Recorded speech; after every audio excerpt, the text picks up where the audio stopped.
Welcome, one and all, to this very special live stream here on the Pacific414 YouTube channel, where I've got a collection of YouTubers.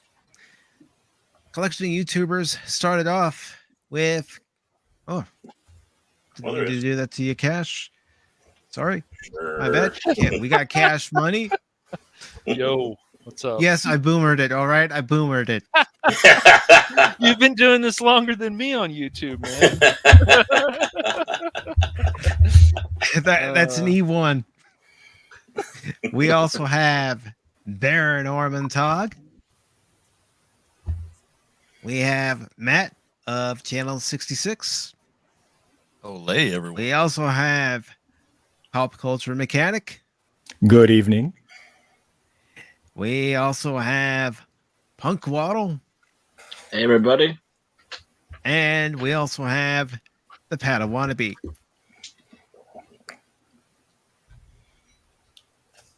All right. So you might be wondering to yourself, how did this all come to be?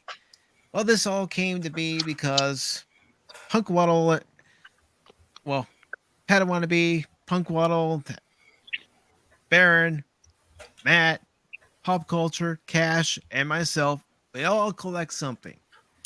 But the Padawannabe and I were discussing after we did our season finale review for Peacemaker about the different things that we have in our collection, and then the idea is spraying from that. So, as my guest, I am going to go ahead and call on Cashmoney to go ahead and tell me about your collection. Before you start that, I just want to let everybody know how bad of a collector Mike is up to Pacific414. He let all of us out of our original packaging. We've lost value. Oh my God. Well, in that case, I'm the champion when it comes to that collecting. That's well played. But That's too funny. Yes. So after that, I collect Amiibos. I started collecting those a few years ago. My friend and I waited in line for a Jigglypuff outside of a Target for 24 hours, and then I ended up selling that on eBay. But I've collected about at least over 30 of them. Now, Amoeba, you're talking about those things that is it with a game? Yes. Yeah. Okay. They're DLC. Okay. And they're also cool to own too. I'm looking at some right now. You could show some pictures if you want, Mike. Yeah, I'm gonna be looking for various pictures. And I've been looking for certain collections. I've got a pretty good collection of Fire Emblem, Zelda. I got a pretty good collection of Mario, Splatoon. Yeah, they're really cool to own. I do recommend owning if you're a collector and you want. They're well made too. You know, I just wish they were made here, but that's beside the point. But yeah. When I started seeing those in the stores, I kind of had to do a lot of resisting because there's just so many cool different figures from so many different ranges of, of characters and stories. And it reminded me a lot of the Dungeons and Dragons type figurines we probably all saw when we were kids. Yep. I used to paint those when I was younger. So, yeah. Well, aren't you glad that they at least made them compatible with the Switch instead of just being for the Wii U? Yes. Yes. Yes. I have an image here, and I'm glad you mentioned the Switch, Punkwaddle. Yeah, I'm still trying to get Corwin, female Corwin, but she's like $80 because for whatever reason Nintendo won't print anymore, and you're just like, great. I'm thinking about just spending some more money and getting a taller female Corwin figure. Yeah. Getting a Corwin figure because I have the male version of Corwin, but I wanted the female version, guys, but I can't get it yet. It's disappointing.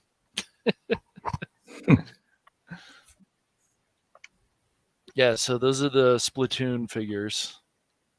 And Splatoon is actually even a fun game, but yeah. So yeah, I've got a lot. I've got at least a few of those.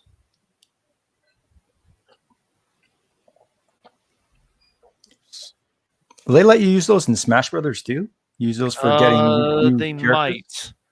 might. I haven't actually tried those ones in in Smash Brothers. They might. I'm not sure.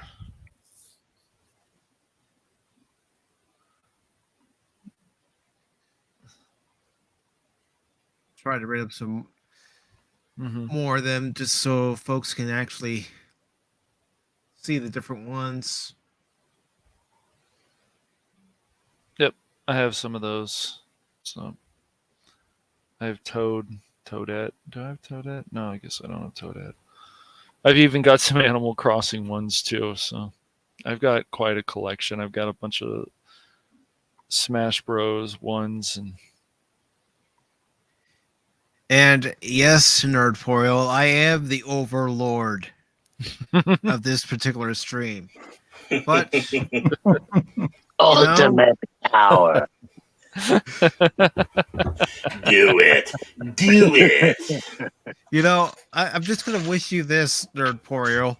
Glory to you and your house.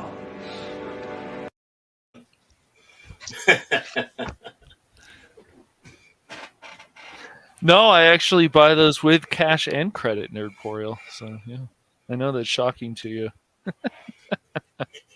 He only takes cash. He does pay with credit.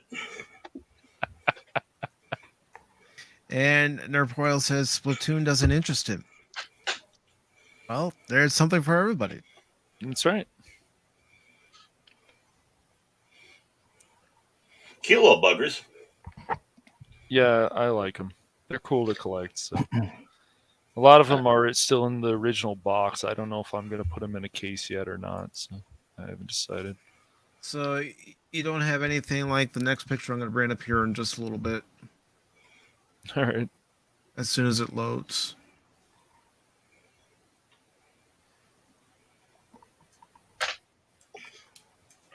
See, I don't know if it'll make you cringe, but I did pick up a couple of the Zelda Amiibos when the Game Boy Link's Awakening came out, and I picked up a few Nice. for that Breath of the Wild, but I did take them out of the box so I could use them. Oh, that's okay. I have I some think- that are out of the box. I think my favorite is the 8-bit Link version, the pixel art version. The Game Boy Link's Awakening. So you don't have anything like this where they're all neatly displayed, No, not yet. all in one particular order. No. That is quite the shrine they got going on there. Yes. Yeah. It's pretty cool. All the little idols in their row. Yeah, the new Kirby game does look fun, but I agree with my friend. I wish it was co-op or multiplayer or whatever. Yeah. Wow. Yeah, you're making fun of the Batcave, aren't you, Nerdporial?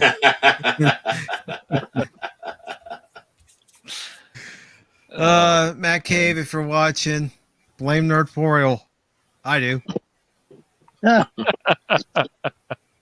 Whole lot of blaming going on around here. Someone's got to take it. Yeah. Oh, I'm used to always being blamed. Yep. So, but that's All what right. I collect, Mike. So, Very nice. Matt, how about you? Oh, me? Yes, sir. Yes, sir.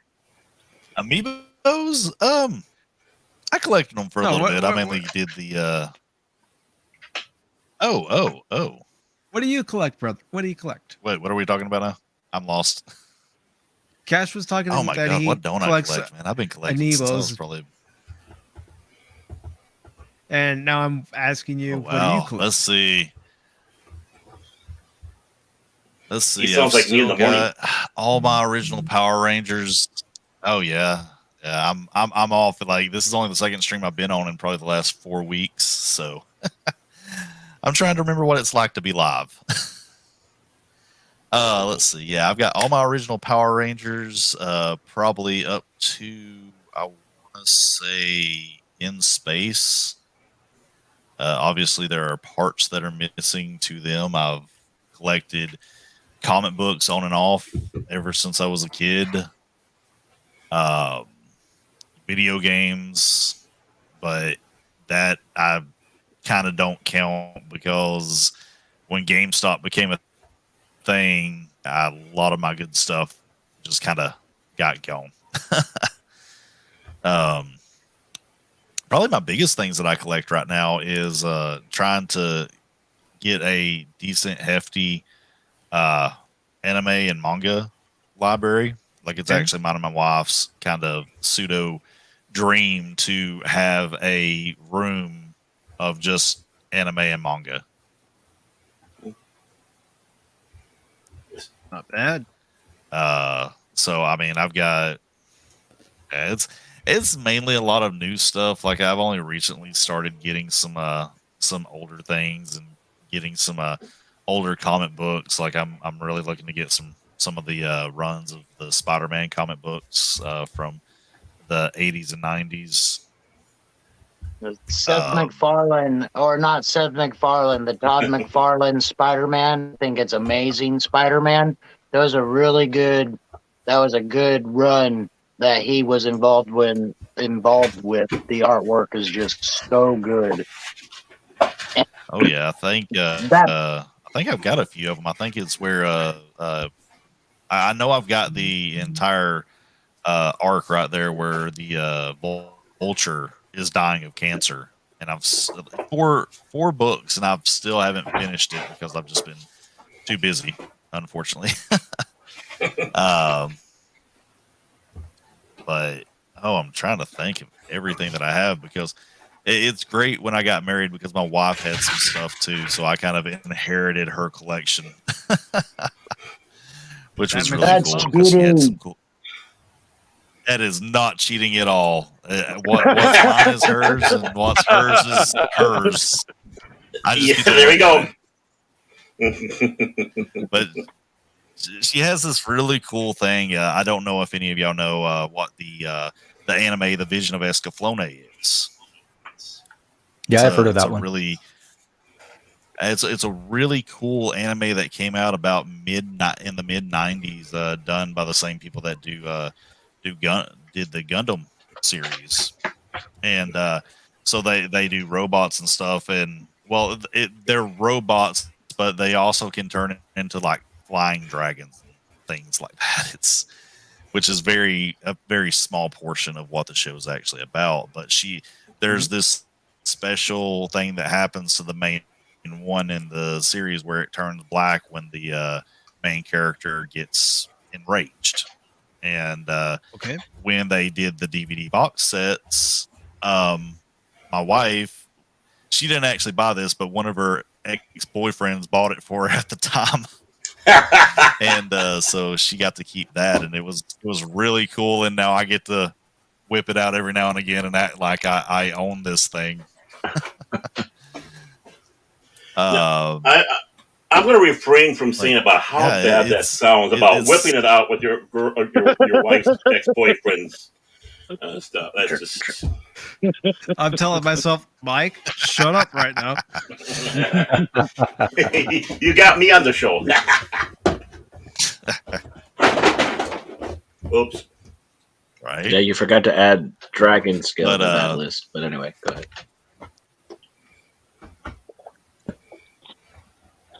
But yeah, like there's a lot that I've collected over the years, and it kind of has come and gone just with having kids and moving and stuff. But always trying to get some stuff back. Like I had a decent little retro video game collection a few years back, but then financial stuff happened. It went away. I've been there myself. Yeah, that's That's about all I get. All I got. I like collecting stuff. It's fun, and there's always something new that I find or somebody gets me into that I want to try collecting. But you know what? You know what you got to do with collections. You know, you try to get new stuff in. Some old stuff has to go out. Mm-hmm. You always have to try to make room for it. And that's why you make additions. Since you only get to have like one closet of a room that you get to put stuff in because everything else is taken up with normal things. Although I'm fairly fortunate in the people that I hang around, and that I like to make them jealous of things that I have. Oh, I forgot to mention my freaking Gundam model kits and stuff like that. Jesus Christ. Yeah, I've watched videos of people putting those together, and you talk about time consuming. Those definitely are it. Yeah. Oh yeah. I probably fluffed up my channel with a couple Gundam build videos. They're fun. I mean, it's real relaxing. You just sit there and snap the plastic and just have random chats with people.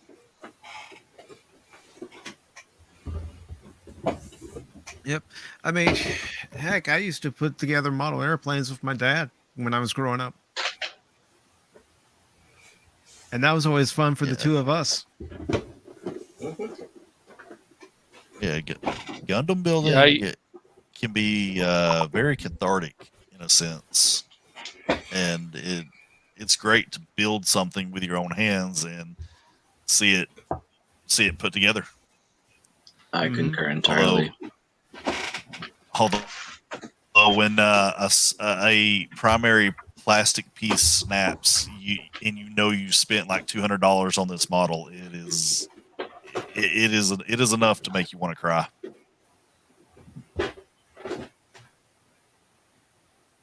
And how about you, Padawannabe?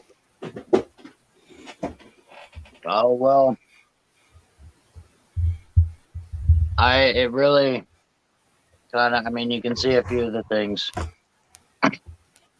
And my big collecting thing is, I was kind of curious to ask everybody in the panel also, because a lot of people don't necessarily call themselves collectors, and to me, the distinction falls in what do you buy that you keep buying that you feel you can't throw away? You know, do we, even if it's books or movies or, you know, the Amiibos is more of a collection, is what people traditionally think of when you think collection. And, you know, I do Star Wars and all that kind of stuff and Legos and things like that. And Legos obviously would be a big thing for most of us, but Lego became so much more because it started involving everything. You know, there's not many titles now that aren't Lego. So as it involved Star Wars, I integrated more of it into my collection. As it involved certain cars or certain, you know, other certain IPs and movies or things like that, it made me start thinking about it a little more. But even as far back as like when I was a kid, we all had collections of Star Wars or G.I. Joe or He-Man, or the girls did Barbie and My Little Pony and all these things. And at some point, some of us get rid of them, but a lot of us kind of go, gosh darn, I wish I never would have sold that stuff, or I wonder what happened to it. You know, what makes us want to hold on to those things, you know, like photographs. It's not just, yeah, I like Star Wars. There's things I see and I'm like, yeah, that'd be really cool to own. But I don't consider myself an over-the-top collector because I don't go to auctions and things like that. If I had enough money, maybe. But, you know, but Star Wars, so Legos. I was really into dinosaurs a lot when I was a kid. So certain fossilized models have come out over the years. I'm sure you all have heard of, there's these balsa wood fossil dinosaur. They're basically model kits you put together. I collected those over the years, and as a collector, some of the things you collect, you see go away and come back, or get popular in another country and come back. Like, we've always had Lego, we've always had Star Wars and Star Trek and things like that. Mm-hmm. But even like my dad, when I was super young, used to do the slot car racing. Always liked the slot car models and things like that. And when most of us here, when we were young, that was kind of the hobby older guys had. You were into model trains or like remote control cars, or we used to have rocket kits. You put the little firecracker, explosive in there, and you shoot the rocket up in the air. And there was a lot of things that we did, and we wanted to get a different rocket. We're collecting these things, but we're not necessarily thinking of it as collectors. But I sure wish I had that set still, just to have held on to, and a lot of these, race car sets, I do the model trains, I do N scale and the HO scale trains. And I'd love to get, like anybody who had an uncle or a grandfather or some old neighbor, would go out and see this big, huge 10x6 piece of plywood, and they'd have a little model city all over it. And just the time spent on something like that. It's a hobby. Collecting to me is kind of a hobby, because I remember as a kid that not many older people had fun things. If it was fun for them to like hot rods or something like that they would build, but not many would collect their books and keep them. Or even as we were kids and we got older, we had things that we could collect more and more. It's like the Star Wars figures. But then as they get reintroduced, what makes you keep wanting, to buy those things? I unfortunately didn't hold on to any of my Masters of the Universe toys, but they reintroduced these retro lines, and it's like, maybe I want to buy one or two of those figures, just to have that nostalgia. And someone mentioned earlier, it's like, what do you do with this stuff? Where do you put it? And I've always thought I would have an extra room. We're going to have an extra room to put the computer in, or have a workout room or something for people to stay in. So it's like, those walls are mine. That's my room. That's my space, and as I go through my 20s, you start getting to the point, I don't really want to turn into the old people that I saw growing up in my generation. I like having that kind of simple happiness, just seeing something or holding on to something and just having them around.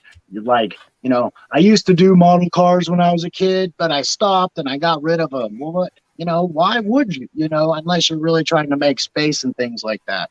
But just that nostalgia brings so much to us, whether we deem ourselves collectors or not. I'm really heavy into action figures and comic books, and comic books started because I was into art at a young age, and then you read it.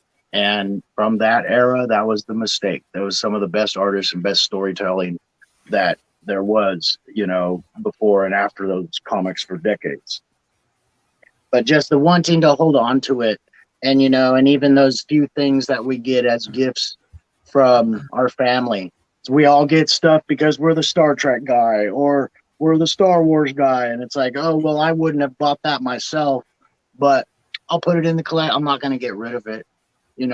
It holds a little more sentimentality than a lot of things that we have. There's things we keep over the years, but why do we want to hold on to them if we know, like, why would you hold on to some books if you know you're never going to read them again? And it's just, there could be a possibility of that. Or why do you go out of your way to get a first edition? Things like that. Or even to complete your series of movies, all those things are kind of a collector mentality, so there's just so many things, and I just do so much. It's just kind of piecemeal here and there, but it's all hobby stuff. It's just fun stuff. It's things that I could do if I have nephews and nieces or grandchildren, anything like that. It's always conversation starters. And that's, again, how I looked at it too. A lot of people, we all go through this. We can talk about a lot of things and we'll just lose our company, lose our audience. Their eyes glaze over. They don't want to talk, or they're not concerned about it, or whatever there is. But all of us, here, there's something we love. There's something we're passionate about, even if it could just be putting out quality content. You're going to hold on to certain things, and certain things are going to change your perspectives and just all that stuff. And it's just really fun to get in those conversations with people. It's like, oh, I used to do this because my uncle and I did this, or my dad did the race car, so I kind of started getting into that kind of stuff. And, I was always into dinosaurs, and dinosaurs over the decades come and go. But I have a lot of the stuff when I was a kid, a lot of stuff I regret getting rid of. And then there was some things that I knew I would just not get rid of. When I was little, we all remember Garfield, the cat cartoons. I went to Garfield school. I lived on Garfield Avenue, and we liked Garfield. I used to collect the books, but it became a thing. Like I would get, whenever we would see a new Garfield themed doll, we would get it. And everybody remembers those things. It was pre-Beanie Baby. These things kind of started a lot of that stuff back then. But it's like, I still have that collection. Is it silly? But I still got it. I'm not going to get rid of that. That's too much of my childhood kind of thing, and not want to let go. I probably won't do many more collecting of Garfield, but I won't let that collection go. I probably got 15 or 20 stuffed animals, but that'll find a place in my room along with everything else. And I'm going to cut myself off because I just go on and on. I just have too much to talk about, and I have too many questions for everybody. All right. So with that being said, Punkwaddle, you're next. All right. So the things that I collect. I don't know. I think you might be not surprised that one of the things that I have in my collections is different penguins. That was actually the whole Punkwaddle name came from, I don't know, some kind of running joke when I was in high school about penguins. And so then I think I came up with the name for AOL in my Hotmail way back when, and I've just kept it ever since. But so every Christmas and birthday, I was like, here's a penguin thing. Here's a little penguin stuffed animal, or a penguin silver coin holder. And so it's just, at first I was annoyed by it, but I just kind of rolled with it, and here we are. But as for talking about what Channel 66 was talking a minute ago, I really, really got into the Gundam Gunpla about 5 or 6 years ago. Okay. And I have built, I don't know, close to 100 of them now. And I probably have quite a few more to build in my backlog. Like I was telling you guys before the stream, I used to travel and live in hotels. So there was this kind of point where most of what I had was in storage, but there was always things that I wanted that I knew I would get back to. And I kind of had this mentality of, I'll just buy it and put it in storage and get to it, and forget that I had so much stuff that I need to actually get to or get rid of one day.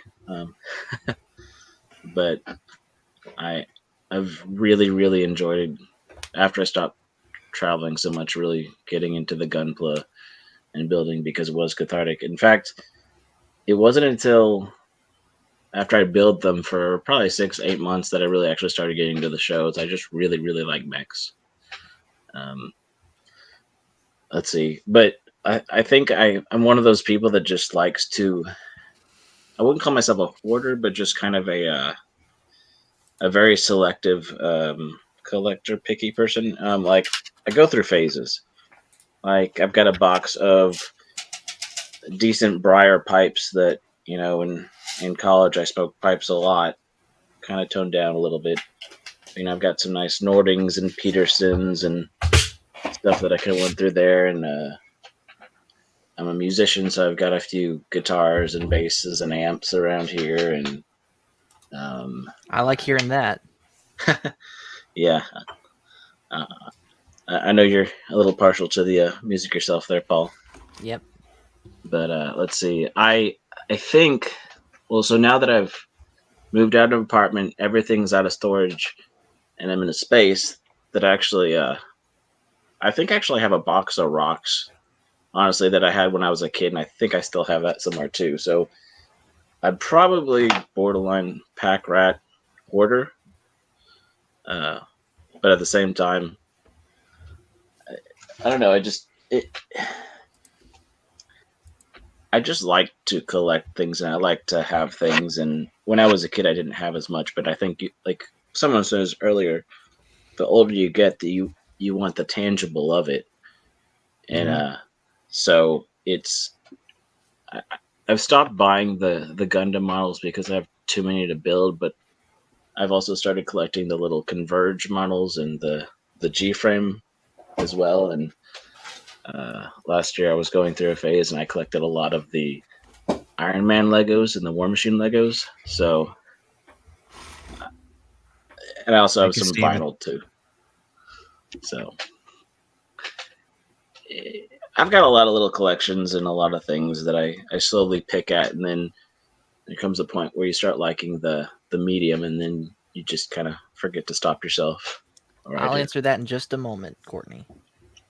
But that's kind of, like I said, I think I will always be collecting something because I don't know. It just, there's some point of the tangibility of having it, and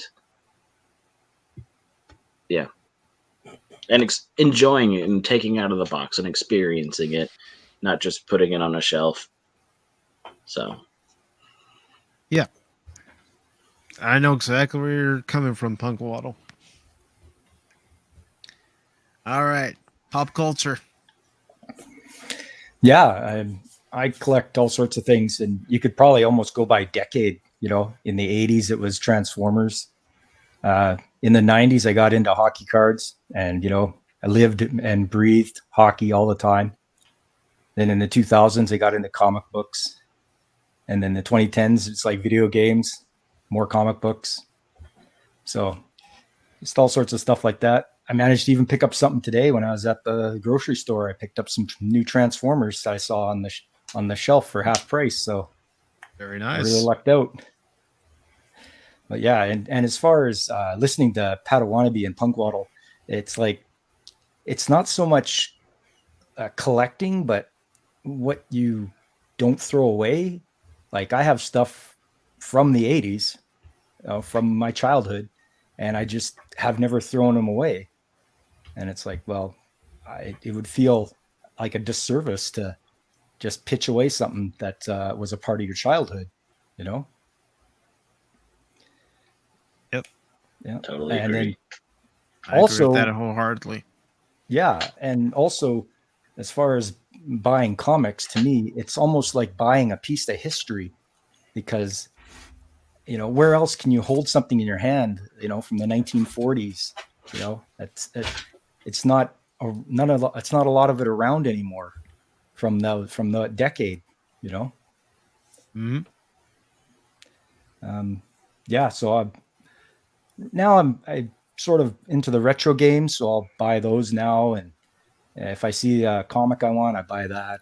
It's getting to the point where I can be really picky now, not just buying lots of random things, but it's like, no, I want this number, this issue, that certain variant of whatever it happens to be. It might be like that for a lot of the rest of you too. Oh yeah, especially when it comes to the Transformers franchise. Oh yeah, and then you've seen how the prices have skyrocketed. Just go to any convention and you want something that's, you know, from the original series, you're into the hundreds of dollars right away. Mm-hmm. Oh, I believe it.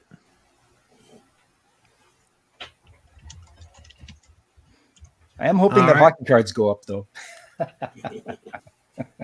Well, I'll get to my point when it's my turn, but I know what you mean. I know exactly what you mean. Especially when you look in the different magazines and you look at the value of different cards just to see if it's gone up or if it's gone down. Yeah.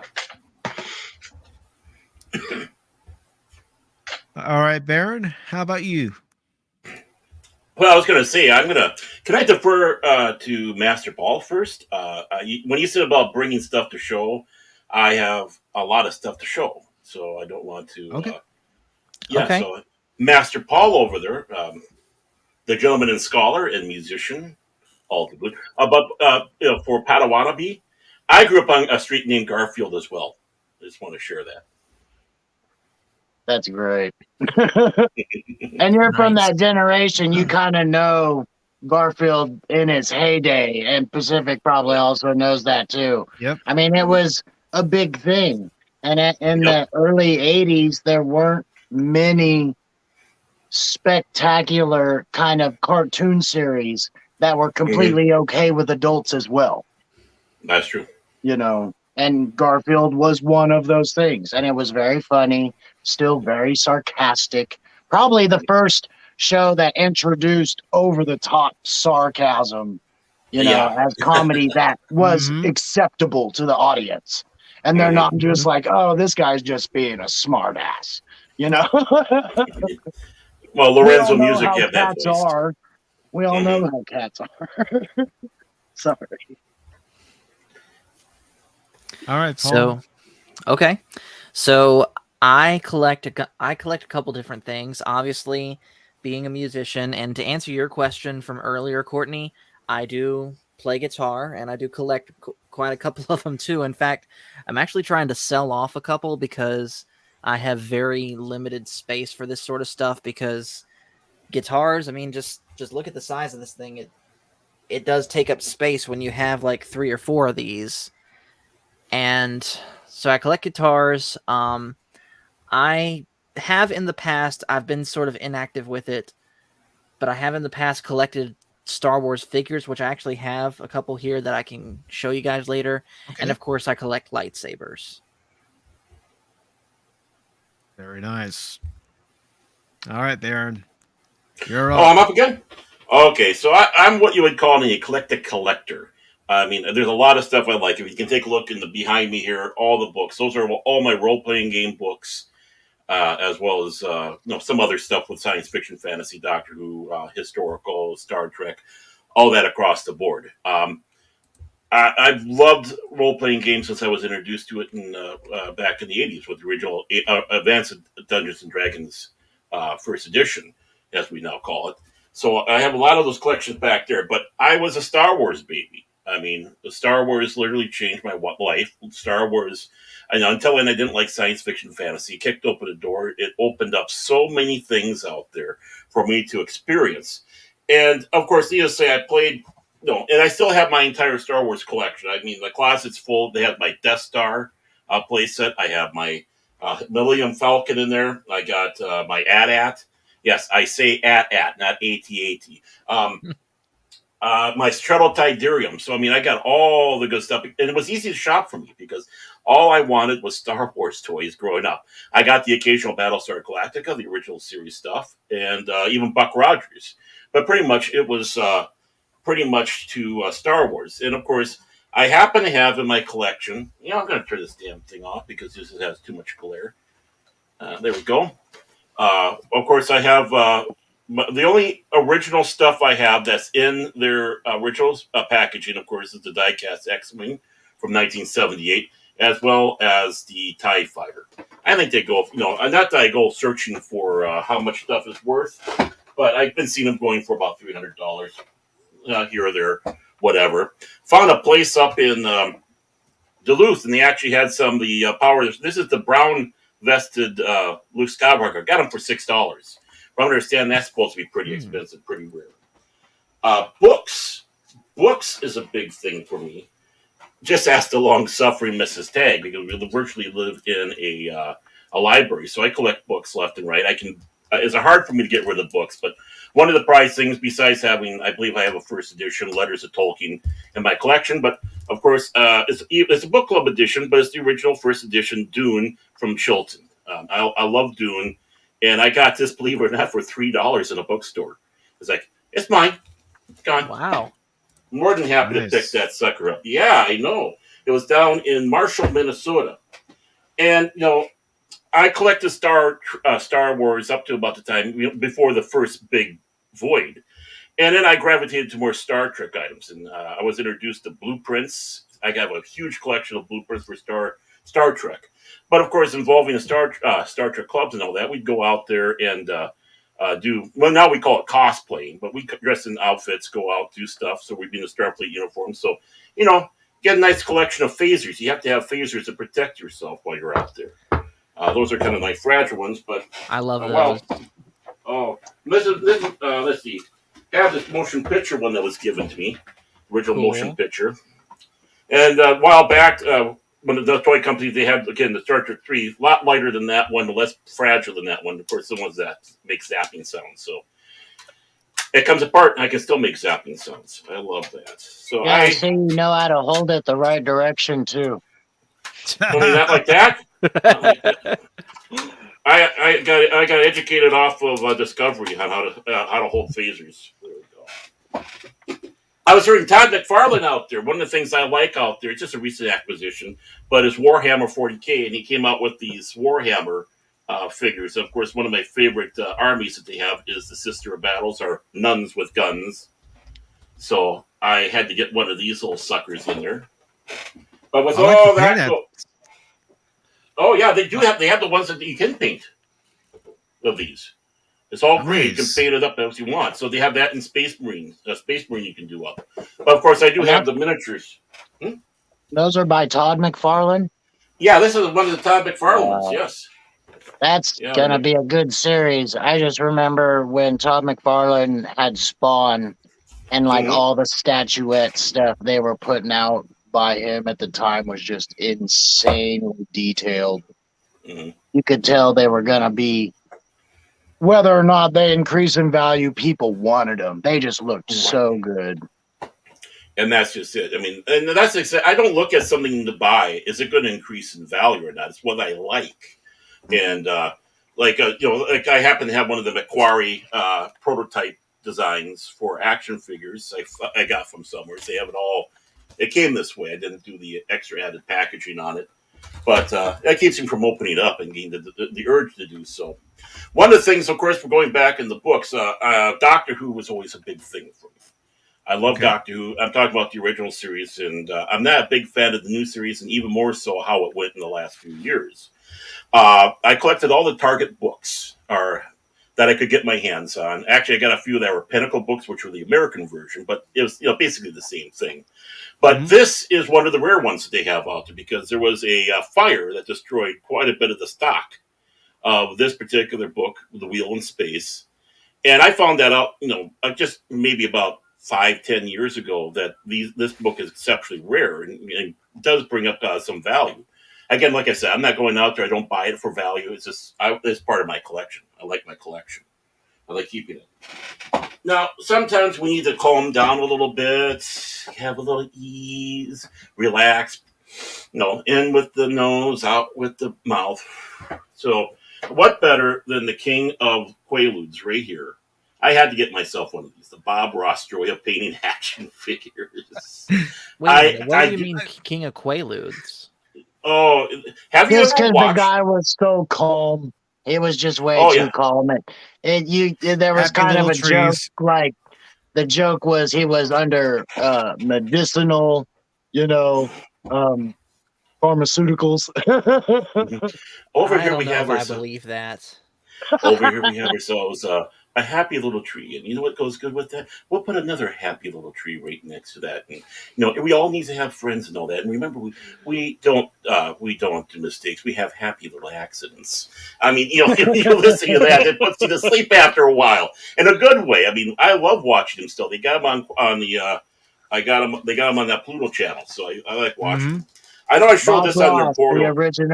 The original. What do they call that? The sleep aid. Yeah. For sure. And I showed this on the Nerboreal, but when I did collect all my Star Wars toys or get my collection of the original, I kept all the original catalogs. This is the oldest one I have here. This is, I think, basically from the first run, the oldest one that they have. That is wonderful. And then, of course, my favorite one was this one. This one has a little bit more wear because I just dreamed through this one, because this is when they're starting to come out with the new line of figures. They're coming out with the die cast. They're coming out with, look who's so prominent on there. Good old Boba Fett. Even those on the back, books were my wish lists.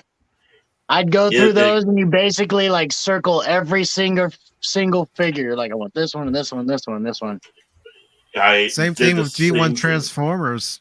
They used to have the catalog of the Autobots and Decepticons that were available, and I would look at it and go, oh, I want that one. I want that one. Mm-hmm. I mean, even got it's kind of falling apart, but I got more than one of these, so I'm not so sad. But my Return of the Jedi collection, so, hey, you want a Rancor? We can get you a Rancor in an Ewok village, all for one low price, So I loved collecting this, and I actually kind of found an interesting thing that was in here. We were talking about Battlestar Galactica. They had a mail-away thing for a cardboard thing, kind of looks like a command console for the Battlestar Galactica. Mm-hmm. And this is the little notebook that they came with it. I never get rid of anything. I'm just as bad as you could call me a hoarder. Like, you just can't believe. So it's all in pristine shape. And that one, I think I also saw. What was it here? I know I got. Oh, this is one of the rare times I actually got a G.I. Joe figure, and I kept these here. I got one of the infantrymen. I wanted to supplement my Star Wars collection. I wish I would have gotten the Snake Eyes because he was so freaking cool. Let's see, what else can I got a couple more Star Wars stuff, figures I have sitting here. But yeah, I mean, when it comes right down to it, I collect what I like. Sometimes it went with the fact that something wasn't available anymore. Like in the 80s, Star Wars came to an end after about 85, and interest waned, and people weren't interested in it. And my interest went more for Star Trek, and started collecting more Star Trek stuff, Star Trek action figures, and the like on that one. So I have a whole collection of that. And I was kind of laughing about what's your wife's what's yours is your wife's, and what's your wife's is your wife's. Actually, my former wife, when we split, she had a bunch of those big Playmate ones or whatever, those action figures. Say, oh, these are all yours. You go, no, you can keep it. It's like, okay, more than happy to. Battlestar Galactica, anyone? Nice big sticker that they had off that set as well. I mean, like I said, I collect everything. Dude, my dad and you, Baron, could compare so many notes. He has a lot of those Doctor Who books. Also, he has the Star Trek, the Next Generation figures. And mm-hmm. Oh, yeah. And it just comes down to the fact of, I'm eclectic. Like I said, that's why I say I'm eclectic, because I love so much. I mean, here's for the episode 1, the mail away. I can't remember when you mail away so many coupons, you get one of these figures for free shipping, except for shipping and handling. So I got this is the first Mace Windu Star Wars action figure that they came out with. And of course, they're all promoting, coming out in 1999, the greatest film with the greatest character, Jar Jar Binks. Don't miss that, please. Misa won't. Oh yeah, the figure that they should have had back for us kids in the 80s, the Ula. Yeah. Nothing like a good green Twi'lek dancing girl. We all love to have that. But the one thing is, back in the day, they had like I said, they had those giveaways. And of course, the one giveaway was the Boba Fett action figure. When it was announced he's coming out, they had him in the Star Wars special, and they had him with the shooting backpack. Well, it came to us, the backpack didn't shoot because they figured we'd choke on it, and die, and all that good stuff. So a while back, they did another one of those mailing away things. So they redid the figure up, and not only that, it has the shooting backpack. Very nice. So, awesome. I mean, it's done up just like the original 1978-79 action figure. And this is the one I always wanted to have. So that sits in the old collection as well. This one will never get opened up because. Yeah. So that's just kind of a trip down memory lane. Like I said, we could go on for days going through my collection talking about stuff. All right. Next up, we've got Common Sense America, a.k.a. the Smoking Patriot, Welcome, brother. Thanks, brother. Sorry I'm late. I was hanging out with family and driving back. So when I was like responding in chat, I was literally at like red lights responding. No worries, brother. So my list, and yes, you're getting a face reveal. So my collections have kind of changed throughout the years. I'm gonna start with the newest ones that I'm starting. Some of y'all might recognize this. Lord have mercy. I don't know if you can see that. Ooh, It's morphin' Power time. Rangers. Nice. And I got all.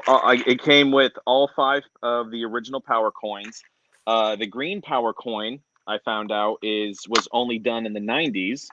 The green and white ones for the green and white Ranger, and if you want to get one on eBay, even in halfway decent condition, you're gonna have to pay a couple $100. So I'm like, no, I'll just stick with the original 5.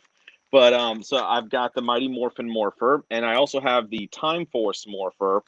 I couldn't find that one. I know I have it. So like Power Ranger Morphers are something I'm starting to get into collecting.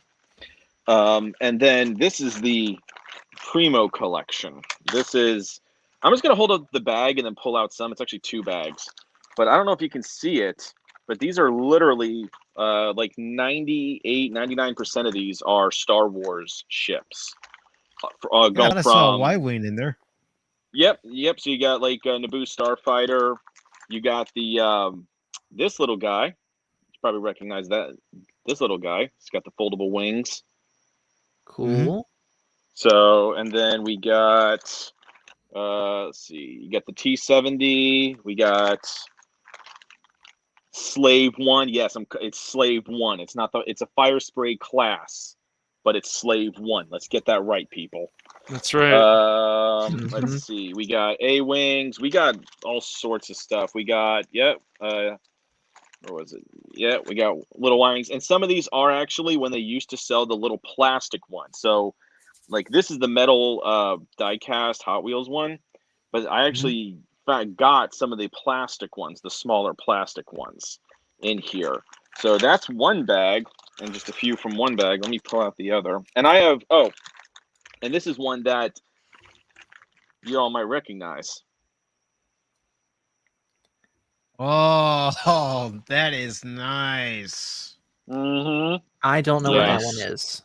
This is that the is Mark from Battlestar 6. Galactica. This is the Mark 6 Viper. So okay, the this was so the original Viper you see flying around in the show majority of the time, that's the Mark 3. The Mark 6 was like the next gen one. This is like our equivalent to like the F-22 or the F-35 jet. And the reason why you don't see these a whole lot in the show is because the Cylons hacked the computer systems. They found a way to remote do them, so they would shut down the fighters. So they would so they destroyed most of them. However, this is something interesting I learned. So, and I don't know if when they did the remake of Battlestar Galactica, if you all know this, but the Battlestar Pegasus had manufacturing facilities aboard where it could actually manufacture Mark 6 Vipers on board. I did not know that. And that was a little bit of like just diving into the show when I was looking into it.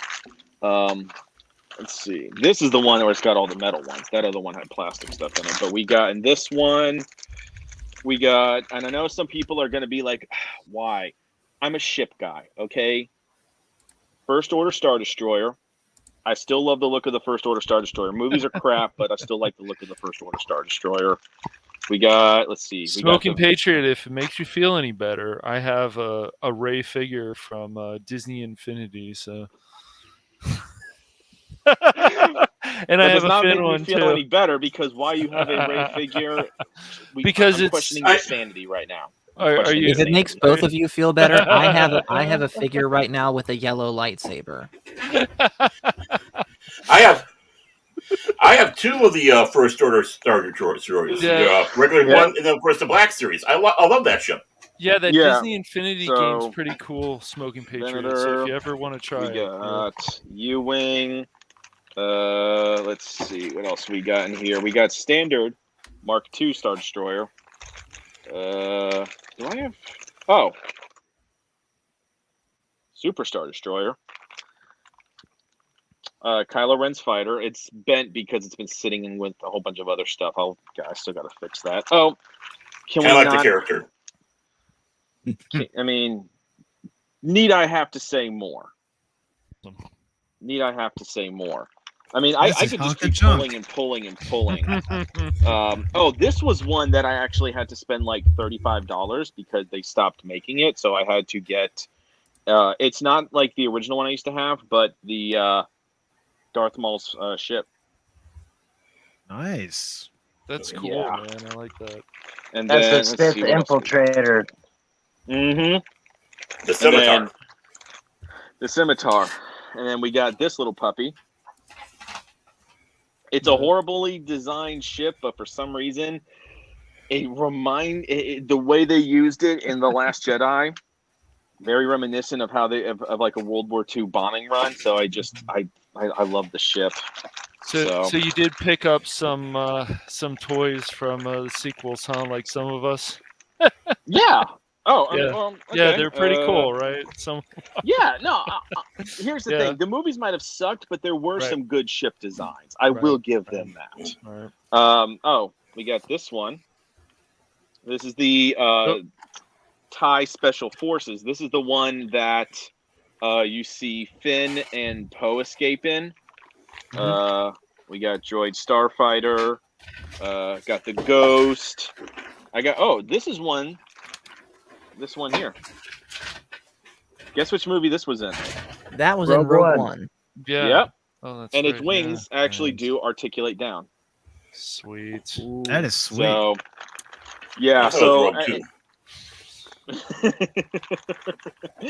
But yeah, so I've been collecting these ships for 7-8 years, and nice. yeah, and yes, I still play with them some from time to time. My inner child screams for good adventure. Do you make the sounds too? I plead the fifth. You'll find out on my gravestone whether I do or don't. How about that? So, but those are the two. I've also started getting into collecting Gundams. I have a Gundam, but it's packed up. There is one item. It's in a box. I couldn't find which box it was in. But do you remember when Pacific Rim came out and it was like the 2-foot tall Jaegers? They sold them at like GameStops and I think even Radio Shacks when they were still around. Wow. Yeah, they were like, they had the various Jaegers, and they even had some of the kaiju, but it was the Jaegers. So I have a Gypsy Danger Mark III, and its right hand is already articulated into where it's the plasma cannon. So its left hand is normal, but its right hand is articulated into the plasma cannon. So I got that somewhere, but I couldn't find it for tonight. But I do have that. So that's some of the stuff I'm collecting. I'm trying to get better in the collecting realm. I've always been terrible with it, but that's cool, man. Have you ever built those Japanese robot models or Japanese? I do not have the patience for that. I mean, let me put it this way: I've never had a Lego model that ever stood as it was originally built for 6 months. Okay. I always disassembled it because I'm always destroying, rebuilding. I mean, it's Legos. That's kind of what you do. Yeah. Oh, yeah. Definitely. So, I mean, heck, I got a bag, like, 2.5 feet tall by 2.5 feet wide. That's brimming. It's bulging because it's so full of Legos. Dude, that's cool. I used to build when I was a lot younger the pirate ship. Do you remember the pirate ship that had all those Legos? I wanted the pirate ship. I always did sci-fi. I always did sci-fi themed stuff. So Star Wars, and even if it wasn't sci-fi, I always found a way to turn it sci-fi in some way, shape, or form. Cool. Hey, Smokey, did you get the Caldwell class?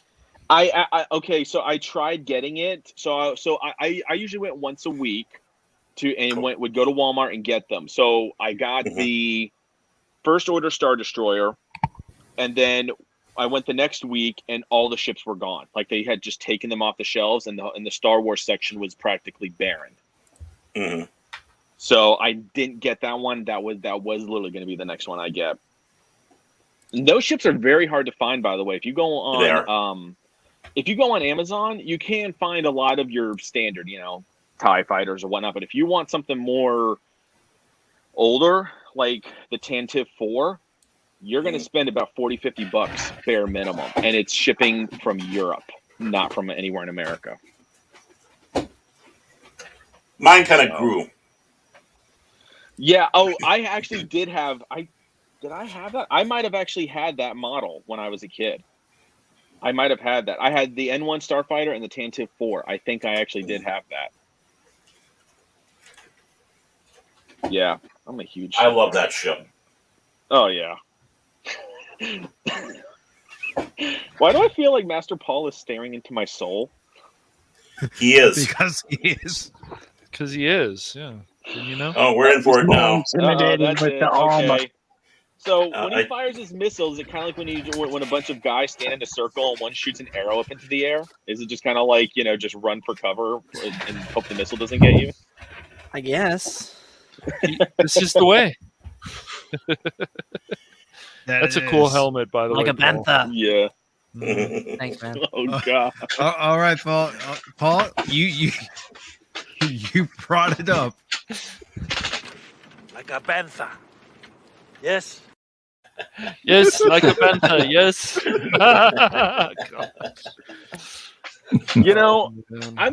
I'm gonna look on the internet and see if somebody did that scene when Boba has the Go-Go Power Rangers little squad with him, and see if somebody laced the Power Rangers theme over that. Oh, They yes, did. they did. Yeah, it's been done. There was a few of them, yeah. I still have a Boba Fett figure that was probably more than 10 years old. Is still in the original packaging. That greenish package, Star Wars with. Yeah, because staying So on. I have a question. I got a question for the panel, because hearing everybody's story, it made me remember quite a few things. You mentioned baseball cards and trading cards and things like that, and I remember getting into basketball cards. And I'm just curious. We all have some collections and things like that, things that we want to keep adding things to and whatnot. But what were those things that you started thinking, oh, I have to have every one? Because when he mentioned like the trading card thing, I was like, oh yeah, I remember like baseball cards. I remember a few uncles I had that were like collecting the Hot Wheels. They had to get every new one in the new series every time they released them. And for me, it was like basketball cards. When I was in junior high, I started getting into basketball a lot, and that was when Michael Jordan was the big thing, so it was, and David Robert and a lot of these really iconic players. So it was like, I need every player on every team. I learned all the bench warmers. I learned the head coaches, assistant coaches. I was learning stats at that time, and I'm not really that big of a sports guy, but that was one of the big things that made me, and then comic books, because the story drives you to get every one. Even old ones, you're like, well, I want to know what happened with this one, and then it forces you to buy crossovers and things. But was there anything, because that didn't start my collection spark per se, but was there anything that you guys were just like, oh, I have to have them all? Guitars. Even if it's a year or two. Guitars. Like, I have to have everything. Just guitars. Star Being Wars a ships. Cubs fan, anytime a new Cub hat would come out, although I gotta be honest, this one I'll never get rid of. It has sentimental value to me because my late mother gave it to me 3 years ago, and I'll never get rid of it. Yeah, dude, that's awesome. Yeah, as my old guitar teacher said, Paul, when he was still alive, owning guitars is a healthy obsession, or collecting guitars is a healthy obsession. That is very true. And I've seen many a meme that say the correct number of guitars to have is the number that you have plus one. I like that. So the answer for me, it was Star Wars action figures. Especially when I was a kid, I just had to. Dude, I always wanted my Patriot. Well, no, he's got light. He's got light. There we go. That's the Vengeance. It's cool, man. Oof. The Vengeance is nice, Patriot, but if you're gonna do it right, you might as well have a tough little ship.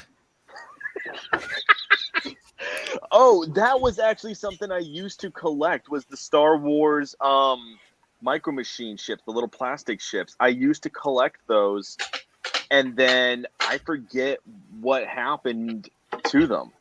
But I had probably a good 15 plus ships at least. And I bought them. We're talking I would go onto eBay and bid for them because that was the only place you could find them. I actually have some of those Micro Machine. I put on Instagram a couple of weeks ago. I think it's the Hoth and Endor set. And I had the die-cast looking, they weren't actually metal, but the silver specialty run of some of the Micro Machine ones as well when I was a kid. Like those? Yes. Yep. Nice, I had probably about at least 15 of them. And I buy them packs of 3. Yep. I do have a few of those myself. I got some too. Yeah. Now this, however, this, however, isn't a Micro Machine one. This is one of the ones you could actually get through a serial buy. When can't remember who the first company is. Galoob. This is actually a Galoob one that they had, which is a nice. I had. And what's nice about it too is it separates. Yeah, I have one of those too. The Enterprise, it separates. It's pretty cool. I have to go look for it, but Padawannabe. I had baseball cards and hockey cards. I remember I got this like collection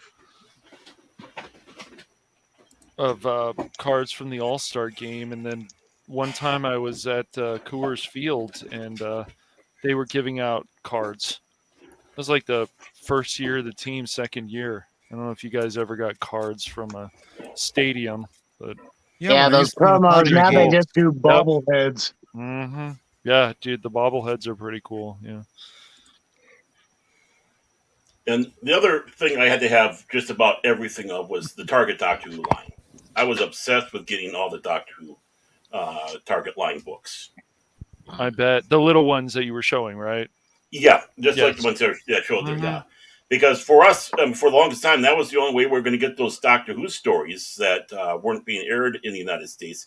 And not only that, all the ones that are missing. I mean, there's so many stories that are missing. So to get the story, that's the only way you're going to be able to do it. Mm-hmm. I miss the days when you could buy go and buy a whole bunch of cereal boxes, and then you'd have the promo, like you'd flip out like the little barcode things. I actually got a Disney lanyard for like pin collecting, like doing that. And it was had glow in the dark Mickey heads on it. Like I remember that was like the grand old days. That was like I remember that in the 90s. Everything had a mail-in thing. Collect so many of these boxes, these UPCs, mail them in, and with your address, and you get such free thing. And it might be cheap looking, but as a kid, that was like gold. I mean, it's like you just found hitting gold. That was perfect. I had another question I wanted to ask people, and that went right into it. As younger, we remember those things where you would have to get the UPCs, cereal boxes, figures, anything like that, and then send in. But you were getting something that literally was unavailable to the public in those days. And because I was going to make you led right into it so perfectly. But like one of the first things I got when I was a kid is I think it was like 10 or something of the UPCs from Star Wars figures, and you actually could get Emperor Palpatine. And I remember that was the first time I found out what his name was. He wasn't just the Emperor, and this was a figure that was never sold in stores, and that goes along with my kind of next question. what was the first thing, if you did it or if you remember, what was one of the first things that you like went out of your way for, or was only a special order, or you could only get it at a certain store and you're like, I want that version of something, or I want that one and I have to have that one? Because I have a few things like that, but I was curious if there was anything you guys can remember, or it was like Master Paul says he has lightsabers. Maybe it was when they started making lightsabers you could buy. You're like, oh my God, I have to have one. You know, what was it for any of you guys that can remember that? Wow. Be right back. I can actually get an example. Well, for me, I'll pop no, you go go ahead. You go. Okay. For me, it would be the first Boba Fett action figure. That was the first time I was ever aware that you could stand away for that. And I got the Boba Fett figure back in that time. And of course, then they had the occasional one that came around. I got Admiral Akbar that way. I got Emperor Palpatine that way. I got Anakin Skywalker as the Force Ghost, but he didn't look like a ghost. That action figure, which was absolutely, it was like, tickled pink about getting. Well, it's not necessarily milling something in to get it, but you did have to go to a certain online shop to get it. Is getting Masterpiece Soundwave. Oh, that's so beautiful. That's a nice Soundwave. Oh, that's beautiful. Soundwave. Let me see it again. Mike. Encore. Oh, dude, that is awesome. You know, I have Look to at the say condition of that. That is great, man. I understand why they made Soundwave things. different in the new movies, but that classic Soundwave, the character, the voice he had is just so iconic. It's so cool. And it's gone. The character's it's just not around anymore. No. Well, didn't you know that he evolved into a giant alien satellite? Yeah. Well, I mean, it made sense. Communications, I understand. Right. And he actually shot his tapes, quote unquote, out as pods, So I understood that, but not to cut anybody off, but everybody keep going because I'm real curious about some of these things. And yeah, Pacific, not necessarily something you had to send away for, but maybe, like for example, when the new movies came out, Target sold the Jazz Transformer with his original white paint job instead of the silver paint job from the movie. And that was a little thing. I was like, oh, I have to have that particular version of it. But I want to keep hearing whatever, but right along what Pac was saying there. Walgreens had the white Boba Fett. How it was originally designed, and I think that was a Walgreens original, and I got one of those. I had to get one of them, as well as General Veers. Yeah, it was the big figures, by the way. It was the big Black Series ones, not the small size ones. Well, it's like even going on to WWE Shop, because they don't sell this version of the belt anymore. No, they don't, and that, in my opinion, was the best version of the Intercontinental Belt too. I don't like the version that they have currently. And the reason why I say it says WWF. Exactly. Yep. Where's the Panda Bears?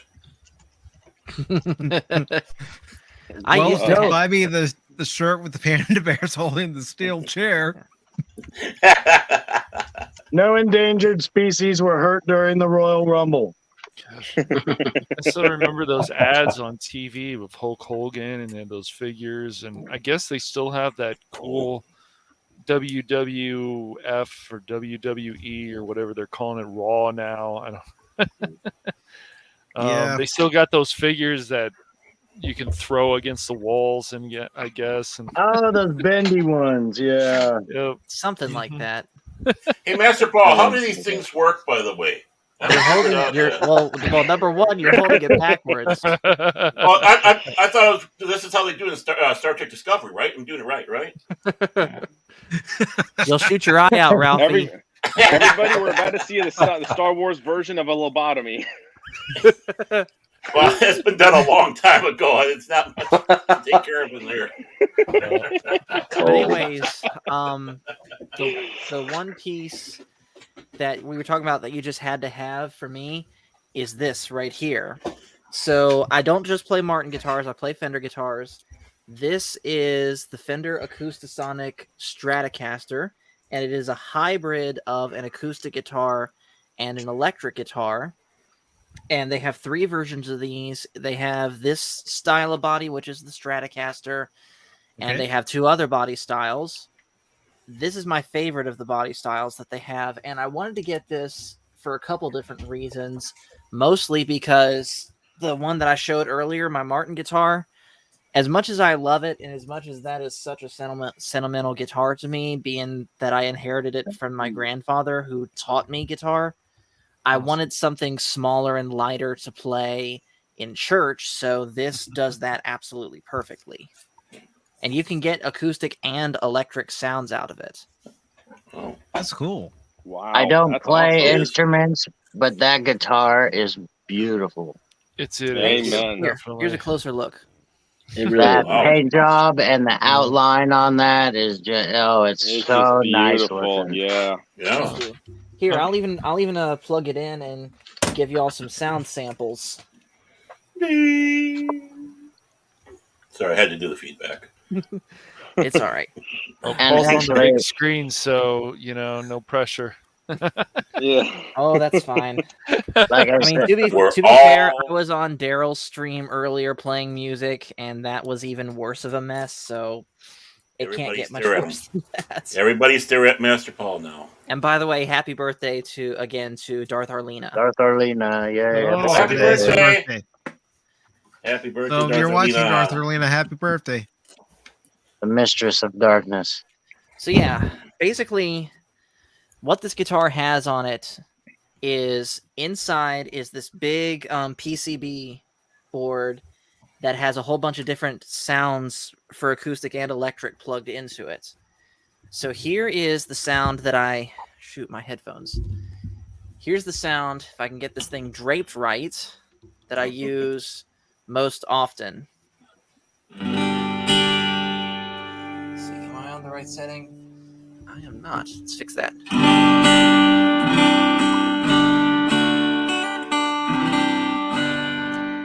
Here's a different version of an acoustic sound.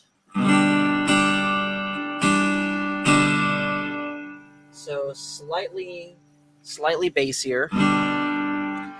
And then here's some electric sounds that it has. Wait, wrong one. Here we go.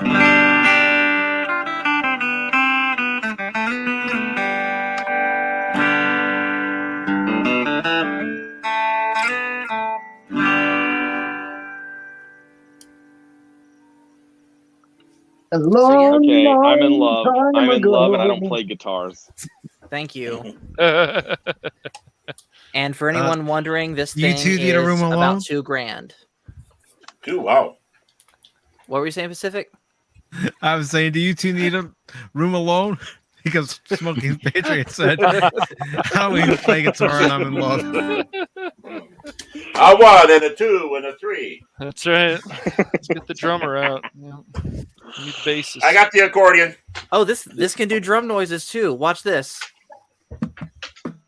Yes. Hold on. Right. Wrong setting.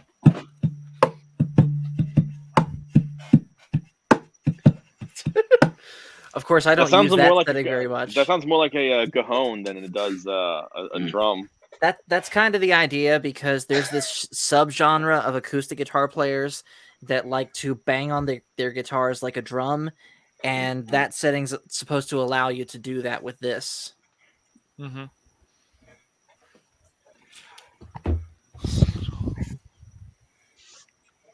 All right. Nice. So, Nice. yes. And there goes Baron's cats, and I feel like petting the cats every time I see Baron's cats. I don't know. Other things in my collection, yes, I do have all of the series from 66 to 2005. No Discovery, no Picard. You know, Nice. I still think, and I know somebody in our circle in our Star Trek group, Crit's not really a big fan of Voyager. I still thought Voyager overall was very good. I just haven't watched it in a long time, but I did like it, man. I've never hated Voyager. It's just never been like the pinnacle as some people like it to be. Yeah, I don't think so.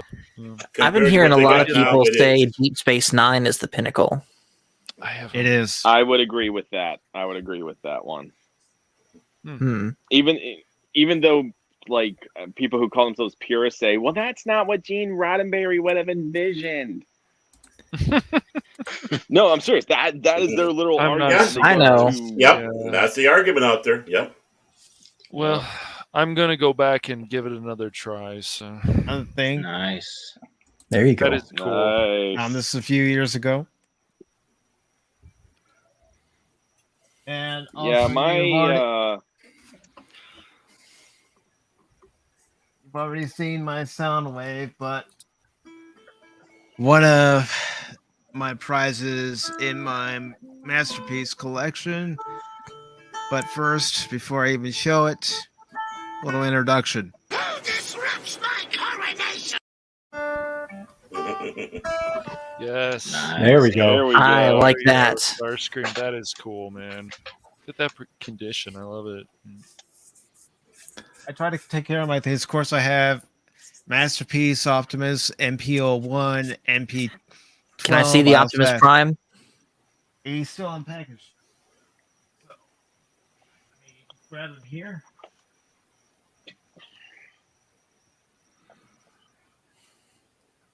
Also, picked this up on Big Bad Toy Store a few years ago. Ooh. Devastator. Dude. Very that is nice. Sweet, man. Dang.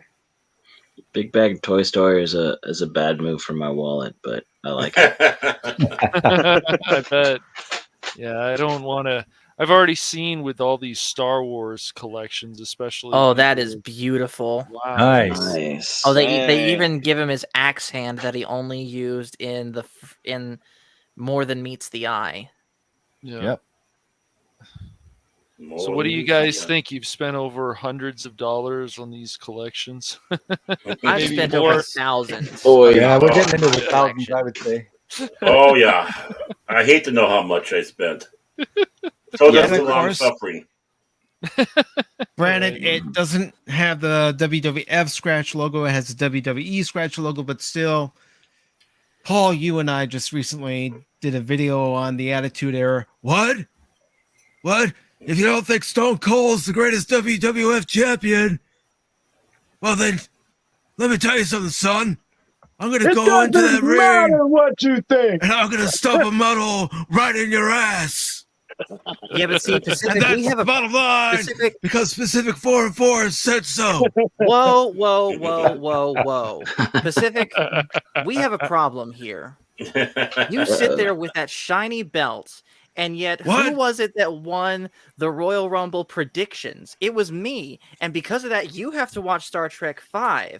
But you know what? I just realized that you watching Star Trek V isn't enough. So this WrestleMania, we are doing it again, and if I win that title. Oh. Oh. Wow. Oh, that's a throwdown. Joking, of course. I just wanted to cut a promo. Dang. I like that. Whoa. Hold on. I think there's just one question I need to ask you, Paul. Excuse me, I'd just like to ask a question. What does God need with a starship? Of course. And to be fair, that was better than any promo you could have responded Where's with. Where's the Anchorman clip of that escalated quickly, Mike? Unfortunately, I don't have that on here. Oh, okay. That's a good one. Yep. So I wanted to kind of answer a little more what I asked you guys the question, what things did you have to have over the years?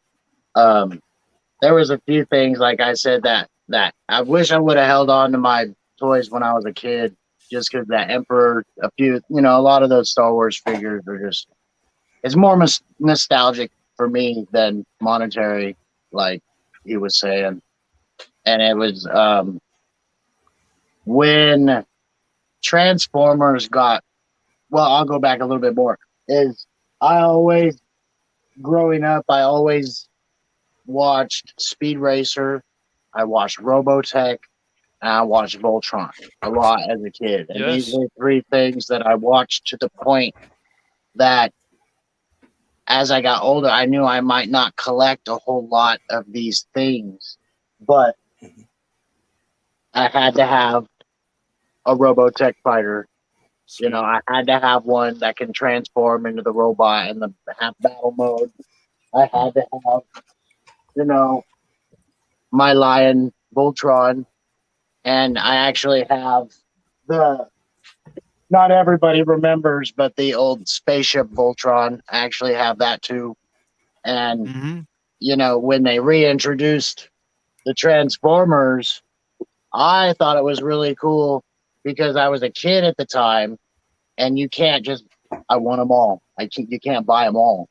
So, but when they reintroduced them, I had to have all the original ones from the show. So I had to have the Optimus Prime, and I had to have Jazz, and I had to have Ratchet. And some of the other ones that they brought out, I didn't care so much. But like I was saying before, like Jazz had a specific race car paint job on the old cartoon. And when Target released their version, I was all about getting that. I was like, that's the one I want. I don't even care. It wasn't even about consistency. That was the nostalgic Jazz and I wanted that version. And kind of like the Voltron, like Voltron's been reintroduced several times, and the one I have isn't the one they made back when I was a kid. Because if we remember right, that one was metal. And it really didn't break. And the one I have is a plastic recreation, so I'm kind of bummed about that. But I have it, and that was always something. It was like I would see versions of it every once in a while, and it's like, no, that one's not. I don't want that one. It's kind of, you waited for one you really liked, and that one you would get. And I have a few things. I can't pull them out because they're a little packed away right now. But I have, if anybody, for Star Wars. If anybody's familiar with old EU, there actually is a story of how the clones were trained, how Jango Fett actually recruited several Mandalorians that he knew, and I was able to get a couple sets of those Mandalorians that he trained. And you may have only seen him in comic books at that point. I did not collect all the Star Wars comic books because I was into X-Men at the time, and there's too much to go around. But so it's really cool to have those things, even though I didn't really follow who they were, and I didn't know all of them from even the expanded universe books. This was something I wanted to have. The Mandalorian was a huge thing when I was a kid. Boba Fett was a huge impact on me. So having more Mandalorians and then having a few clones that had the Mandalorian, or not the Mandalorian, but the skull on their armor plate was really cool. And then I got a set of commandos in the black Katarn armor. And it was like, I was collecting figures at the time, and these weren't ones that you could get in stores. You had to order through a specific store on a specific website, and then they were gone. And those ones I saw, I was like, I have to have those. You know, there wasn't, even at the time, Jango Fett was the only other Mandalorian, really. The clones were a thing, but we didn't really have distinctions with them yet. They were all just in white armor. We didn't have Cody and Rex and all these guys. You know, and Rex, we didn't even have in the movies. So unless you know the cartoon, you don't even know who that is. And then even in, like, I loved, everybody sees that. See, there you go. That looks pretty shiny. That's metal, isn't it? Yeah. It is. Yeah.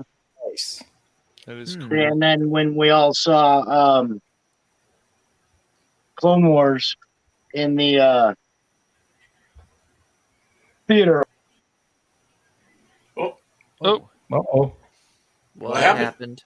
He just got kicked out. I didn't do it. Look He's at not Baron. even. I didn't do it, man. I He's not even- promise. We're good. I We're swear, good. man. Everybody show their I didn't hands. do it. Wait, what? Handshake. No. So He did it. He did it. So one of the things you guys keep bringing up is stuff that, you know, when you were younger, things you kind of wish you had collected or sort of things, or what kind of got you hooked. There was we lost another one. There was does anyone remember the oh gosh, Exo Squad TV show or toys? No. Yeah, barely.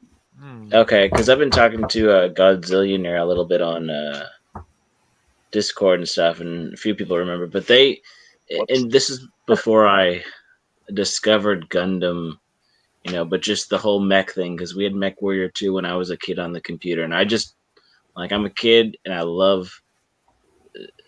a kid at heart, and I just love big machines that have guns and stuff and blow each other up.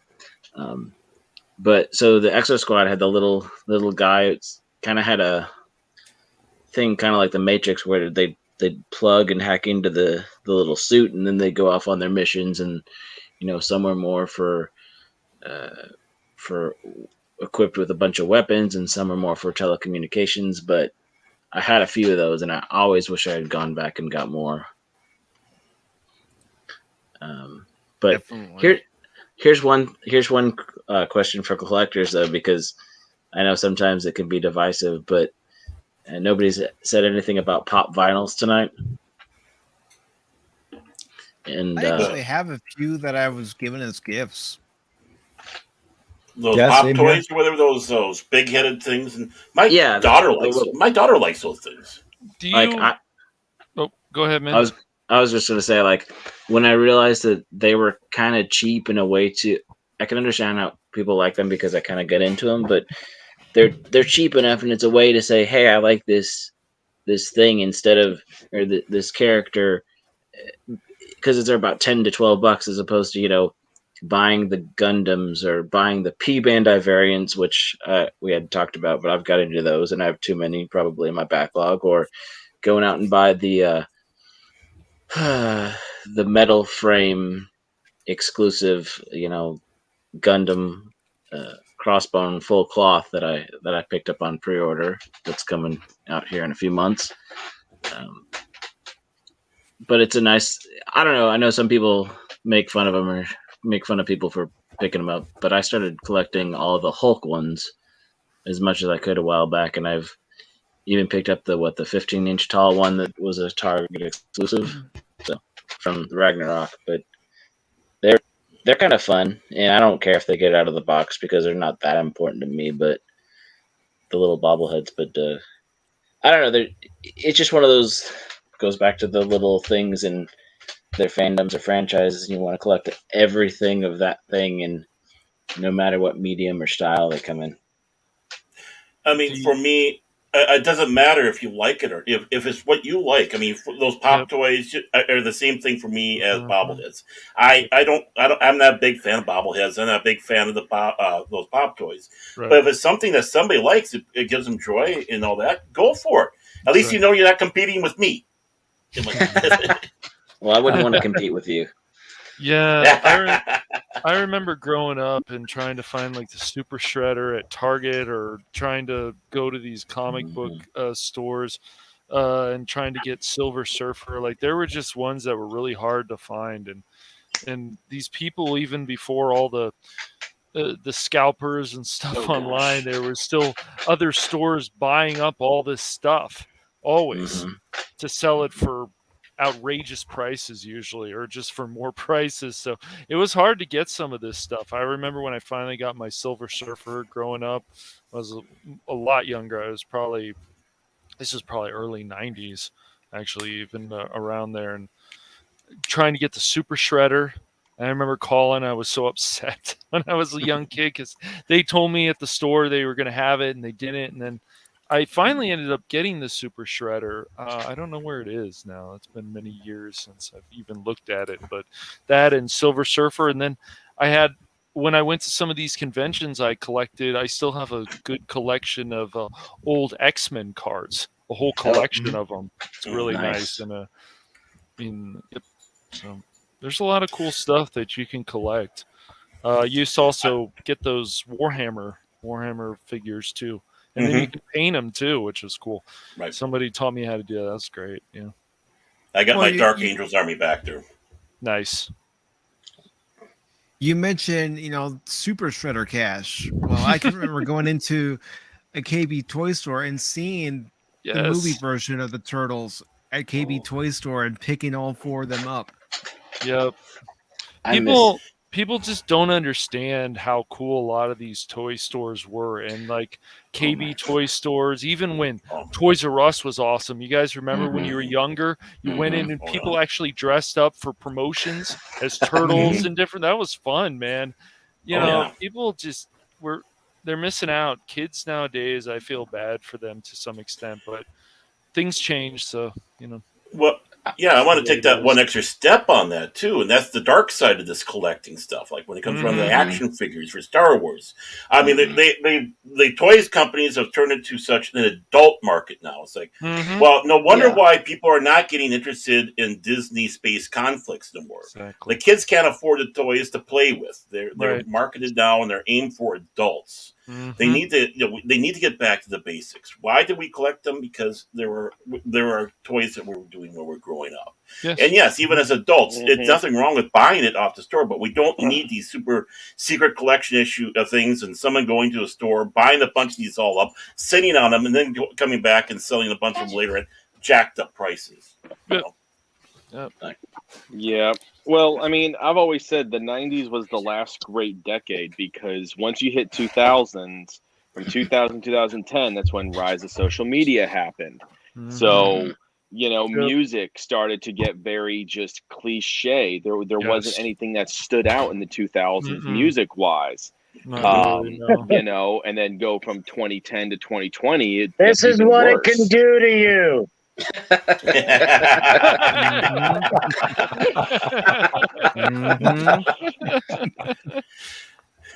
a collectible junkie. Is that a cautionary tale or something? He's got to take his living room and unshow off everything. Like do one massive, like if it would so when I used to do so in the youth group at the church I used to go to in high school, whenever we would do a mission trip, you'd get everybody there, all like 30, 40 people in one big group photo. That's what he needs to do with everything in those boxes. I agree. Yeah, I don't know. Like I didn't expect a lot of people, even in the Hangar Bay community and the other communities that we know about, like how much money they've spent just on Star Wars toys, even as an adult. But they're cool. So even those lightsabers that Paul has shown me and X-Wing has shown me, and I'm just like, wow, I might have to get one of those, at least one, because it's way cooler than what I had back in the day where the thing glowed in the dark. It glowed. Isn't it the extent of my lightsaber collection? Well, 1999 special, baby. That's how originally. Do you remember the ones that glowed in the dark, Pata? Yeah, I remember when they came out when I was little, and it was just a big stick. Yes. And they would glow in the dark if you got the light colors. But it didn't make noise unless you swung it hard enough.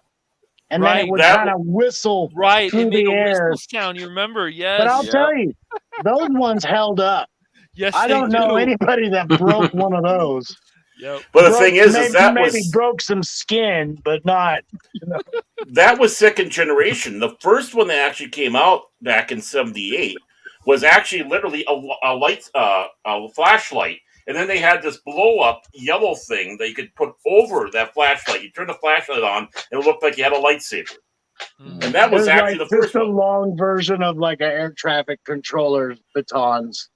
Well, except this was blow-up. This was like a blow-up. You had to blow it up like a balloon type. Weird. And then you slip it over. Yeah, then you slip it over, and then you have another piece to keep it in place there. And it was, obviously it was hard to swing because it was so light, but you could turn the flashlight on, and boom, you had your lightsaber.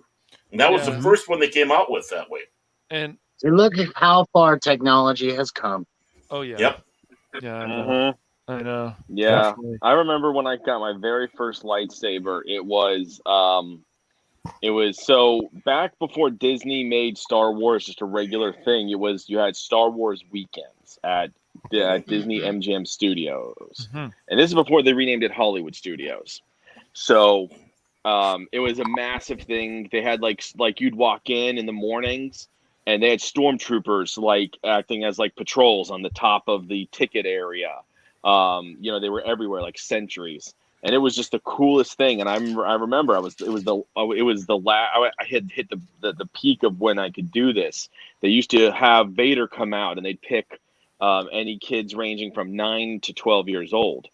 So I happened to be 12 at the time, and so kids would be like screaming me. So I got picked. So we had a quote unquote Jedi master train us on how to activate a lightsaber, do some basic blocks and attacks, and we got to battle Vader right there on stage at Hollywood Studios.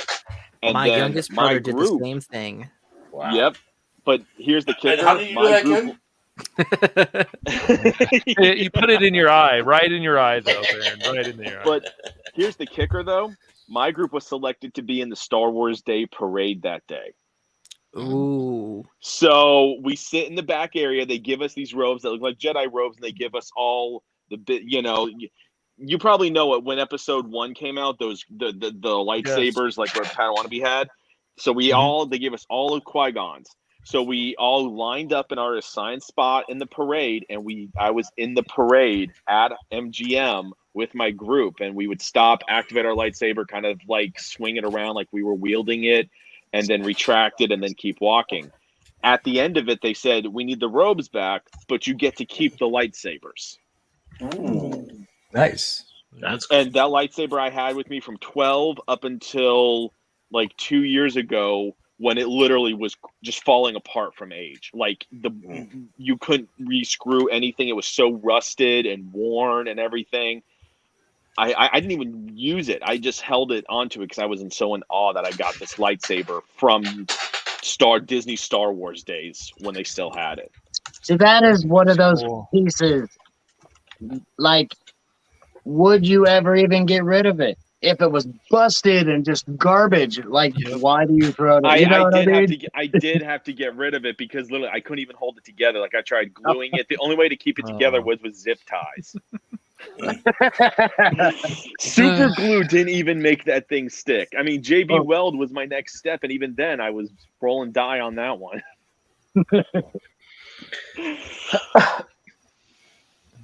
Dude, I remember also like going to other places like Michigan. I don't know if some of you guys remember Silverhawks and buying some of those toys. It's just crazy, man.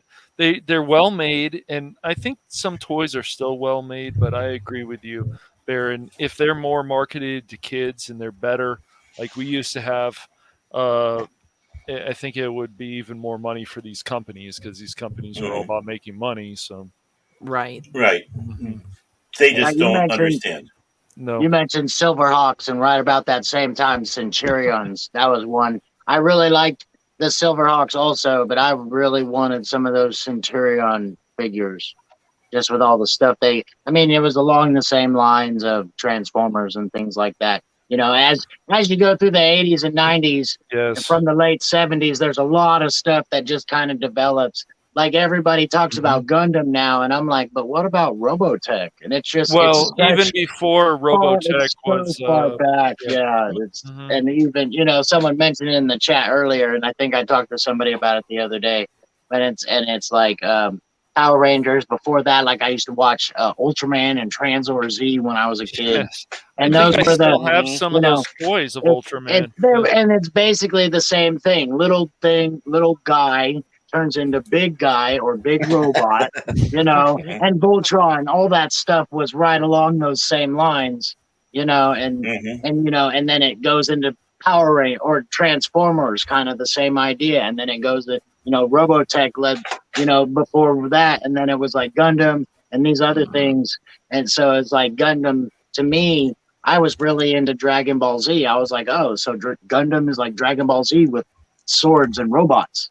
It's a very easy if you're in it at a certain point, the way things lead you, and it's like, oh well, we liked sci-fi, so at a certain age, things just kind of Star Wars makes sense, Star Trek makes sense, Battlestar Galactica. I did not collect the stuff, but I had to have that little robot dog action figure. I just had Remember to have GoBots? that. I had Muffin to- too. I had some GoBots growing up, but as DJ Ronnie mentioned, Macross, because of course Macross came before Robotech, but wasn't also Robotech had violence too? Because of course these 80s shows had some violence in them, which were pretty cool. Well, especially the ones coming from Japan. Yeah. Yeah, like the Gundam. I mean, that kind of went into a little grittier in some of it than versus the Ultraman or the Kaiju big little monster sort of silliness like the Power Rangers. But yeah.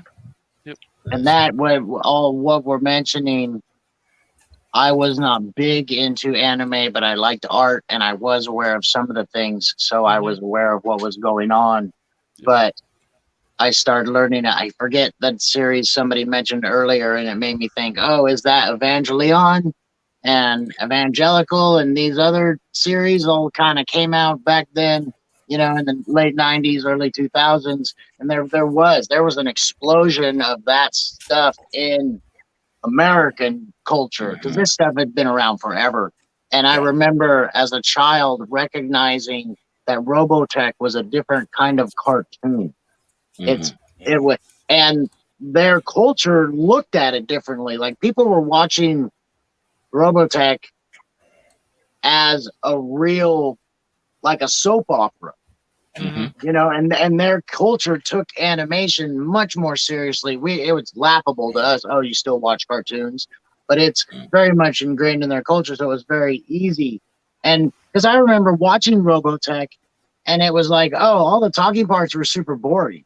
Because as a child watching it, it was not He-Man and Transformers. They were not keeping it geared towards. It was like they were totally adult storylines with these cool science fiction-y things. And that was the kind of one of the first realizations that, oh, grown-ups can still be taken seriously and enjoy this stuff.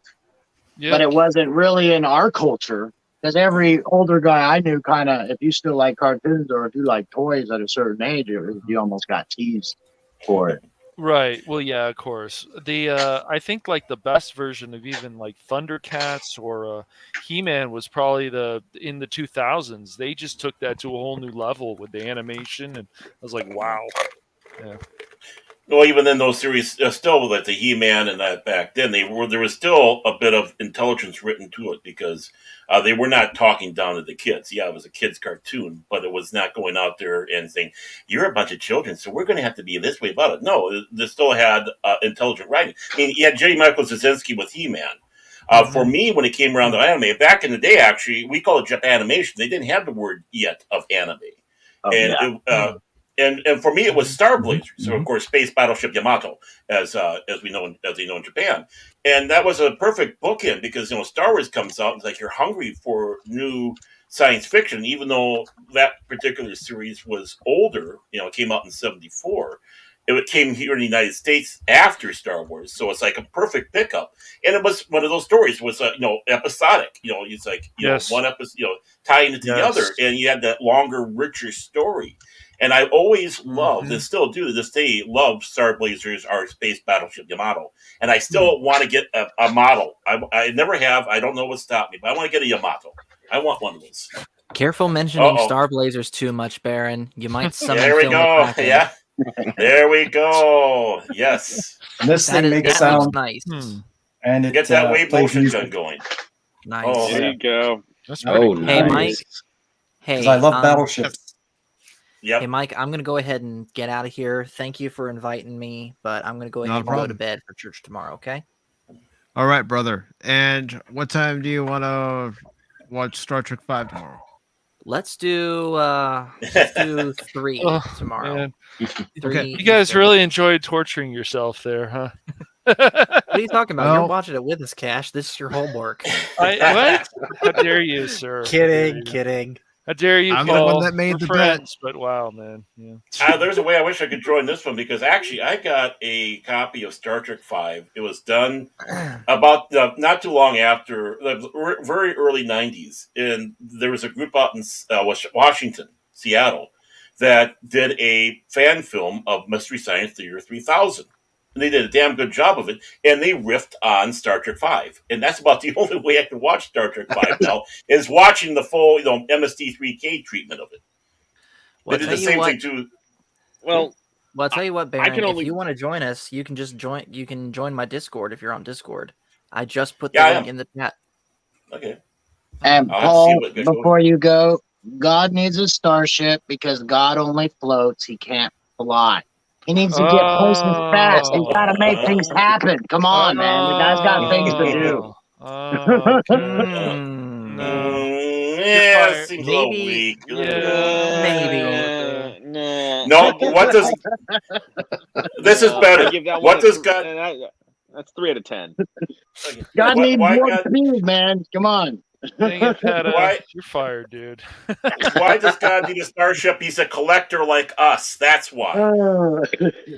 After all, the Bible does say he owns the cattle on 1,000 hills, so it's already his anyways. So, and that's what they say. How many do you have? You have one more than you have right now, so it's got to be 1,001, 1,002. Yeah. Well, he's going to need someone who knows the ship. So, no. Like the back of my hand. I'm glad I stayed for that. Take care, Master Paul. See you, man. Bye, Paul. Yeah, I can only watch Star Trek V because of the way Doomcock said watch it. Watch it from the aspect that it's all a dream. The moment Kirk is camping with McCoy and Spock, and he falls asleep. From that point on, think of it as Kirk's dream. He's having the rest of the movie is one dream. It's the only way the rest of that movie makes sense. Once Doomcock said that, I watched 5 again. I'm like, okay, I see it now. And no matter what's better than what they're putting out now. I'm sorry, heads and shoulders above what they're putting out now. It's amazing the stuff that we sat back and said was horse crap. Is we sit back and go, it wasn't that bad after all, was it? Let's watch it again. I mean, Star Trek V isn't something that I'm very happy about. But Star Trek V, it's okay. God needing a starship makes more logical sense than having a mentally challenged alien that was born on a dilithium-rich moon, become genetically bonded to dilithium, and then have a tantrum and literally cause every single known starship that uses dilithium to implode. Mm-hmm. God needing a starship makes more sense. So it's like, what would you rather watch, Cash? That or Discovery? I haven't watched Discovery, so I don't really have an opinion. And my brother's best friend likes it, so I don't know. I don't have an opinion. I can't. I don't want to be like a lot of these YouTubers, and they're like, "Oh, let's." I haven't watched this, but this is garbage, trash. I haven't watched it, so I don't really have an opinion. I've seen a few clips. You're wiser than me. I did that for the rest of season 1, and then I did it for season 2 and 3. I still didn't understand Picard and why it feels like he's always in a dusty library, though, when some of the clips I saw.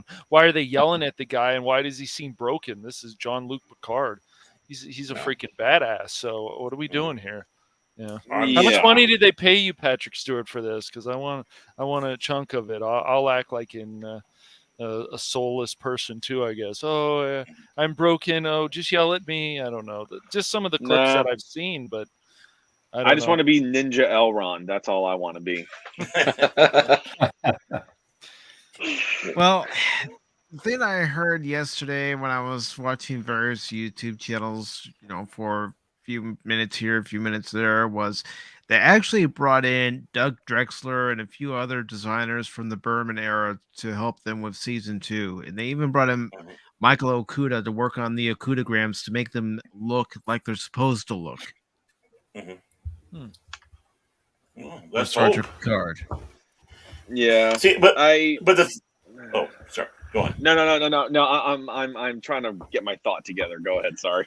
Okay. Well, and see, this is where it kind of goes in the area again with collecting, a lot of people got into this or hooked into this as kids. I mean, back in the original Star Trek days, they got into the big Meagle figures. Then they had some various stuff here and there. You know, they did have a little run of Next Generation. Sorry, not Next Gen, but motion picture. A couple Star Trek 3 figures that came out, and of course, just took off with Next Generation. The big thing is yeah. I mean, obviously, you have the nerd collectors like me, but you had kids behind it, and they're playing with it. Well, it's hard now that you have a show like Discovery and Picard that sat back and said, we're not even going to look at having children. We're more mature than that. It's not a family show. The kids can't really sit down and watch a show when they're going through all this BS and they're dropping the F-bomb. And it's not the Star Trek we grew up with. And, of course, Star Wars, how they ran into the ground. I mean, my God, you go into the stores and there's hardly anything in the stores anymore for Star Wars for people to pick up, especially for the kids. And they wonder why these things are dying, why they can't get that next generation. And it's time that, especially us as collectors, to make our voice known. Is like, get this back out there for the kids. This is how you get the people. That's the dime bag into this. If you want to look at it, and you do this stuff right, they're going to be coming back and wanting it forever, just like us. I mean, with the rise of member berries, or Palpatine, a Skywalker, or whatever the hell that last film was, their action figure collection was so pathetically and poorly designed. No wonder why they didn't sell at all. We need to get it back to the kids. Collecting needs to start with the kids. Whether it's the cards, how many of us went down? We had $1, and I was able to get 4 packs of Star Wars cards or baseball cards because they were 25 cents a pack. It's got to be affordable because these kids, instead of thinking, what can we get the parents for? It's like, no, think about the fact that these kids sometimes save their own money up, or they get their birthday money, or they mowed lawn for something. I mowed a lawn specifically to get a Yoda action figure back in the day. And that's what you need to do. If you're not going to get this next generation in, the collecting is going to die, at least as we know it. They're not going to care because they're too busy. Their collections are on these. Oh, I got my virtual card. Oh, I got my virtual this. Well, exactly. Why don't we? Exactly what you're saying. Yep. Like the Star Wars figures right now, the classic editions that they're doing. The Black Series, but I can't remember the retro collection. They're not $6 and $8. They're $12, $15, $20, $25, $30, $35, depending on what you're looking at. Kids, you literally can't. There is no reason to buy a $25 action figure unless you're a collector. What? Yes. The Marvel Legends and stuff that you see at GameStop when you go through, or even the kind of the old 3 whatever, G.I. Joe style ones that they're kind of throwbacks are still, like you said, 12, 15, 20, 25, $30, depending on what accessories they come with. And you're right, it's kind of, even the little Gundam Converge at Hobby Lobby are about $8 to $10. Or you go to Hot Topic to get the little blind box minis, and they're still like $10. It's just now, like I said. Oh, go ahead. Yeah. Yeah. I mean, on the plus side of this is in the comic book area, there are so many old comic books that are very reasonable in price. And you go through and you take a look at the crap that they're trying to put out and have an excuse for comics nowadays. Again, they're not even looking at kids. The prices of those comics for nothing. You can take the kid in there and go, hey, look at these old classic ones. For the same amount of money that you'd buy for one of those, you can get one of these. It'd probably be even cheaper, and you're getting a better comic. We can start yourself a collection that way. At least there's one good side there with a lot of the old classic comic books. But when it comes around to a lot, But when it comes around to a lot of the stuff like the action figures and stuff like that, it's going to be really hard to get them in there because the toy companies have just gotten so myopic in that in their looking at things, and they're screwing themselves in the long run. Right? Could we use social media as a push? Should we start pushing this? Basically, hashtag better toys for kids. I think so. Why not? Why not? Why not? I mean, this is how we keep. We're battling to try to keep this stuff for our next generation, and that's what we've been doing. Mm-hmm. And why not do that? Because again, such a big thing about it. I remember when I woke up that one morning, I saw 4 action figures on the kitchen table. It was Han. No, sorry, it was not Han. It was Luke, Leia, and I think it was Chewbacca and R2D2. And that was the longest one I had for a while because there was such a shortage. But still, I mean, right there, that started me off as a kid, and just seeing that.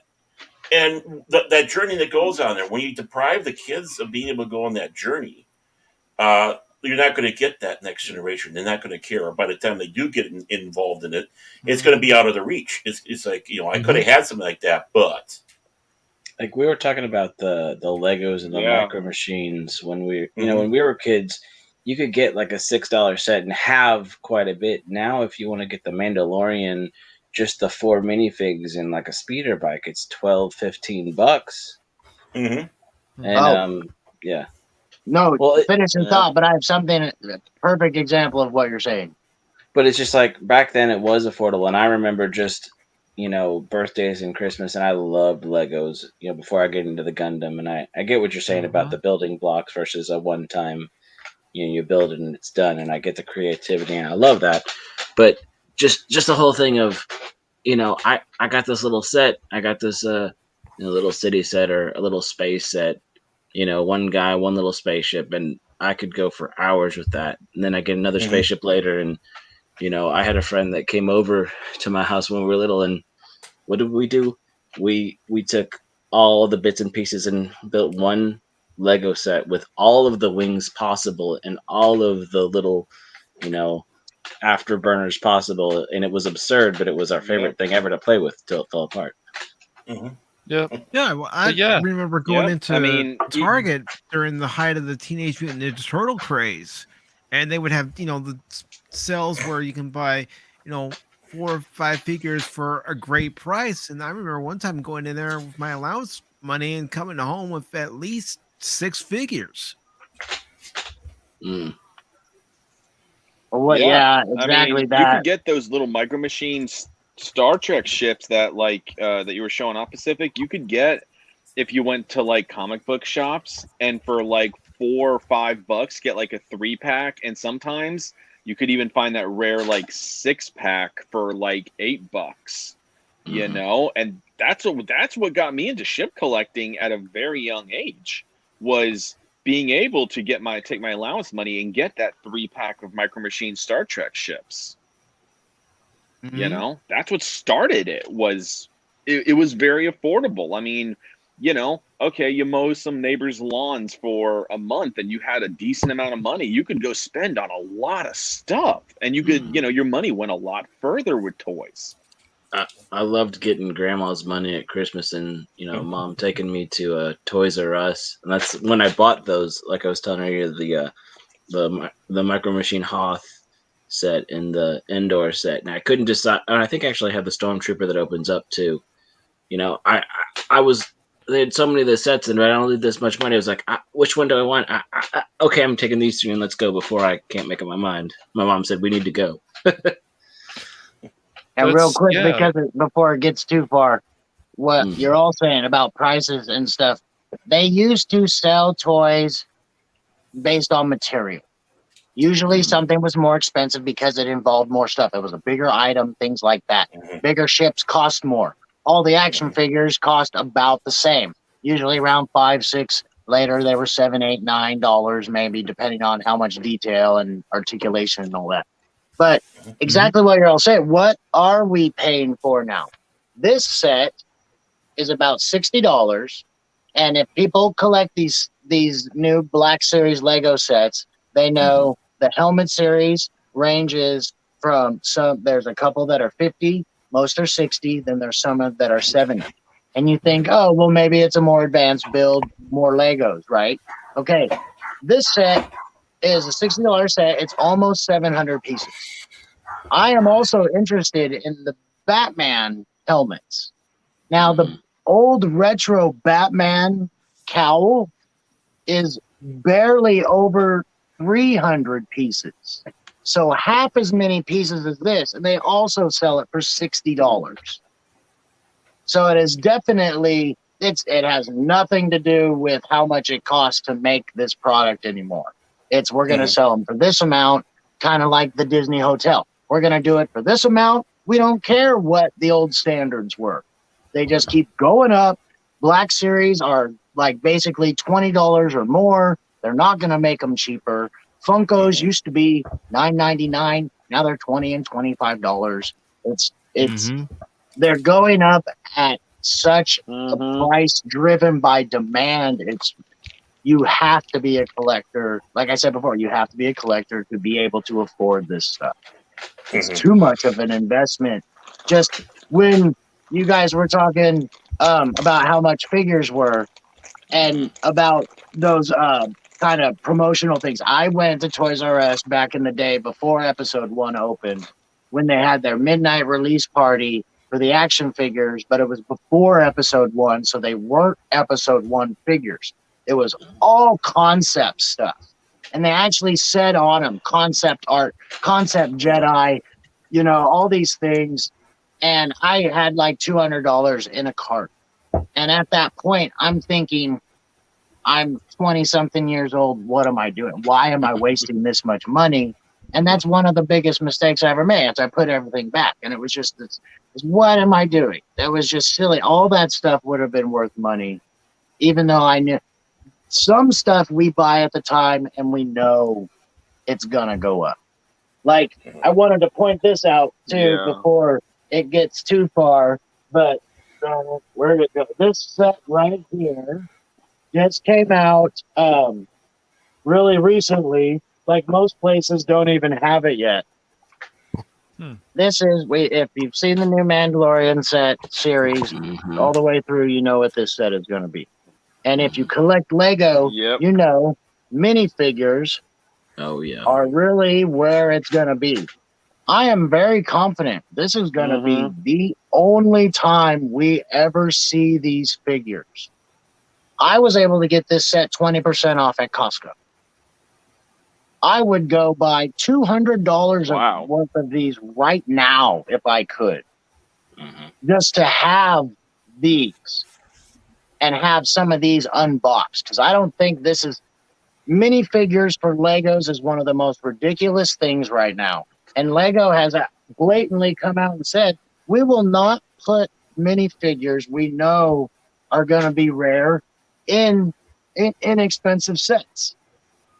So it's almost like this set at the price you're getting it right now is $30 regular. To be honest, at the price of minifigures, you're literally just paying for these 4 minifigures. At $30. And I can guarantee it, they're gonna discontinue this within a year. You're never gonna get anything like this. This particular Luke Skywalker, I haven't looked at him yet, but I'll bet you he's distinct. He's the Mandalorian version of a Luke Skywalker we've never seen in any movie. So I'm just saying, anybody that can get this set, get it. Because I think this is going to be, I don't know anything about collecting, but I know how Lego works right now and stuff like that. As a collector, I understand it. But as a normal consumer, it's almost ridiculous to have to feel like you need to go out and buy everything every year just for the hope. Because I have to kind of pick and choose. I can't get everything. So I'm like, okay, I have this much today, and I see this on the shelf, I'll grab it. If something's on sale, hopefully I have enough cash I can grab it. I hadn't even thought about that set, but I see it at that price, and now it makes me want to go get more. But, those are things that we deal with as non-collector collectors and even normal consumers. If a normal consumer sees this, they're like, oh, that's a pretty good deal, and I can get it 20% off. Anybody who knows anything about Lego goes, here, let me take this carton, and you're going to walk out of the store with it, and some scalper's going to go in there and buy a whole pallet of them, And that's what we have to deal with now, is because people can't actually do that. And it's a shame. Like you're saying, the kids don't benefit. No. And I think the toys is really coming to a head right now where they're making mediocre toys. We all know what toys we thought were great as children. And to be honest, most of those companies kind of went bankrupt. No good companies have really taken over. Without Lucas behind it wanting to make quality toys, nobody at Jurassic Park is pushing Jurassic Park toy. I think we would hear about it. Hey, somebody's testing these and making them good, and they want to make good toy and more stuff. You know, there hasn't been a company or an individual that wants to do it that way. And I was going to say, back in the day, in the 90s, I think we saw it when, like, Star Wars was still very popular, but when Power of the Force figures were introduced, I was not a fan of them at all. It was not Star Wars. I didn't like the way they looked. I think the only reason they're being collected now is because old Star Wars memorabilia is harder to get. Because it doesn't make sense in any collector. It's nothing like we've ever seen in any of the movies or anything. They're different figures and everything. And also in the 90s, if anybody remembers those 12-inch Marvel figures that had no articulation, they just moved their arms and legs. To me, I didn't understand the appeal of that kind of thing. It was like, you're just getting us to spend a bunch of money, collect all this stuff on kind of a mediocre toy or collectible, you know, and now there's way less companies, and I think we're really seeing that suffer. There's not really marketing. Companies have told us for the last 20 years there's not money in action figures, but we haven't seen one company since George Lucas that has tried to make really good toys. No, so and lots, and just push them out to the kids, for the kids. What? What would be? This? Oh, go ahead. No, I just want to say this one quick thing. So this TIE fighter that I got, the TIE Special Forces, it's no different than my other ships. But guess where I got this? Just take a random guess. Garage sale. Grocery store. Dollar Tree. Nice. Dollar Tree. Nice. Dollar Tree. I was happened to go through there, and I was walking through, and I saw this there. So I picked it up off the rack, and I said, "Ma'am, is this a mistake that this is here?" She's like, "No, it's not a mistake. This cost $4 if you went to Walmart." I got it for $1 at Dollar Tree. Nice. And really, $4 isn't a bad price for that. This year, No, $4 is really good for these ships. I mean, they're good quality ships. You take care of them, they'll last you forever. But I got that's where it comes to. You know, it's.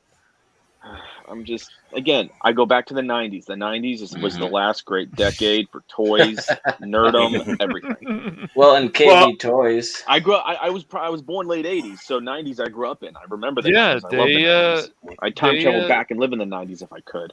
Yep, they wanted to push limits. They wanted to push boundaries. If they did it now, who knows what, and with the technology they can do. Yeah. But they were very afraid, of course, because of social media and so on. But if we were going to put out a hashtag, what would you guys want that to be? And would we talk about this once a week? Would we target certain toy companies? I don't know. I think my message from this stream is just to encourage people to buy things that make you happy. Surround yourself with things you enjoy. And not just have it in your head. Have a tangible object of things you like around you. So are you guys all on Twitter or whatever? Yeah. Okay, so we can put out messages. I have a Twitter, but I don't know, really I understand. use it. I get that. But we could, use it for something good. Sometimes it can be used for some good. Put out a message every week. And I'll start it, or whatever you guys want to start, and basically say, let's get, better made toys for kids so they can go on that same journey that we did. I know. I mean, imagine, I was an 80s kid, in 70s, 80s. And of course, saw how Star Wars declined, and, it came back. And of course, the aisles were starting to fill up with action figures and toys again. But my God, when the Phantom Menace came out, and seeing that there was one aisle over there that was full of these Phantom Menace toys, that aisle over there was full of them that was closer to the front door. I thought to myself, this is just like it was when I was growing up. I love seeing this because the kids are going in there and they're picking it up and getting that the love going again. The fact that I can continue the saga when I get home and make my own stories with these action figures, just like we did growing up. And when you can't do that, the kids aren't going to be interested. Mm-hmm. Yeah, I agree. I guess that's what it boils down to. I mean, is, look at what the thing is to have is good entertainment. That way, the toys will follow.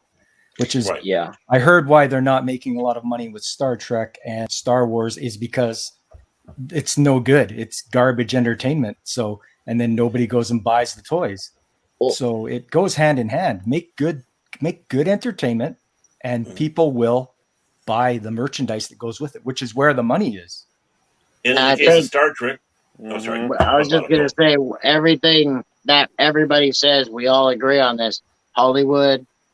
The creative forces that are driving money-making endeavors are kind of stagnant. When we all know these toys, they made their name at how are we going to be different. Star Wars, He-Man, G.I. Joe were all action figures. They were nothing alike. Not at all. Yep.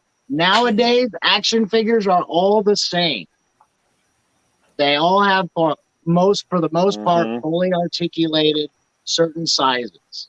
And back then, it was like, we're going to make this size, we're going to do this to it. Or we're going to make this size, we're going to have it attached, built this way, it's going to be totally different.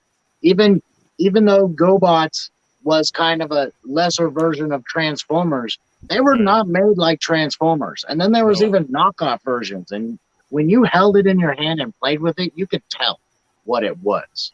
Transformers were heavy-duty toys, compared and just everything about it. Newer toys, everybody says the Force Awakens figures were not very good detail, and you can't make stuff nobody wants to buy. When you have to go through every character on the shelf just to make sure you don't get one that's cross-eyed, that's bad. I agree. I'm kind of thinking if I can go for a second. Like, I remember going to KB Toys when I was a kid in the 90s, and I don't know if you guys watched any of those documentaries about the toys that made us and stuff, which really went into the concept of it. It was like in the 80s and 90s, it was, we're gonna make a toy line, and then we're gonna make a comic, we're gonna make a cartoon, we're gonna do something to sell those toys. Now it's, we have this thing that we want to push to you, and we also have action figures, but it's not in this multifaceted way to get you invested, get you hooked, and get you wanting to buy every last tertiary character or somebody that was just on for a minute. Now, I think, like I said, I've gone with the Gundam models, and even before I watched the shows, just the availability of all the different kinds, and you have a lot of the main Gundam models and mechas, but then you also have a bunch of different variations of the other things, and they're all up until the last few years where everything was kind of getting difficult, they're all fairly well available. And so for 10, like a Gundam Gunpla, a basic high grade, nothing too special, for $10 to $12, you can afford 5 hours of entertainment building it, and then you have this toy you can kind of play with polycaps and pose how you want, and that's cheaper than a Lego set. I mean, unless you get into the P Bandai variants and stuff, but I mean, it just goes to show that and I think that may be why some of that just anime, East Japanese stuff is becoming more popular here, because you're getting good quality things for the price matching value. Well, from the stories on down. Yeah. And I love what Pacific has been putting up there. You know, obviously those Star Wars ones, but he was also showing the G.I. Joe. G.I. Joe was just about as big as the Star Wars stuff. Oh, it was. Yeah, my mother made me make a choice. Yes. I had to either choose G.I. Joe or Star Wars because both collections were too vast. You can't have both and still expect to get I could either have a little bit of Star Wars or a little bit of G.I. Joe, or I can just go one or the other and then I can get more stuff. You guys remember that G.I. Joe toy that turned into a base? I remember many years ago before Christmas. I woke up and my dad had finished building that, and as a present, and that thing turned into a base. It was really cool. You could put some vehicles in it, or had its own vehicles. Like they thought outside of the box. They're like, let's give these kids as many options as possible. It's important.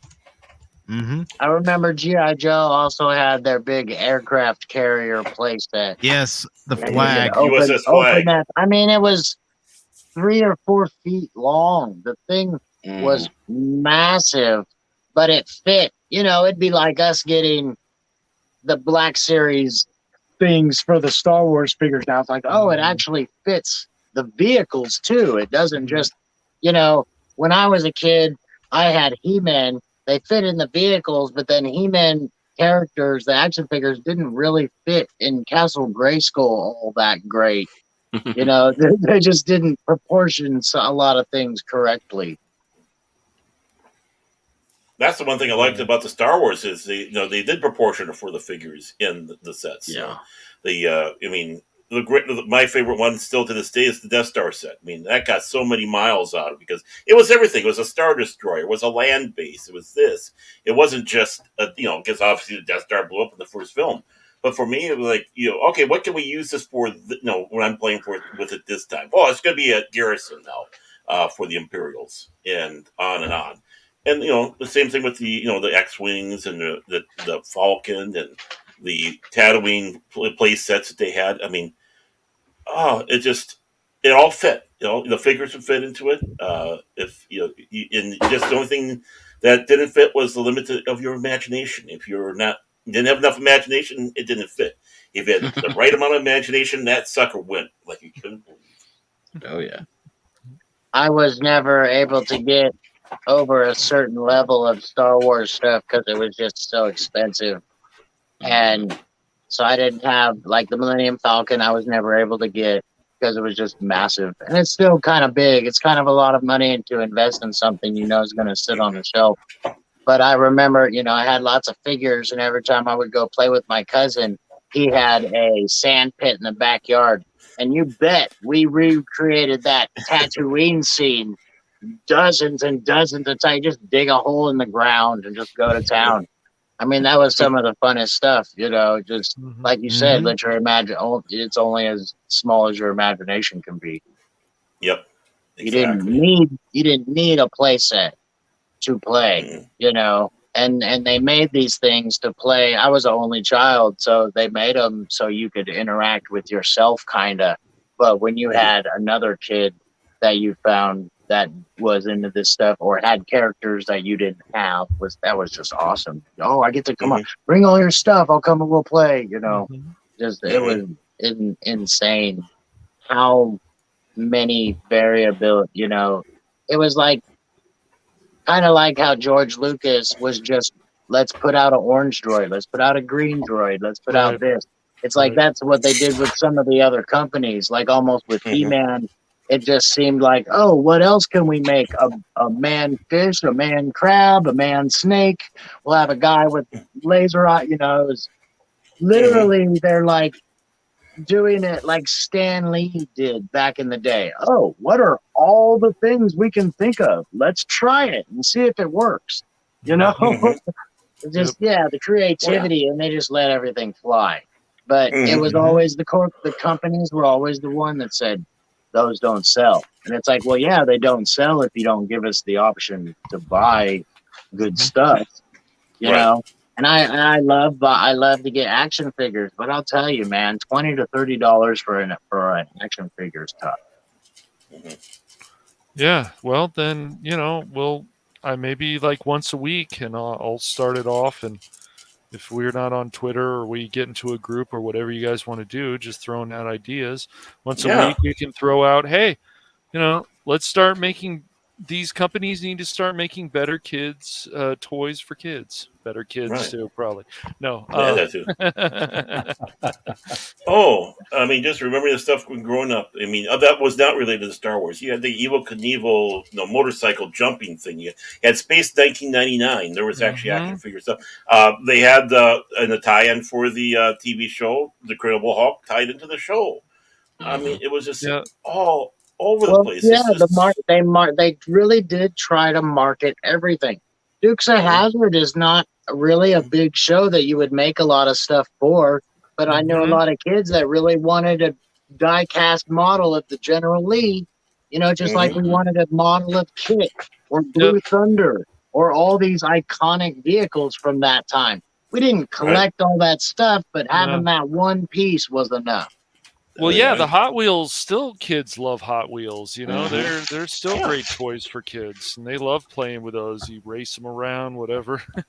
But and kudos to Hot Wheels for still making metal cars, and not they're still pretty much as good as they were 10, 15, 20, 30 years ago. Yep, and good for them because. That's why I never bought Matchbox, because Matchbox cars did not last one day. Demolition Derby much? Well, the axles would bend, and the cars would break in half, and just everything. I know what you mean. It's the Batmobile, isn't it? Oh, yeah, that's the 89. The 89. I got, of course, the 66. I got a few 66 ones. I just love these eras. The 89 Batmobile, the 66 Batmobile. Yeah. I don't know if you guys remember buying the Batman toys. Some of them were very well made, but like even that Batcave, I remember having that growing up with that as a little kid. I was like, this could have been better made. It was kind of cheap. Some of those things are kind of cheap. Like here's the mansion, and then you open it up and it's the Bat Cave, and I'm like, they could have done better job of some of this stuff. Yeah, some of it was they wanted you to use your imagination. Little EU magic here. I got this Mara Jade, yeah. I got this for $3 at a comic book shop. It was in a little bag. So and it said, for $3. It's like, you kidding me? It's mine. I think I have $3 I can spend on that one. See, we have some used game shops that kind of, you go back to the original Nintendo and up, and they've got used pop vinyls, used Marvel toys, used Legos, and every now and then like those little blind boxes they used to have a lot, and I guess they still have some. So every now and then I'll sift through if I'm bored. Well, not bored, because I really like thrift stores and the whole needle in the haystack things, but it's really fun to go through. That's cool, yeah. Oh. Yeah, I remember those old Dukes of Hazzard. Here, that's like from Starfleet Battles, the B-1 battleship. Nice. I like Klingon ships. Yeah, they have a nice design. I like them too. Yeah, I painted that one myself. So, yeah, I remember the. You like Klingon ships, huh, Baron? Yeah, I'm a Klingon. All right.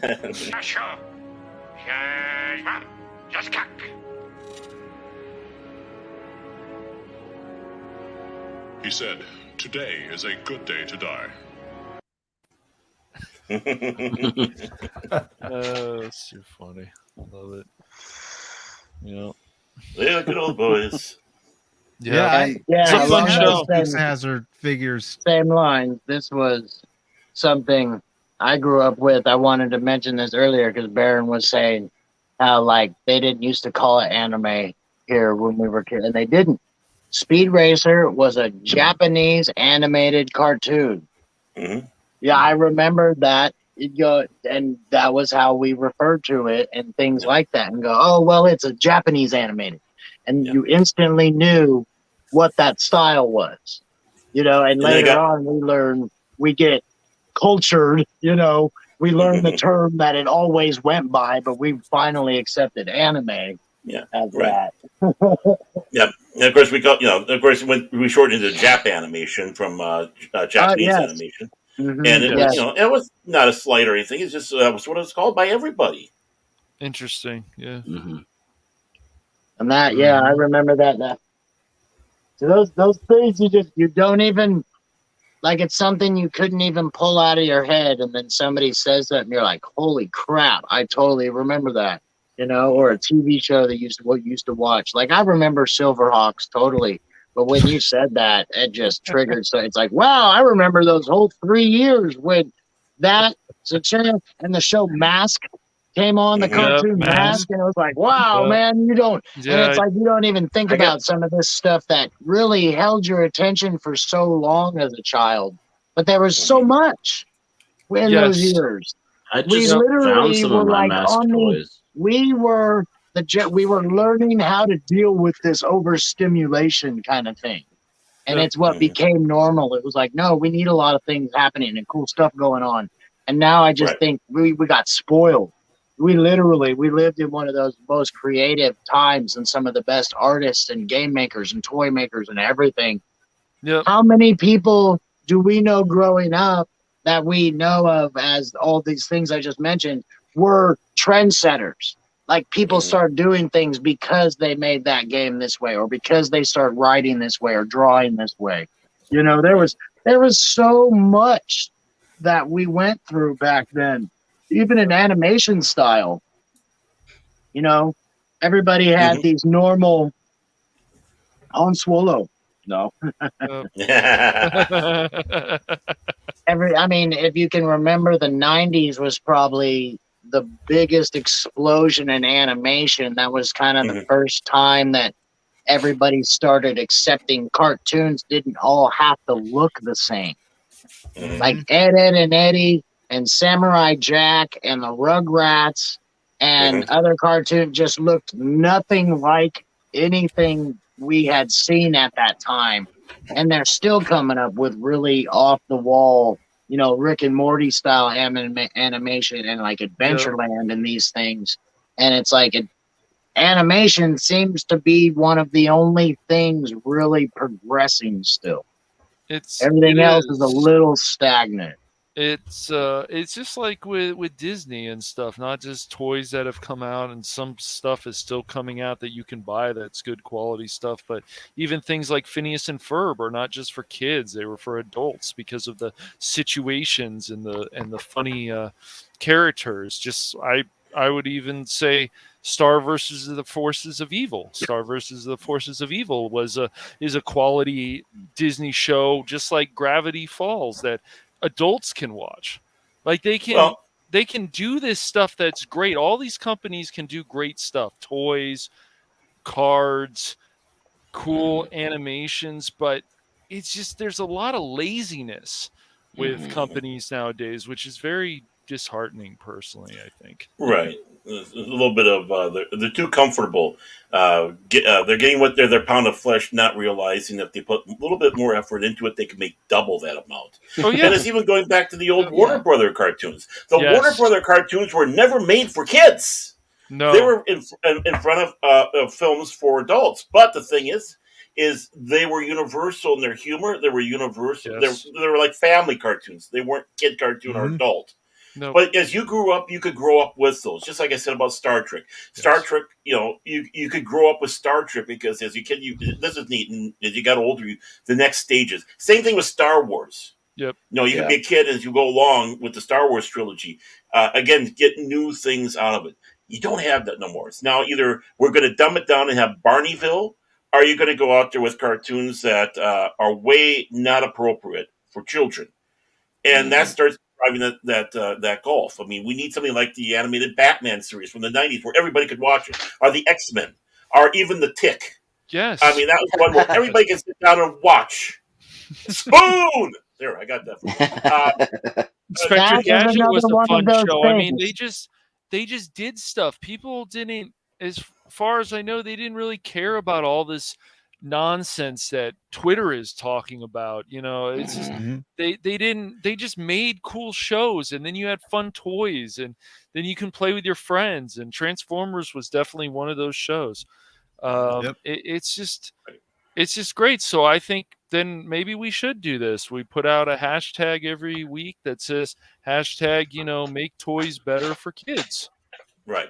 Hashtag companies should make, I don't know, it doesn't have to be that long, I guess. Well, we can figure something out. I mean, we're just starting something on here, a little brainstorming, you might say. Exactly. But and that's just it. I mean, we need to get back to where, you know, again, we don't need to have these divides. If you can grow up in something, it stays around. If somebody can sit down with as a family to watch this stuff, so much the better. There should be no reason why, you know, you have to sit there about ready to overdose on the Vicodin because they're playing the Barney show. It's like, okay, it's either like watch Vicodin or watch Barney. You know, Thomas Tank Engine. My daughter grew up on that.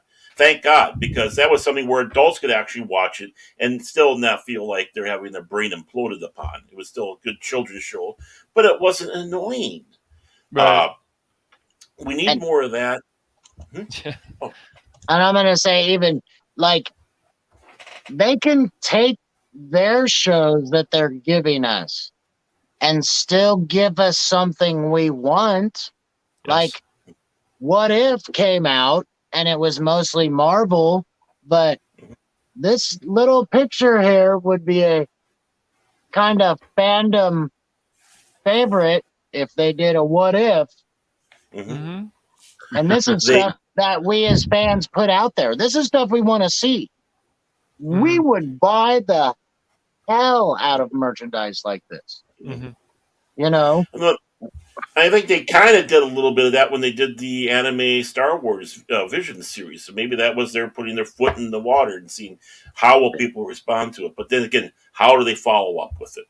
I know they came out with a book. They did came out with a book about the Ronin character from the first episode that they had. Well, you lost me when I read the author's bio because they're more interested in telling you how woke this lesbian is. Nothing against lesbians, I'm not saying, but they had to hit every little point on that of the wokeness and nothing about the qualifications. Like, okay, you lost me. I'm not going to buy the book. Well, how can I know this is going to be good? It makes me want to get it used now. Yeah. People have forgotten, especially these companies, that talking about the certain details and not going on about your own agenda or something that's not as helpful as when someone is actually breaking down the toy or telling you the specs of it or telling you why this is fun. And they used to have little messages. I think I don't know if toys on the back of boxes have messages. This is an adventure, blah blah blah, just so you can bring more of your being more creative. Like when the G.I. Joes had that whole like ID classification card, their description, their that I remember cutting those out, even and I had the collection of all of those in one of those what you'd store some of your loose leaf baseball cards in, and I don't know what happened to it, but I had a ton of them all in one spot. Same with the Transformers. That you're talking about, those back cards like the Transformers stats and things like that. Those kind of toys are what started making me think I need to keep all the boxes my stuff comes in, because they made the box worth having. It wasn't like we were talking earlier, it was the collection list too. It'd be like, oh, the next 10 that are coming out. So you'd keep them all just to get the series. But then Transformers and He-Man were writing bios of the characters on the back of this and their strength stats and all this stuff. And it was like, yeah, it was trading cards. Exactly what you were saying. It was a worthless piece of cardboard, but you kept it. There was a reason why you kept that. I know my that one G.I. Joe action figure I got had the story about the figure on the back there, and I got that cut out somewhere and kept. And I wasn't collecting G.I. Joe, but it's like I want to keep this. It's interesting. Just go back to the Magic cards when we used to collect those, and people would ask why is this game still so much fun, and even the card game, because they thought about all these different options. You turn the land to bring out the creature or whatever. You use a library card. There's all, and then they had all these different sets, of course.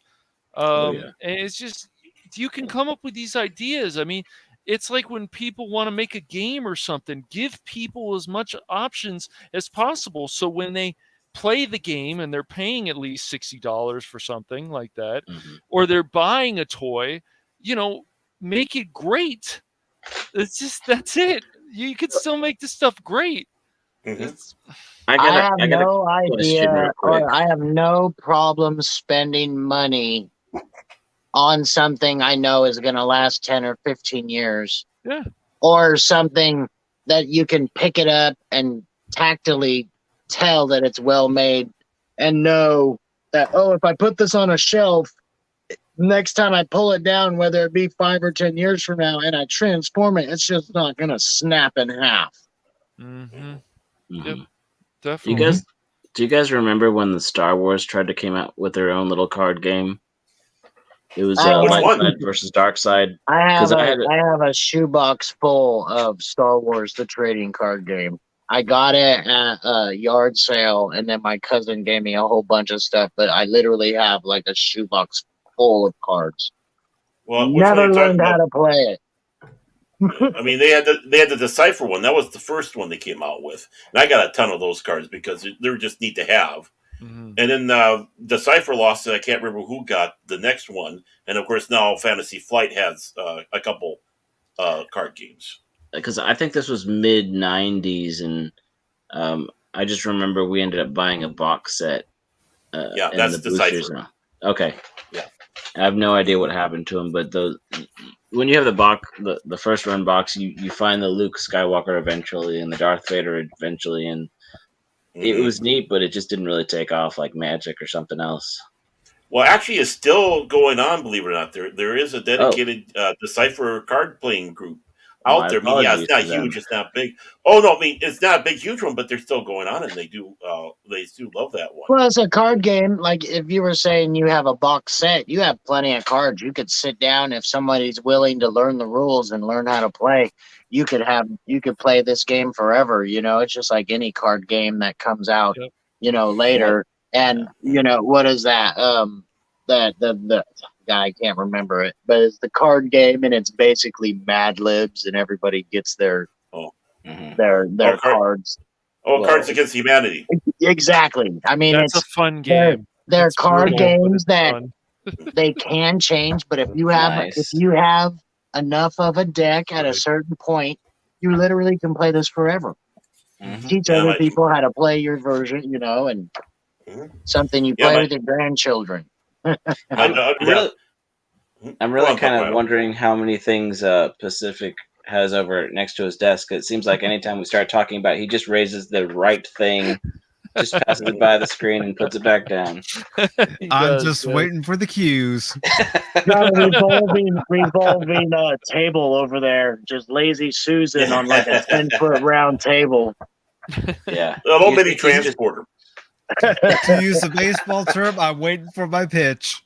But it's also your brother and your parents that care about this stuff too, that want to share this with you, which is awesome. Oh yes. Yeah, I will admit that my brother is solely responsible for any interest that I have in Pokemon. Actually, I introduced my kids to Pokemon when they were kids, when they were younger. And my oldest daughter and her boyfriend still play Pokemon today. Yeah, and they're in their early 20s. If you like micromanaging, you can play Pokemon forever. It's but I'll have to share with you guys something my friend told me, the dark side of Pokemon. It's, there's a dark side there. There is. I think I know. Oh, there is. Yeah, there is. There's basically about there's more female trainers than men because the men can't cut it, and something happens to them, but I won't go into details about that. My friend was telling me about that. I was like, wow, that's dark. Got to warn Woopah about that before he gets too deep. I found one of my '66 Batmobiles. Oh, cool. Let me. So nice. Yes. I have two that aren't packaged in there, and of course, as a Doctor Who fan, I got to have my yes, your Daleks. obligatory- Yes. Yep. Yes. Your Daleks. Which I got up on the shelf over there with Davros regarding my book collection. So nice. But yeah. Oh, very let me cool. get those back over there. It's amazing what he started talking about this Hector show. It's like I got my little Lazy Susan show too. So I don't really know if we've gone over this, and I don't know if you were going to get to this, Mike, but I was just thinking, because we've kind of gone on a few little tangents about the collection, but like, what about the one thing that, I don't know, there's always one or two things in your collection that they may not be the most expensive or the most, I don't know, valued by others, but there's some sort of sentimentality that even it's just kind of a weird little knick-knack or something that you're never going to get rid of, and if nobody notices it, you notice it, and it's always it has that much sentimental value that it's just going to be your like penultimate thing to you in your collection. I totally have stuff to talk about, but I have to go get something real quick. But I was gonna say this before. This is exactly when I got cut off, because there's a few things that I'm really happy I was able to get a hold of. But exactly what, like, this is something I was mentioning. The ships from Star Wars and the gunship, the Republic gunship specifically, was very cool. And it's like, oh, that's an awesome ship. Love to have, kind of expensive. But when Genndy Tartakovsky came out with his Clone Wars, and they did a version of a gunship that had the painting like how the old fighter planes in World War I and World War II used to have the mouths on them with the fangs. They did a version of that with that gunship, and it was only available at Target. And I found out about that, and I was like, I absolutely have to have that. I have to have it. And that piece made me decide to, I'm eventually going to make like a diorama action figure set of the Geonosis war when all the clones start attacking. So when Lucas started making clones in purple and blue and green and light green, dark green, yellow, orange, I had to get all of this. I had to get Mace Windu and Anakin Skywalker and their starfighters because they were my favorite. And like what you were saying, I had to have this item, and this item inspired this thing that I wanted. Eventually I'll be able to do it, but it's been like this dream project, and that's exactly what you were saying. It's just one of those items, I had to have. I didn't know that it would quite create what it did, but it was just like, it's what would make you buy a certain version of the Millennium Falcon, because they're all kind of a little different, or, a certain series. But yeah, I wanted that particular ship.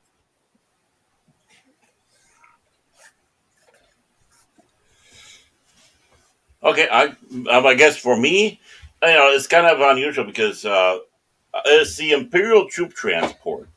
It was the first when I was a kid with Star Wars. This was something that was never seen in Star Wars. It was seen in the original Marvel Run comics. I guess they were kind of doing a little bit of tie-in. And of course, The Mandalorian had it in the season finale, episode 1, and I think even Rebels might have had it. But it was the first true EU design EU toy that was made for Star Wars. This is back again in 1978, 79. And at the time, I thought it was a neat little thing to have for the stormtroopers and other Imperial troops to transport around. And it was something you hadn't seen before. It was never out there before. It was completely original, and it just blew my mind away. And so, I don't know how much that does cost or how much people are wanting for it. I know Tweaky's hiding in there somewhere. My Tweaky action figure, Buck Rogers. So there's all cross pollination. But yeah, that's going to be one I'd never get rid of, and I know it's there. And I was actually trying to pull it out for the show, but it's like, yeah, it's buried too good in there. That's the trouble. I have an old train that belonged to my father. It's one of those old H2 trains. Oh yeah. And what's H2? Rare. Is that a size or is that some Yes. other? Are you talking about electric trains? Yes. Okay, I know that I have HO scale and N scale, and I know some of the other ones. And then I know there's that LGB is that big giant size train that they have. I'm just not familiar with that particular one. It was one that was my father's that he got from his grandfather, my great-grandfather. And it's of the Big Boss. I don't know if you're familiar with what the Big Boy or Big Boss is, but it's a big steam locomotive. I'll try to pull up a picture of it here so you all have a frame of reference. Mm-hmm. But I used to have it some was that my had it all broke down. I bet this is probably a little before I started doing the train, so this is probably going to be a few years before I knew even what was going on. Electric trains was always something I did as a kid because it was cool because you could put the track together, several different configurations, and just have this thing going around. It was like the slot car tracks, but I never got into collecting.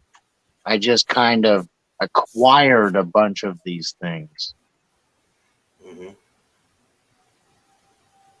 Now I just want to do an electric train with a Lego city. That would be fun. Yeah, that'd be a lot of fun. Yeah, you had like the Z scale, which is smaller than N. Then you had the N scale, the HO, the S, the O, and I think there's like the Lionel O because you have the third. Yep. And then you have the G size. So I'm not really fully familiar with the H2 scale. Yeah, that's it. Was not one. That's why I was wondering. I was like, this must be a really old. And then you said it was your grandfather. So yeah, that's awesome though. That is so cool. Yeah, definitely. But anyways, this is what the Big Boy looked like, and oh yeah, big old melee. Yep. Yeah, everything I had was fairly modern looking. I had a few of them that looked older, but nothing like a steam engine. All mine were definitely models of electric versions of trains. Up in Duluth, we have one that's similar to that, a melee like that, the same wheel configuration and everything. I don't know if I don't know if she's the same exact size as the Big Boy or a little smaller or what, but they use that for the moving all those taconite pellets up there in northern Minnesota. They bring down to Duluth. So they have one in the Duluth Museum. They have one up in Two Harbors, and then there's one in one of the towns outside. Those are magnificent. And the one in the Duluth, you can actually go inside it. They have it lifted off the track a little bit, so the wheels will turn automatically. So you just press the button or wait for it, and they'll go through the story talking about. And these giant wheels are moving, and then you can go in there and just like, wow, this thing is huge as you're sitting inside the actual engineer cab. Mm-hmm. It's really cool. There's even been a few that have been restored. Yeah. What's that, Punkwaddle?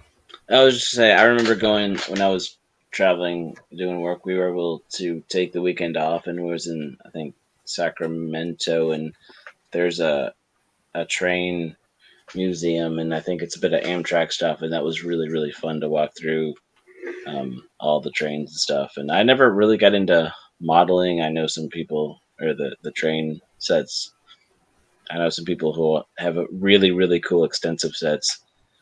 I just want to learn how to build dioramas for my Gundams, though. But yeah. When you come into Omaha, you're crossing over the bridge. Up in the hill, they have a Big Boy as a museum piece up there. You can go up there and see that. And the large diesel electric that they have too. That was like the large one, just monster.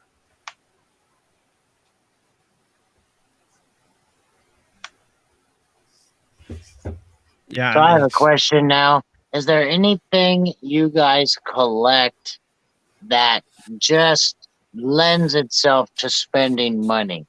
Or do you have a hobby? Like, For instance, guns and music come to mind because it's something, if you collect these things and you like these things, there's always something that comes out that you want, or there's always another version of it that you're like, oh, I want this one of it, you know. Like for me, it would have been if I really decided to invest money and time. Like I always wanted to get into gas-powered radio controlled cars, or like helicopters or airplanes or stuff like that. But it's like, God, so much can go wrong so easily, and then hundreds of dollars are gone and you're at square one and you'd have to start over. I was just curious if there's, or even like people do hot rods, you know, but you're constantly having to upgrade a part, or you modify it or something like that. I was wondering if there's anything like that. You know, well, that's actually kind of a good point. Like movies, you know, you're constantly having to buy a new version or a new collector series of it. You know, do you guys do anything like that? Try not to. Yeah, it's very easy to overspend on. Like I collect anime figures, and they can start running into they start at like $100 and go up from there. You can get into stuff that's thousands of dollars if you really want to get crazy about it. So yeah, I mean, I got to be careful. And it can even be something so simple like, oh, well, I constantly upgrade my computer. And it's like, but that means that you're constantly aware of what's coming out and what's coming up next and what your computer can handle. And you're just upgrade. To me, that's that kind of collector mentality. Right. I think some of it, like what I was saying earlier, that I've gone through phases is there's a certain finite of the era and what technology you're in. Like, you know, in college I smoked pipes, but I bought some really well handmade pipes and from a few different places, and then I saw that they kind of did the same thing with different colors. I don't need all of them. I have some really nice ones that I can smoke out of or give to friends as gifts or whatnot. And then with guitars, I've got, let's see, I have a resonator that I bought from a friend. I've got a couple acoustic electrics. I have a couple hollow body electrics. I've got a 4-string and a 5-string bass. Like they all have a slightly different purpose. So I don't need, and that's more than I need, but I don't need another 3 or 4 5-string basses. You sound like you're collecting instruments, but it sounds like you're collecting for functionality. Yeah, like the Gundam models are probably the thing that got me really. I realized that I had bought so many because I went in spurts. Like when I traveled, I'd be back for a week or 2 at a time, or sometimes there was a down period of a month. So I would be on call and go to the office for a minute, but I'd just be at home making models, having fun with it. And my backlog kind of grew because I knew that I had time, and then all of a sudden I didn't have time to build, but I kept buying like I had time and I had the money, you know, and then all of a sudden I said, whoa, I need to slow down because I don't have space for them anymore. Yeah, that's kind of how I was. It's almost like I'm kind of an opportunistic collector. Like, especially traveling is hard because if you're somewhere for more than a few days, you're like, oh, I wonder what these thrift shops have. And when you see something because you went to a different place and you're just like, am I going to kick myself if I don't get this? Like, how many times do you walk out of a store and the rest of the day you're thinking, man, I really should go back and get that. I have a funny story about that because there's the 5-string bass that I'm most proud of. Okay, so we were traveling we were in Memphis. My coworkers wanted to go, or I think we were talking about getting to some of the pawn shops or just go window shopping. It's like, let's go to Guitar Center. Okay. Well, you're in Memphis, so there's tons of musicians. People are turning gear all the time. I found this. It's a Washburn custom shop 5-string circa about 1997.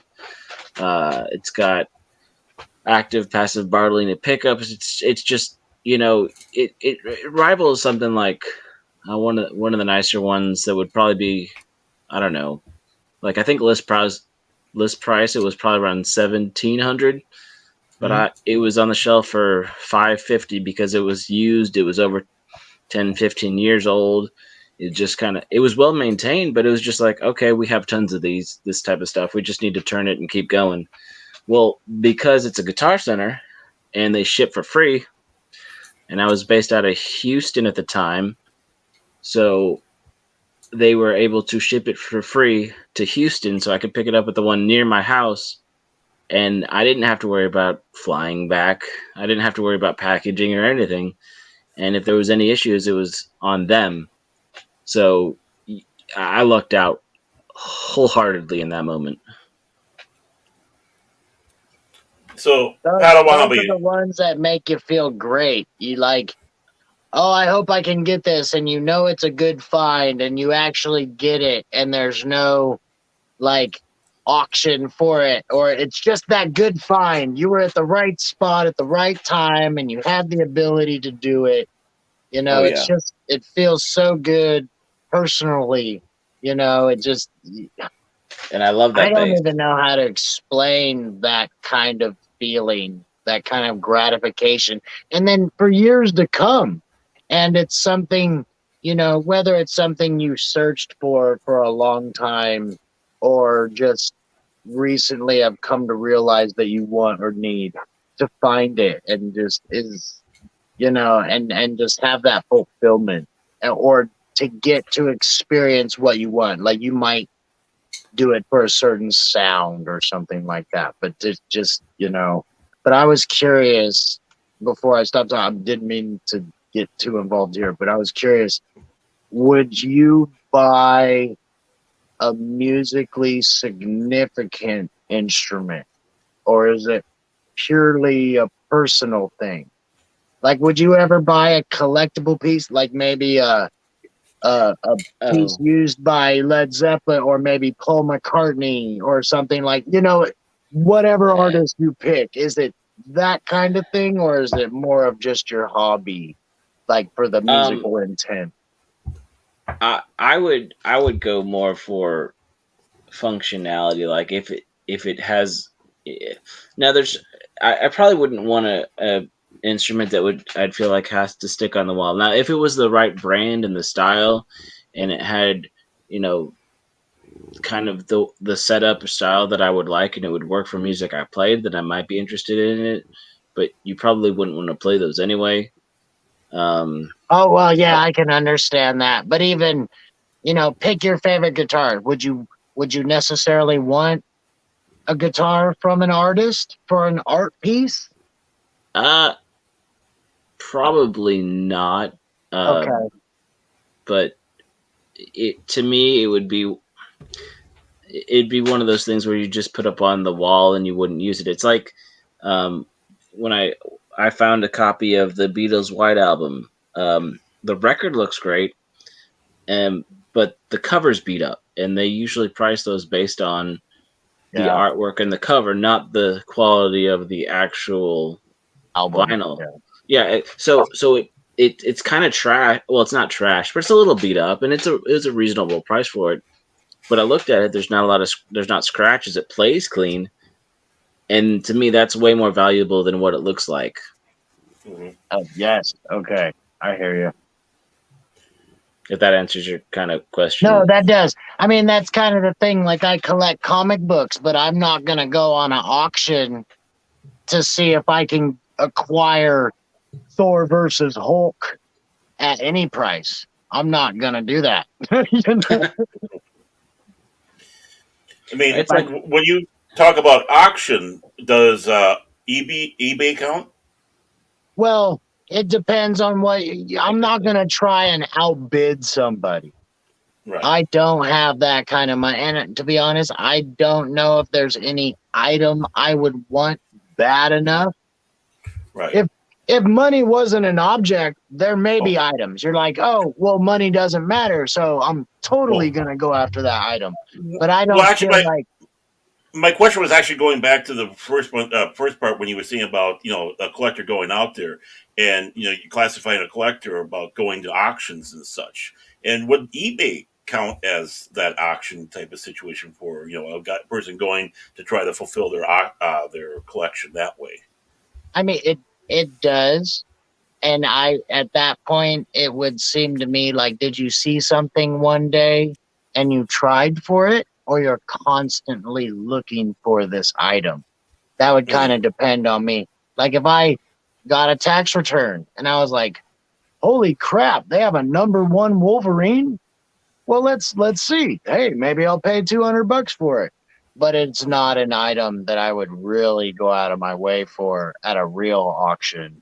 It's like there's even items I see now where it's like, oh, I'd love to have that item, but $40 is kind of pricey.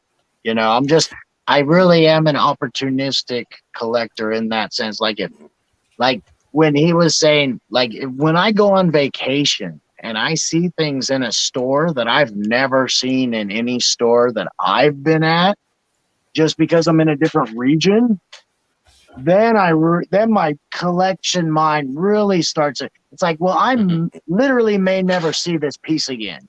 And I'm going to be thinking, I'm going to remember forever. Oh, I saw that piece and I didn't get it. And it was only $6, kind of like that night I went to Toys R Us and had a cart full of, unmade figures.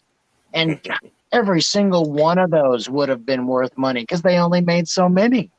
They canceled all those and they made all new figures from episode 1.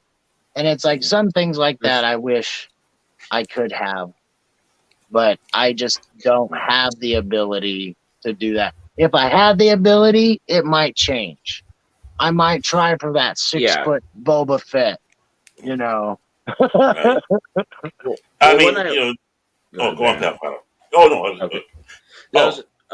Okay. When I was traveling, we had a shop van, and there was a lot of equipment in it, give or take, and luggage. But there were times when we didn't drive back to Houston often, but there were times when we did, and I thought, okay, I can load up on stuff because we're done with the project, and we've got a 3-day drive, and anything I pick up is going straight into my vehicle as soon as we get back to the shop. So, yeah, there were times when I said, okay, I'm really gonna utilize this situation. But when we were flying and leaving it parked for months in different cities around the country, there was nothing I could do about it.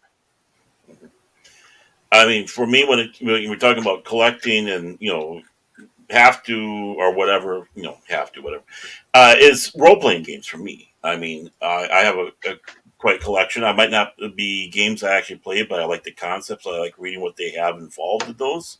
And yeah, I mean, I do peruse through like the eBay to get things, to see if I can find stuff. And that's where I start finding out what some of the stuff I have is going for. It's like, you got to be kidding me! I don't realize it was so expensive. But of course, just like 24 was telling me, and I know I kind of follow the same thing. Is you have to look around. You just don't jump at the first thing you see, and when you're on that one, and sometimes you can get some good buys. You can get a bid in on something, and it's one of those sleeper ones. You get that thing for so cheap while other stuff are still being sold for such high prices elsewhere on eBay itself. I mean, I remember I went up to Canada, Saskatoon, Canada. We went to a store up there, a game store, and they had a module up there that was for the Star Wars role-playing game that wasn't available in the States no more. Very hard to get. Guess what came back home? Customs, do you have anything to declare? Yeah, I made a smart move. Yeah, and what I can't remember who mentioned it earlier, and when things change, like we used to be able to go to garage sales, flea markets, the auction, you know, just your town auction, not necessarily bidding for stuff, but like the flea market or thrift stores, and you would find Star Wars figures for $5. Now they're $20. They know what's in their store. I mean, the hunt is totally different than it used to be, you know, and collecting things. Like, I'd love to have some original figures, but at this point, I would probably only want figures in. If they were original ones, I'd want them with the card back in the box. You know, I wouldn't want them out. I have figures that I want to pull out. If I could collect those, I probably would. And there's certain things that I still look for. Like, I want a good set of the Teenage Mutant Ninja Turtles. Some of us remember when the Teenage Mutant Ninja Turtle action figures came out, and they got really kind of cheesy. There was all these silly actions, and they had Happy Birthday Michelangelo and all these dumb themes. And it's like, I just want simple, good-looking versions, comic booky more versions than the cartoon. But that's something, you know, as a collector, I look for. But even if you find it in a thrift store, you could be paying $50 for a set.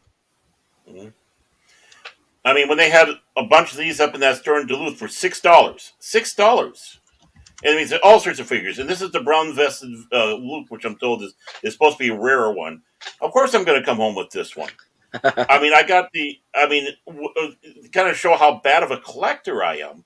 When Return of the Jedi came out for the remaster at the theater that we went to, they were giving away about 100 of these action figures right here with the special backing for the event. Well, my wife and I were towards ex-wife at the time. You know, my wife at the time. We're at the end of the line, so we ended up getting 2 of those. And I just sat back and said, "Well, give one of them to the people behind us. That way they can enjoy it too. I got mine. Why do we need cool, 2?" Though. That's so cool. Yeah. So you know, the guy was flabbergasted. It's like, you know, you want this? It's like, what? It's like, well, we're together. I'm the one that likes this stuff. My ex-wife doesn't like this or the figures. You know, go on. That way, it's like I could have been the greedy one. It's like I got 2. I can give, you know, eBay it. I don't even know if they had eBay at that time, but but it's like, no, let's spread it around. And that's how much I actually believe in bringing, you know, the joy of collecting around. Right.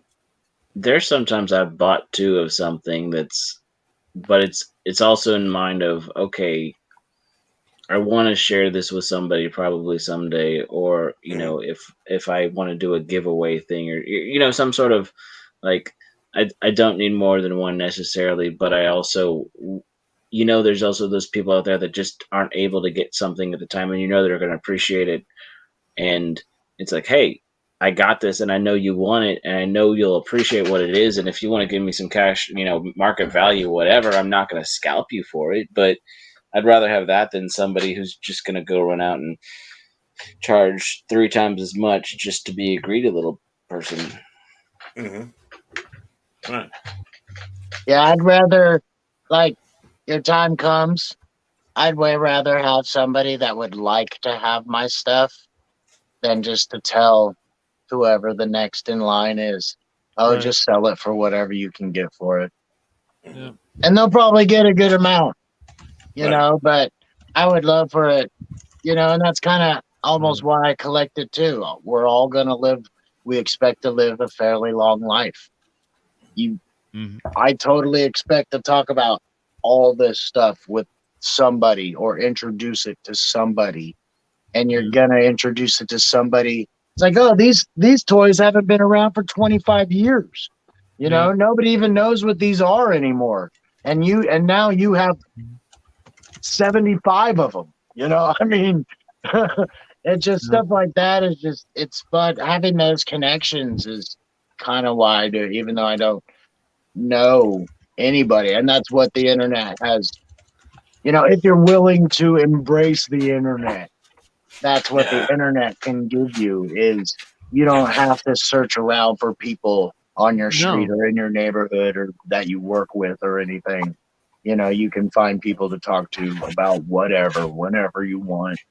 But I just will also kind of a collection thing, but there's all this talk about breaking canon in Star Wars and stuff like that. And this is a little bit of a joke, but I just want to say, they've always broke canon, because this is Mace Windu right here, and it's from episode 1. But look at that. What is that?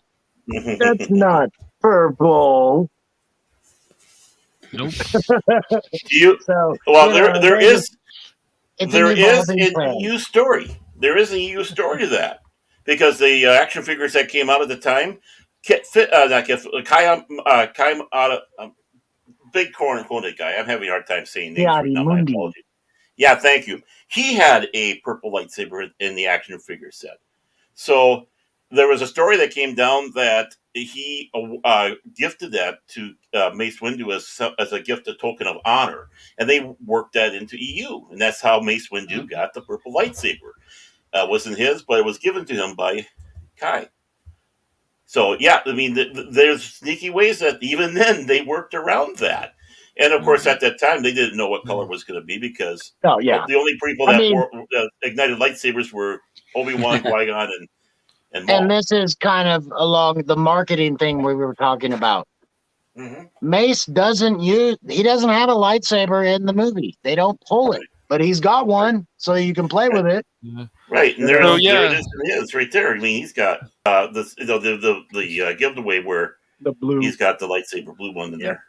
So if Pada doesn't want his stuff anymore, then we just go over there. We wait till he's asleep, and we just take some of it. And we say, he has some extras. It's okay. Well, who cares if he wants or not? We're still going to go there. I mean, my room locks, and I have 2 very playful pit puppies. So I'm sure you do. Quote unquote.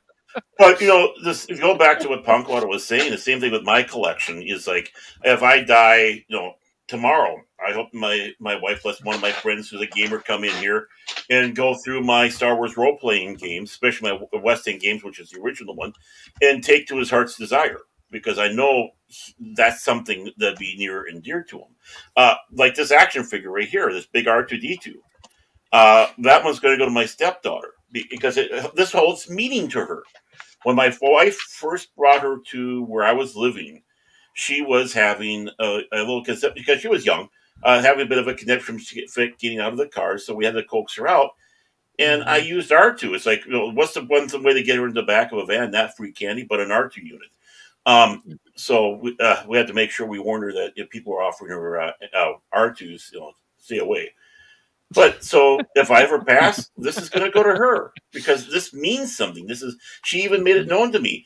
I want you to give that, be lefted to me. And it's like, okay, yeah, you have it. My other daughter, my oldest daughter, she's fighting her for it. But no, this means more to Audrey than it does to you, Caitlin. So I'm going to have to break that news to her here, saying that, it's going to go there because it means something. And that's the important thing about a collection.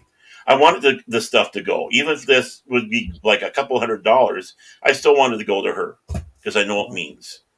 And that's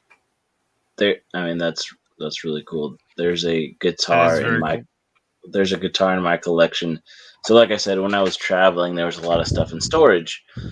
Well, I guess, and some of it was at families, and some of it was at friends' houses. Just, you kind of hedge your bets. And there was one guitar that at some point before I put a lot of stuff in storage, I'd asked if I could leave at a friend's house, just because they're musicians and they do stuff. And, it's just kind of one of those things of, I was over there a lot anyway. So I started traveling more, playing less, and I knew it was there, but kind of half forgot about it. Well, this was in Houston when Harvey happened. Well, he lived over near the Addicts Reservoir that flooded.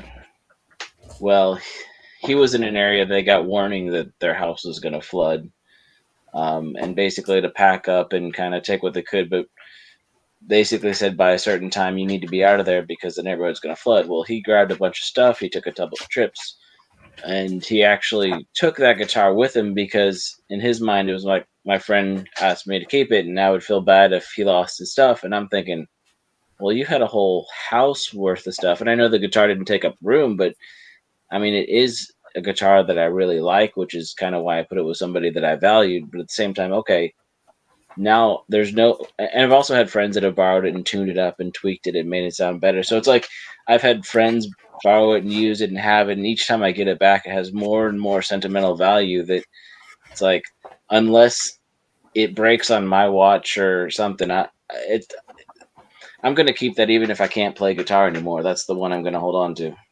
Well, that's got actual some sentimental, emotional value to you. Yeah. You know, I can't relate on that level, but with the slot card tracks, my father died when I was super young, so I have very little memory of him, but I always collected slot card tracks, and I still have a slot card track he bought before my mom and him got married, and I don't even know if it works.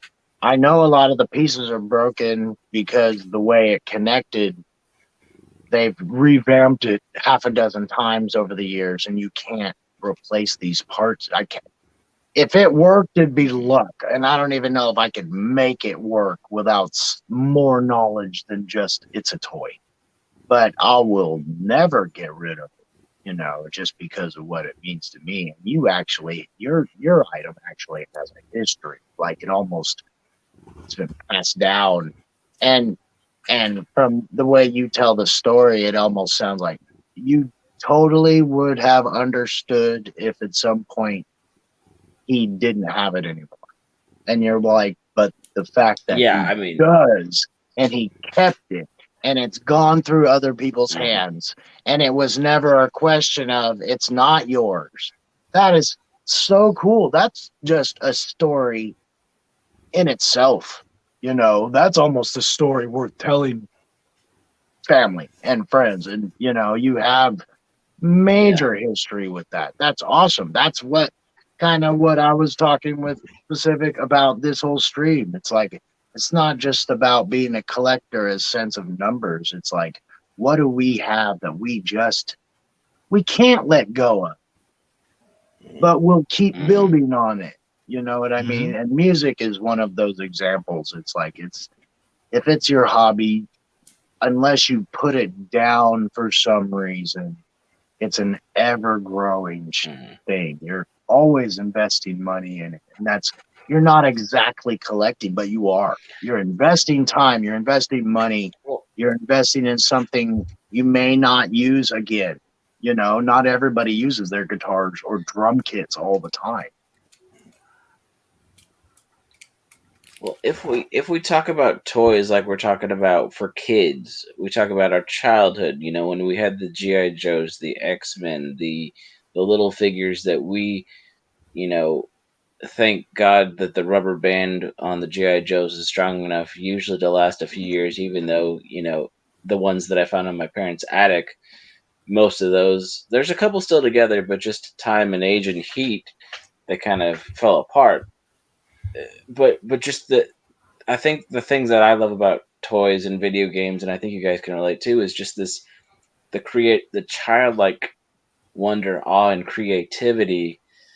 Now, like being a musician, and there's some people on YouTube that have, you know, some of the puppet people, and that really kind of are crafty, and they continue that. But for some of us, and you know, like I said, I am a musician, so I do have some outlets that if I get around to them again, or building models. But there's just this, it's not just collecting for like you said, it's not a numbers thing. It's having these little things around me reminds me of, it inspires me to be more creative and enjoy life, and try to take the ideas and truths that I've learned from these shows, or these ideas, these stories, and kind of make them real in my own life. And so the visual representation of that in the toys and the collections, as a grown adult, who some people look at you and be like, why don't you spend your money on grown-ass adult things? Well, I kind of am. That's the thing, we do.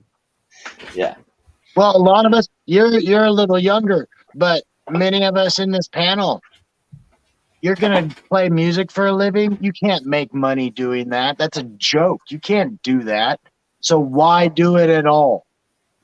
You know, and I've always loved people who play music and as a hobby, even if they weren't ever trying to be discovered or anything like that. I think it's a huge thing. And there literally is a generation that just doesn't get it. You know, they don't understand that creativeness. And I just look at it a little different because to me, not a lot of people do music. And fewer adults do it. You know, and it's a hobby. It's something that brings you joy that you just can't let go of. It brings you that childlike giddiness, you know. They're going to tell you can't do a lot of things. They tell you can't draw, you can't play music, you can't sing. The list goes on and on with these people. It's like, well, why don't you try and see what happens? They tell you can't build this stuff. Look at everything you can find just on YouTube. You don't even need to take a class in college. You can actually just find something on YouTube about C++, for example, and start learning it that way. Yeah, it's hard. All this stuff is hard, but these people who have this crusade about I'm canceling you for this and that, imagine if they spent more time actually creating something, a game, a song, a book, well, whatever. creating something worth creating other than hate. You know, actually investing that time in something that's going to pay off, whether it be emotionally, monetarily, or, you know, nostalgically, like a lot of us, you know, I just relate a lot of those things as kind of like we grow up and we forget how to have fun. Yes, I agree. I went through a phase of that myself. I'm beginning to learn how to have fun again. Well, thankfully, with all you guys, YouTube and all that, it's just, it's like, you know, no, this stuff is still great and wonderful. Just because you have Disney with their space conflicts, you have chin balls with Dr. What or Professor What, and you have Kurtzman's STDs. You know, just because they're there doesn't mean the stuff that we have are any deader or less important. In fact, even more so. These things are, and the collecting helps keep that alive in talking about it and sharing these experiences and what it does mean with other people. It's like, you know, someone likes to do baseball cards, but they're going to come after us. It's like, why? Your hobby's just as silly and stupid if that's the same reason you're going to have. That's why when you have someone out there wants to collect My Little Ponies, I'm all for it, and I'm not going to belittle. It's not my thing, just as long as you're still respectful of what it's all about. Which I don't have a lot of respect for the bronies because, my God, they should join the insane clown. They're kind of like our versions of the insane clown posse's juggalos. I mean, crying out loud. But leave it for the kids.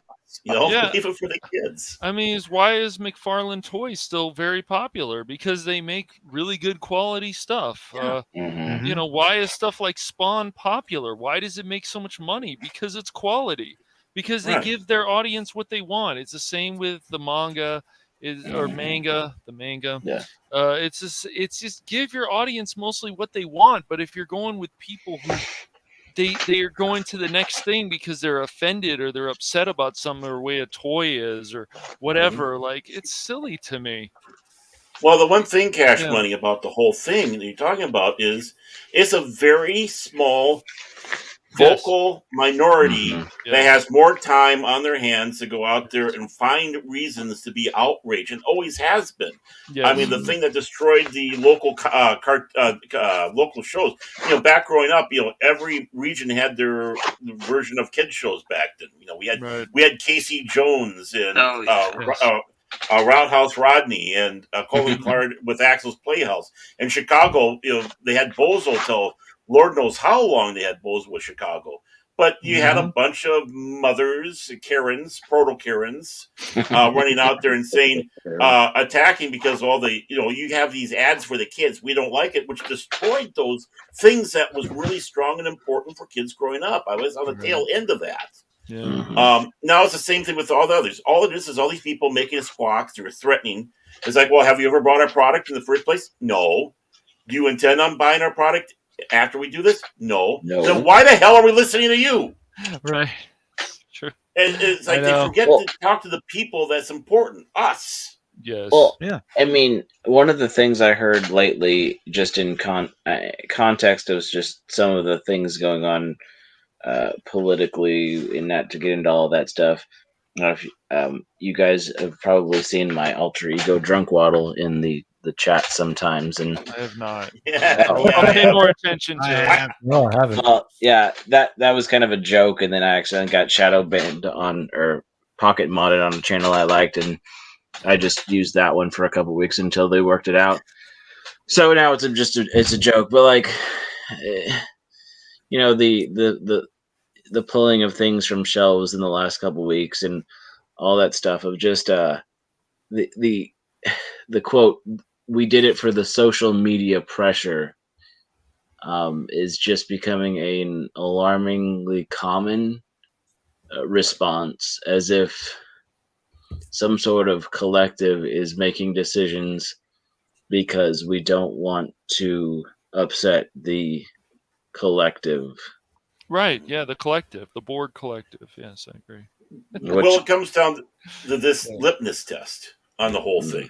I mean, there's nothing wrong with going out there, making your voice known, standing up for a cause, like we're just talking about now. Better toys for whatever. But it comes down to this question: when you get that done, what are you going to do? Well, nothing. We're done. A lot of these people are out there. Is the same group of people that's going from one to another. It's like, when are you going to be happy? And their answers is not. They'll never will be. Right, exactly. They're going to keep on going. Yes, and even if you're upset about how entertainment's going, the toy industry, this and that, the different stuff to collect, you can still find some greatness out there, and there's still companies, a few that actually care. And I mean, I even have to admit that about movies. Like, I still find films that is screwed up as a lot of these industries are about they're more interested in politics and so on, but you still can find great stuff to watch. And I still would say you should go to the movie theaters and you should buy these toys. But you're right, a lot of these people, they don't buy this product, but they're upset because of something, you know. Well, they need to patrol, and they need to have a. Well, it's like, you know, first it was talking about things that didn't affect them, or having a say and putting your name in a hat. Yes. When it really had nothing that affected you practically in your own little realm, and then all of a sudden, well, there was things going on here in our country that you had to have a comment about, and then everybody had to have a comment about, and everybody had to have the harumphs and their huzzahs, and which is why we go back to things like this, where we talk about the things we love and collect and the things that we valued since the 70s and 80s, because it's still alive. And I mean, like, I was not to do a shameless plug, but to do a shameless plug, I was talking to Purple Valkyrie on Wednesday on her stream about just like the whole thing about none of these things are dead. They were going through a season of stuff where these timeless classics are being abused, but that doesn't mean they're dead. That doesn't mean we should stop. Like who was it? I forget who was showing on the, like, hey, there's really good designs from the Star Wars. That was Smoking Patriot. Yeah. He's like, these are great designs. I didn't like the movie, and I didn't really value that, but there's still good things from it because it's still in the Star Wars universe, and I still think I want to have that in my collection because I think that's really awesome. I mean, yeah, there's still some value, and it still goes forward.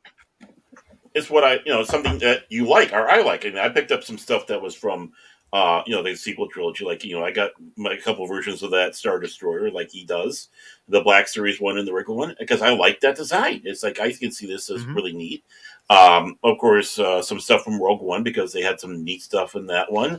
I even got the Millennium Falcon from Solo, because I can see this as, this is a nice design, and it can be thought of as an Eric Corellian YT-1300, because those things are always tricked out. but it doesn't mean I'm embracing and grasping on everything. It's like, oh, I like to have this one, and I'll just headcanon this stuff into my EU universe or what I dream of on that. So, like I still like the '89 Batman better, but there was a pre-order for the Nolan Batman Tumbler model Bandai kit that comes out in the next month or two that I pre-ordered. That I'm excited to get that in and build.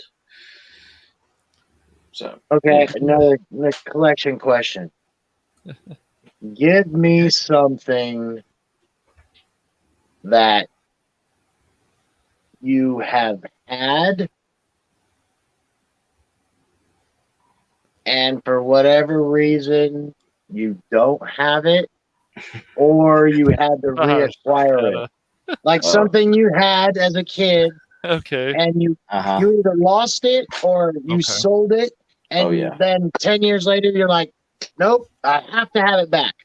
What about something you lost and you found recently? Does that count? Oh, nice. No.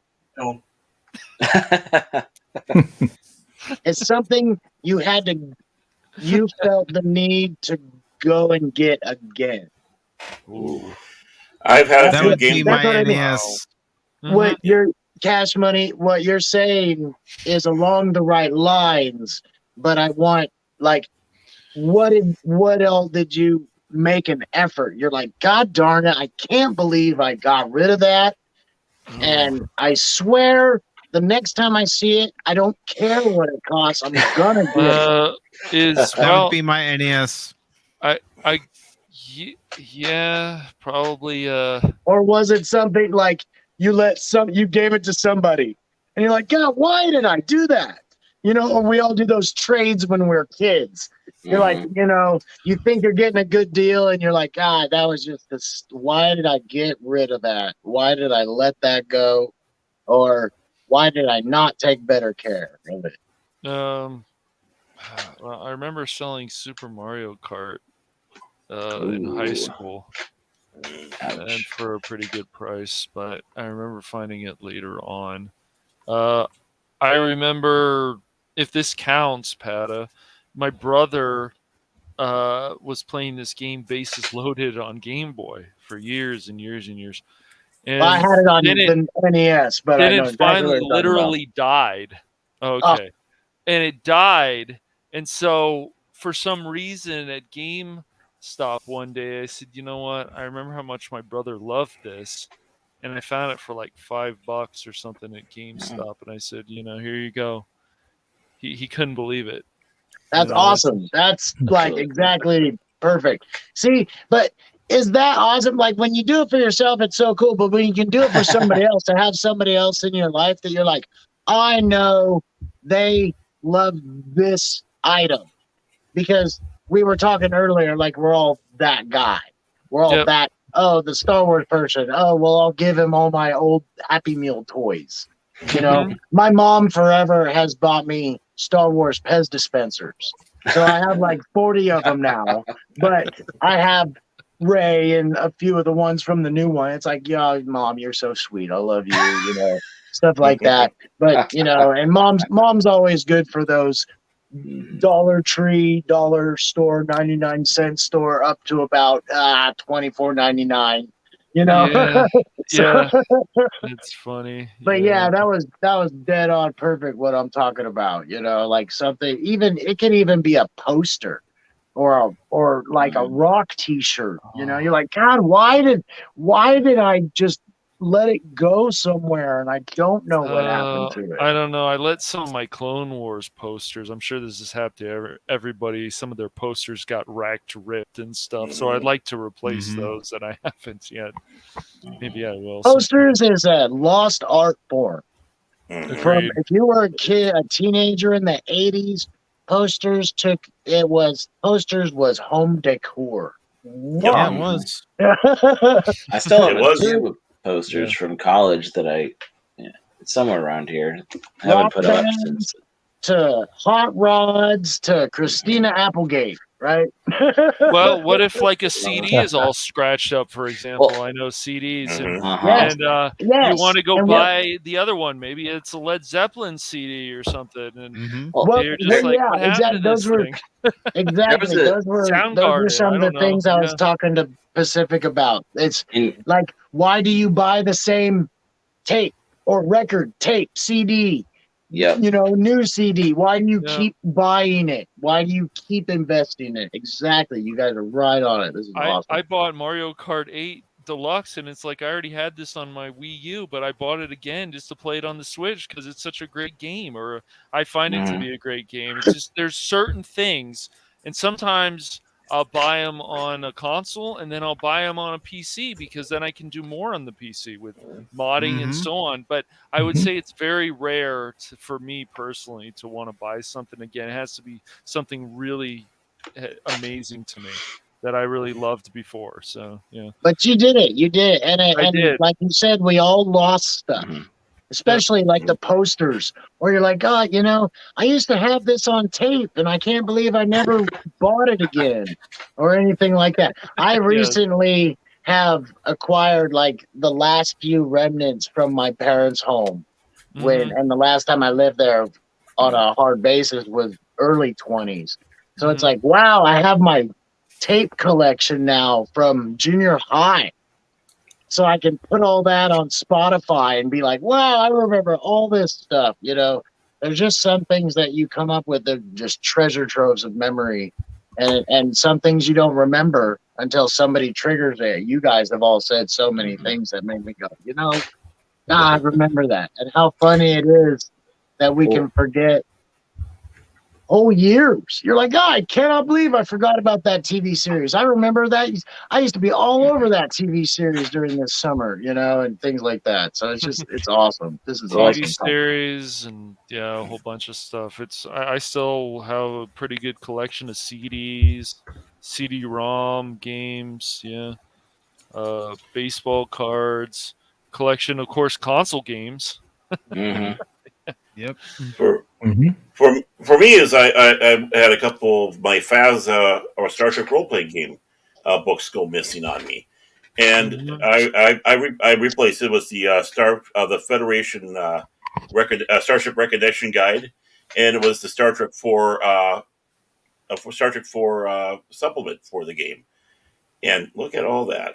Nice. And the appropriate box it looks like too. Yeah. But not only did I get them replaced I got them at a very good price. They were still shrink wrapped originals. They weren't open. So this is something that's been sitting around for 30 years without being opened. And then after I get it, the stuff that's been with lower, they're fair plus, whatever, are starting to go up even more than what I bought them for. And it was like not that long afterwards. It's like, talk about striking when the striking's good. Oh, and also another question I have, like, is there anything that you just start you're buying and it's something you'll just be out with your friends? Like I did a lot of my 20s when I was just buying Star Wars figures, and all my friends were like, "Oh, those are going to be collector's items someday," and I'm just in my head, I'm going, "Yeah, they're going to go up like $1, you know, unless you're selling to those people that are outbidding each other." It's like, do we all just collect those things we want for no reason? You know what I mean? Like there is I don't care if it goes up. I was buying them $30, $40 at a time. Lunch break. Let's hit this store. Oh, I'm going to this friend's house in this town. I'll hit Target and Walmart on the way back, you know, just to see what there was in a different area. But and everybody's telling you, oh, you're going to be able to sell this for a lot of money, and you yourself, you're buying it, and you're like, whatever, man. You don't know what you're talking about. Yeah, the original run of the Playmates Star Trek figure line. Oh yeah. I used to go into Target, used to go into Kmart, used to go into Toys R Us, any place that sold those figures, and try to look for one that the other store didn't have, so I could have it in my collection. And my dad, he's all, why are you still collecting these things? I said, because they mean something to me. Mm-hmm. I don't know. When I was younger, I was when Pogs used to be around, man. That was Oh my god! Oh my god! My brother, dude, Pog maniac. I have a a Spawn Slammer, which is pretty cool. Nice. Yeah. Okay, I have a question. Is Pogs basically tiddlywinks? Kind of. Okay. Kind of. That's all I wanted to know. I'll have to do more research on that later, Pat. I'll do my homework later. or it was actually it's almost like a kid's version of quarters. Yeah, you know.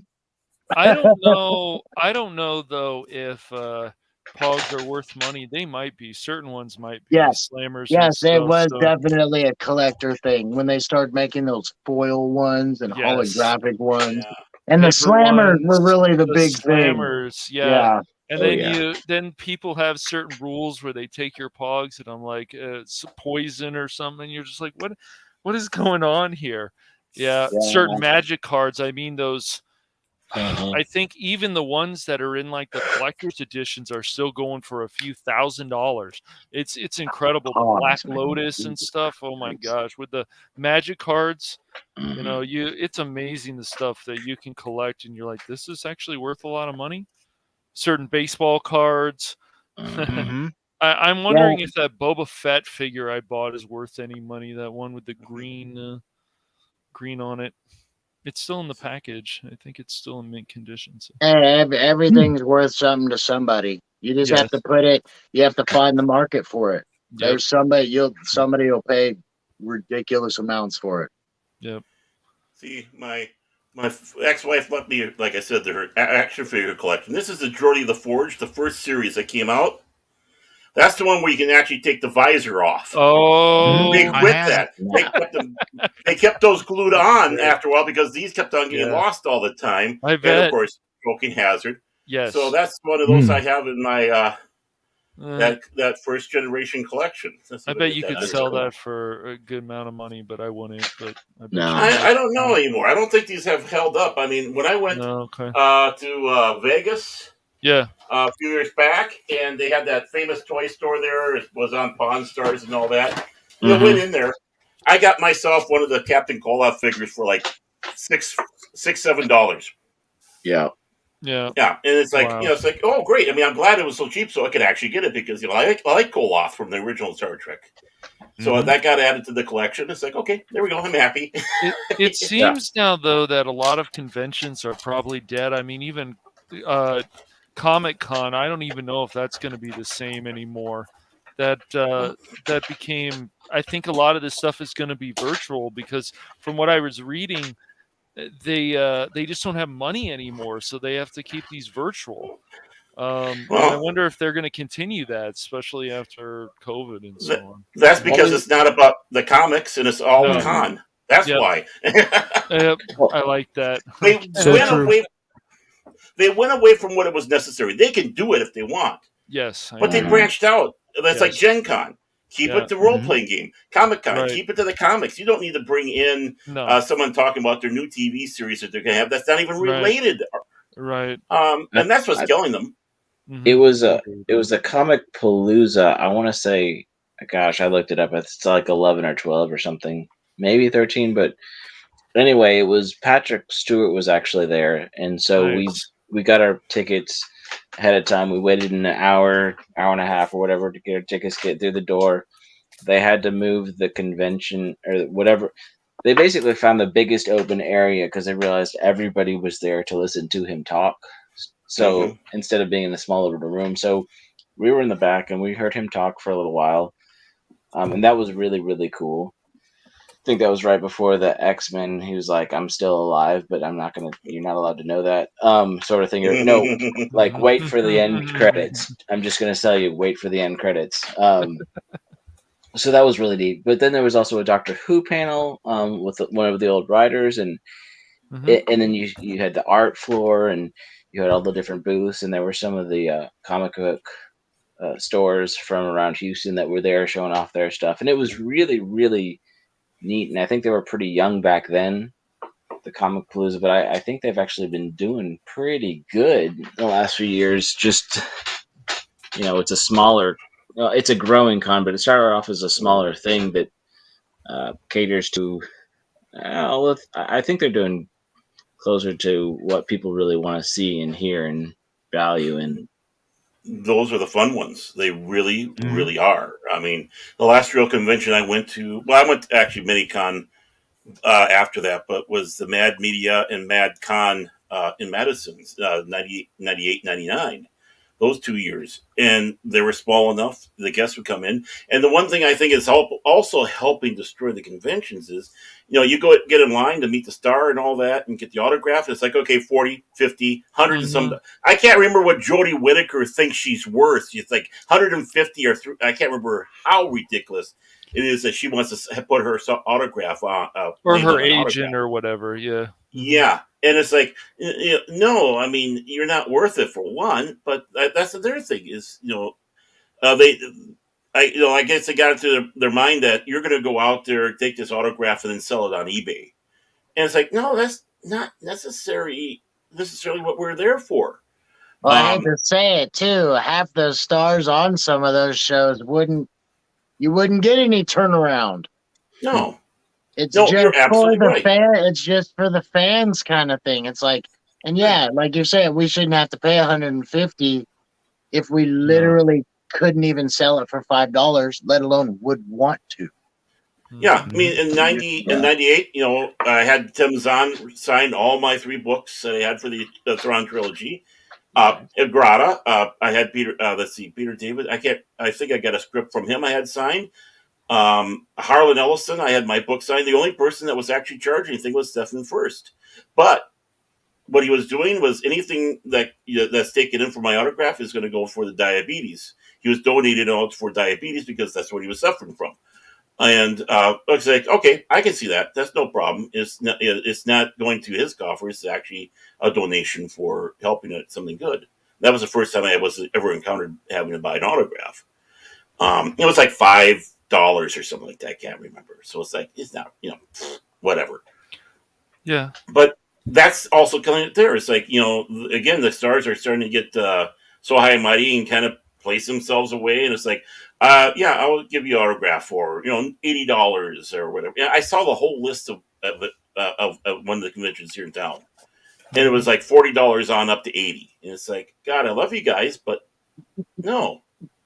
And then they were told not to personalize autographs because a personalized autograph does not have as much of a, resale, you might say, because it's to an individual person. They want to have ones that are generic. So, but they're told the stars not to do that because of the stalking fans. Well, if you personalize these autographs, you then you don't have to worry about the person turning around immediately and putting it on eBay. It's personal. It means something.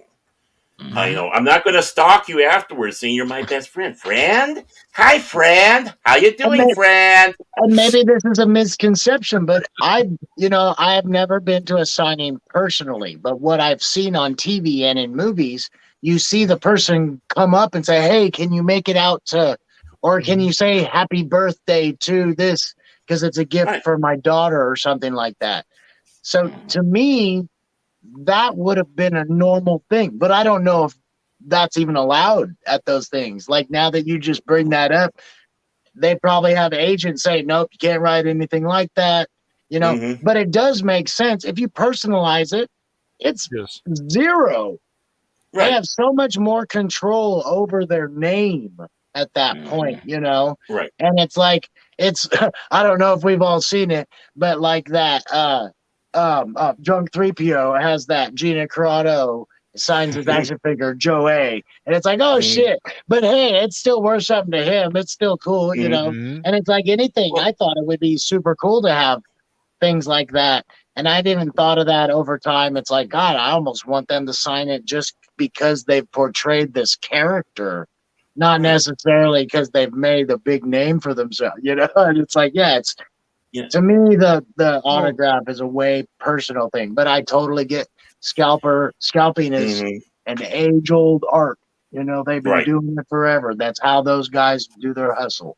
So I A few understand years ago, the PR a and all friend that of stuff. mine actually went to a convention, and J.G. Hertzler was there. And J.G. Hertzler plays General Martok on DS9. Well, not only did he get his autograph for me, but he also had him call my phone and leave me a personal message. There we go. I thought it was cool, and he did it as Martok. This is General Martok.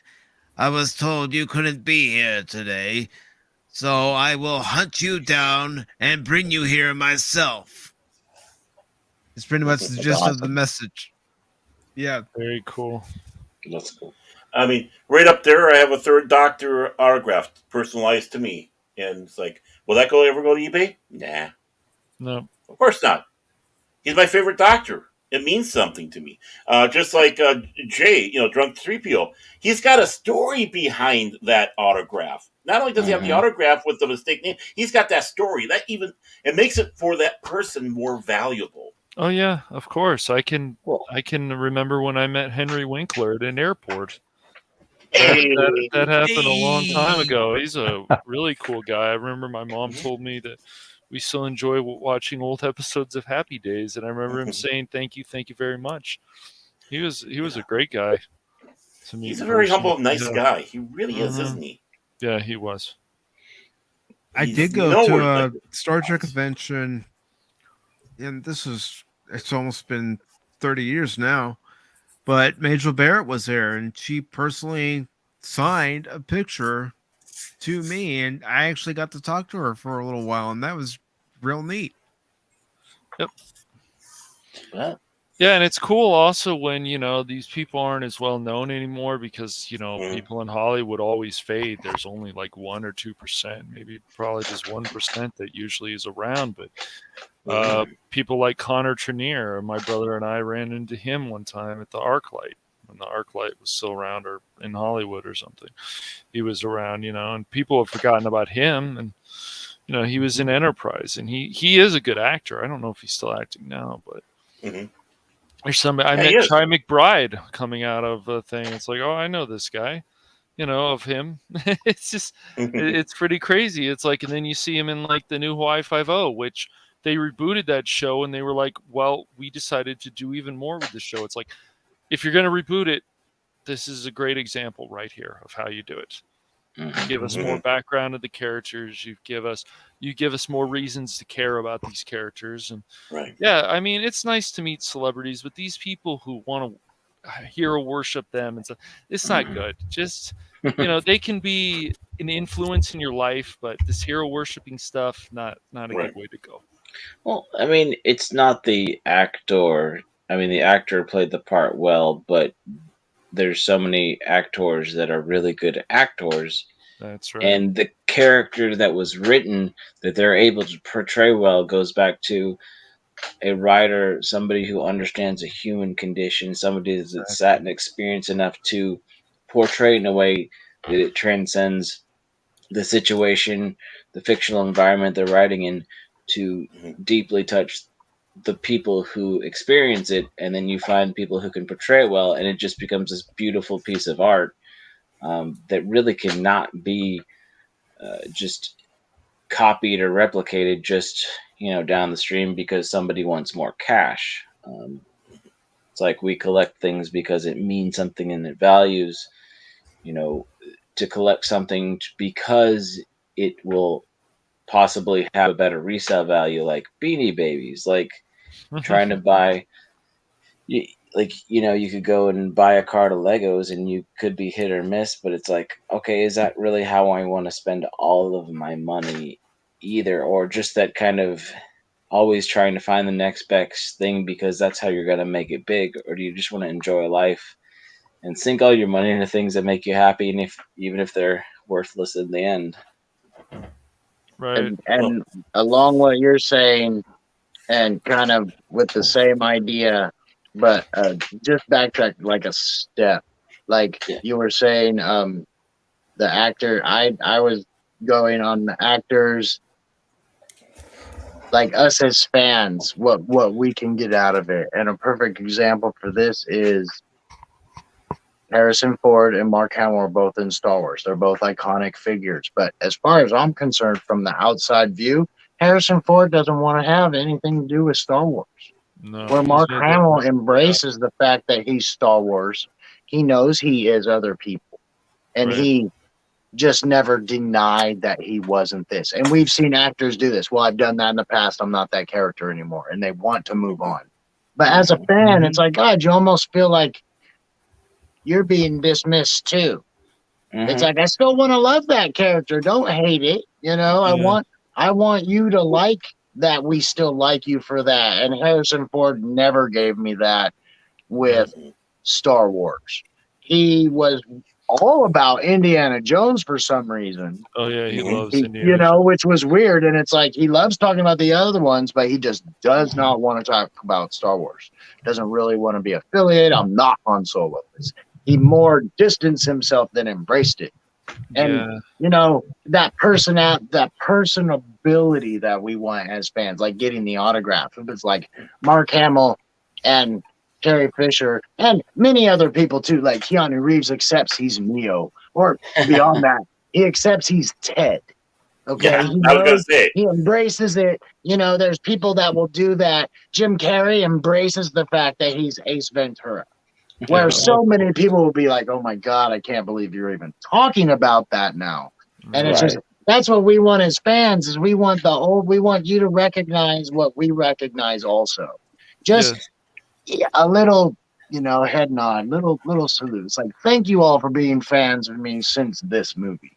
Well, even though you don't have to talk about it. It doesn't even have to be a big deal.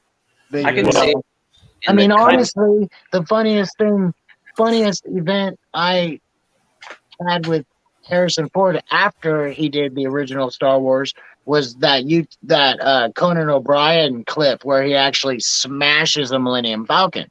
And it made me laugh more because, like, oh, God, I know he's been wanting to do that just forever, you know? But it was like, that shouldn't be the enjoyment I get out of that kind of clip. Yeah. So I see Green Lantern is learning about shameless plugs from Nerdporial there. Yeah, I love it. But I think as Mark Hamill is also sitting back saying is, you know, so many people are whatever, but the thing is when you get that role, that one role, you're immortal. You're always remembered. Yes. Don't turn your back on it. And I think every actor has that problem. I know Ed O'Neill had that problem with Al Bundy, but then he came to terms with it. It's like, you know, people would come up on the street and say, "Hey, it's Al." It's like, no, that's a character I'm playing. I'm Ed O'Neill. You know, that he finally sat back and said, "No, I am Al Bundy. You know, it's a character I play." Not everybody embraces those movie characters that we. That's the only way we as fans can relate to this person at all. So yes, you're that person to us. I understand you're not that person, but there's a difference with like, you know, like I said, Harrison Ford, and there's many other ones, you know, like Joaquin Phoenix is kind of one of those guys. Like once he does something, it's like, well, that's done. That part of my career is over.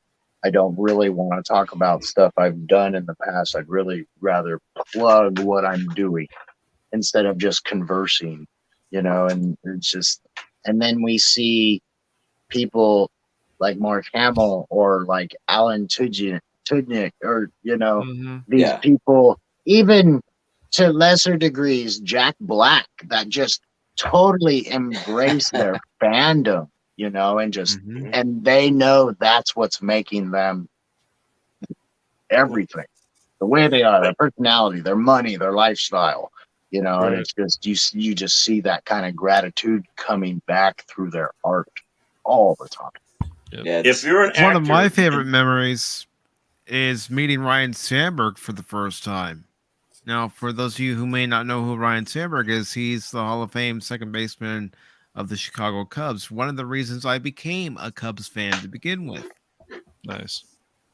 The name sounds familiar. Yeah. Yeah, I've heard that name. But that's just it. It's like, you know, for the actors out there, they're lucky if they ever get at least one role to ever be remembered by. Agreed. It takes a little bit more to get beyond that. I mean, Harrison Ford's lucky. He's got Rex Deckard, who he hates. He's got a Han Solo, who he hates, and of course Indy, who he loves. Mark Hamill has the luxury of being a voice actor, and well known for being the Joker as well as Luke Skywalker, and he still embraces onto that. I mean, it came to terms with some, William Riker, Jonathan Frakes had to come to terms for being Riker, but it's like, well, you're immortal now. Everyone will always remember who you are, even Will Wheaton. Shut up, Wesley. Well, what about Leonard Nimoy? Yeah. I'm not Spock, and then he embraces it. I am Spock. Right. Right to the point that just like Harrison Ford, I want my character killed, which it did in Star Trek 2 finally. And then he decides, well, wait a moment. Maybe that wasn't a bad job, especially knowing that I get to direct and get more money. Right. Yeah. But for all intents and purposes, that's who we know he's Leonard Nimoy. We know he's a person. But we appreciate that work, identifying with that character. Well, there's a part of you in that character. Because you brought it to life. Well, I think, and now we're delving off into another thing, the juxtaposition between a good actor who doesn't want to be seen as a fictional character and just wants to be a person, then realizing how that affects the fans and playing along because the impact that has for the people, as opposed to, and somebody who wants to be an actor today so that they can have a platform to talk about their personal stuff that has nothing to do with their acting. And like I said, I don't want to go down that rabbit hole because I know we've done that for 2 years. But it's just more of the interesting, just the interesting of like the 90s, the fandoms, the actual nostalgia, not the member berries, just the like. I know somebody brought Mask up earlier. Well, when I was digging through my parents' attic, I found some of those and I posted those on Instagram too. But just all the fun things that I remember enjoying as a kid, and all the real joy and the real spark of what makes me want to collect and create and play with toys as a grown adult, because it's more fun than being angry about this stuff. Like, yes, just keep finding those sparks or digging into the things that got you there in the first place. And I promise there's stuff out there that you haven't experienced yet. And there's gonna be toys with awesome gimmicks that you haven't owned yet. Like, I love mecha, and I just recently discovered this thing called Joy Toy. They're about $90 to $100 for their mecha versions, and they've done some for actual like TV series. I think they had a Titanfall version, but they've every year they come out with a few more different styles, and it makes me think of Gundam. It makes me think of like just Mech Warrior, and I love them. And I don't know any context about them, but I just love the designs of them.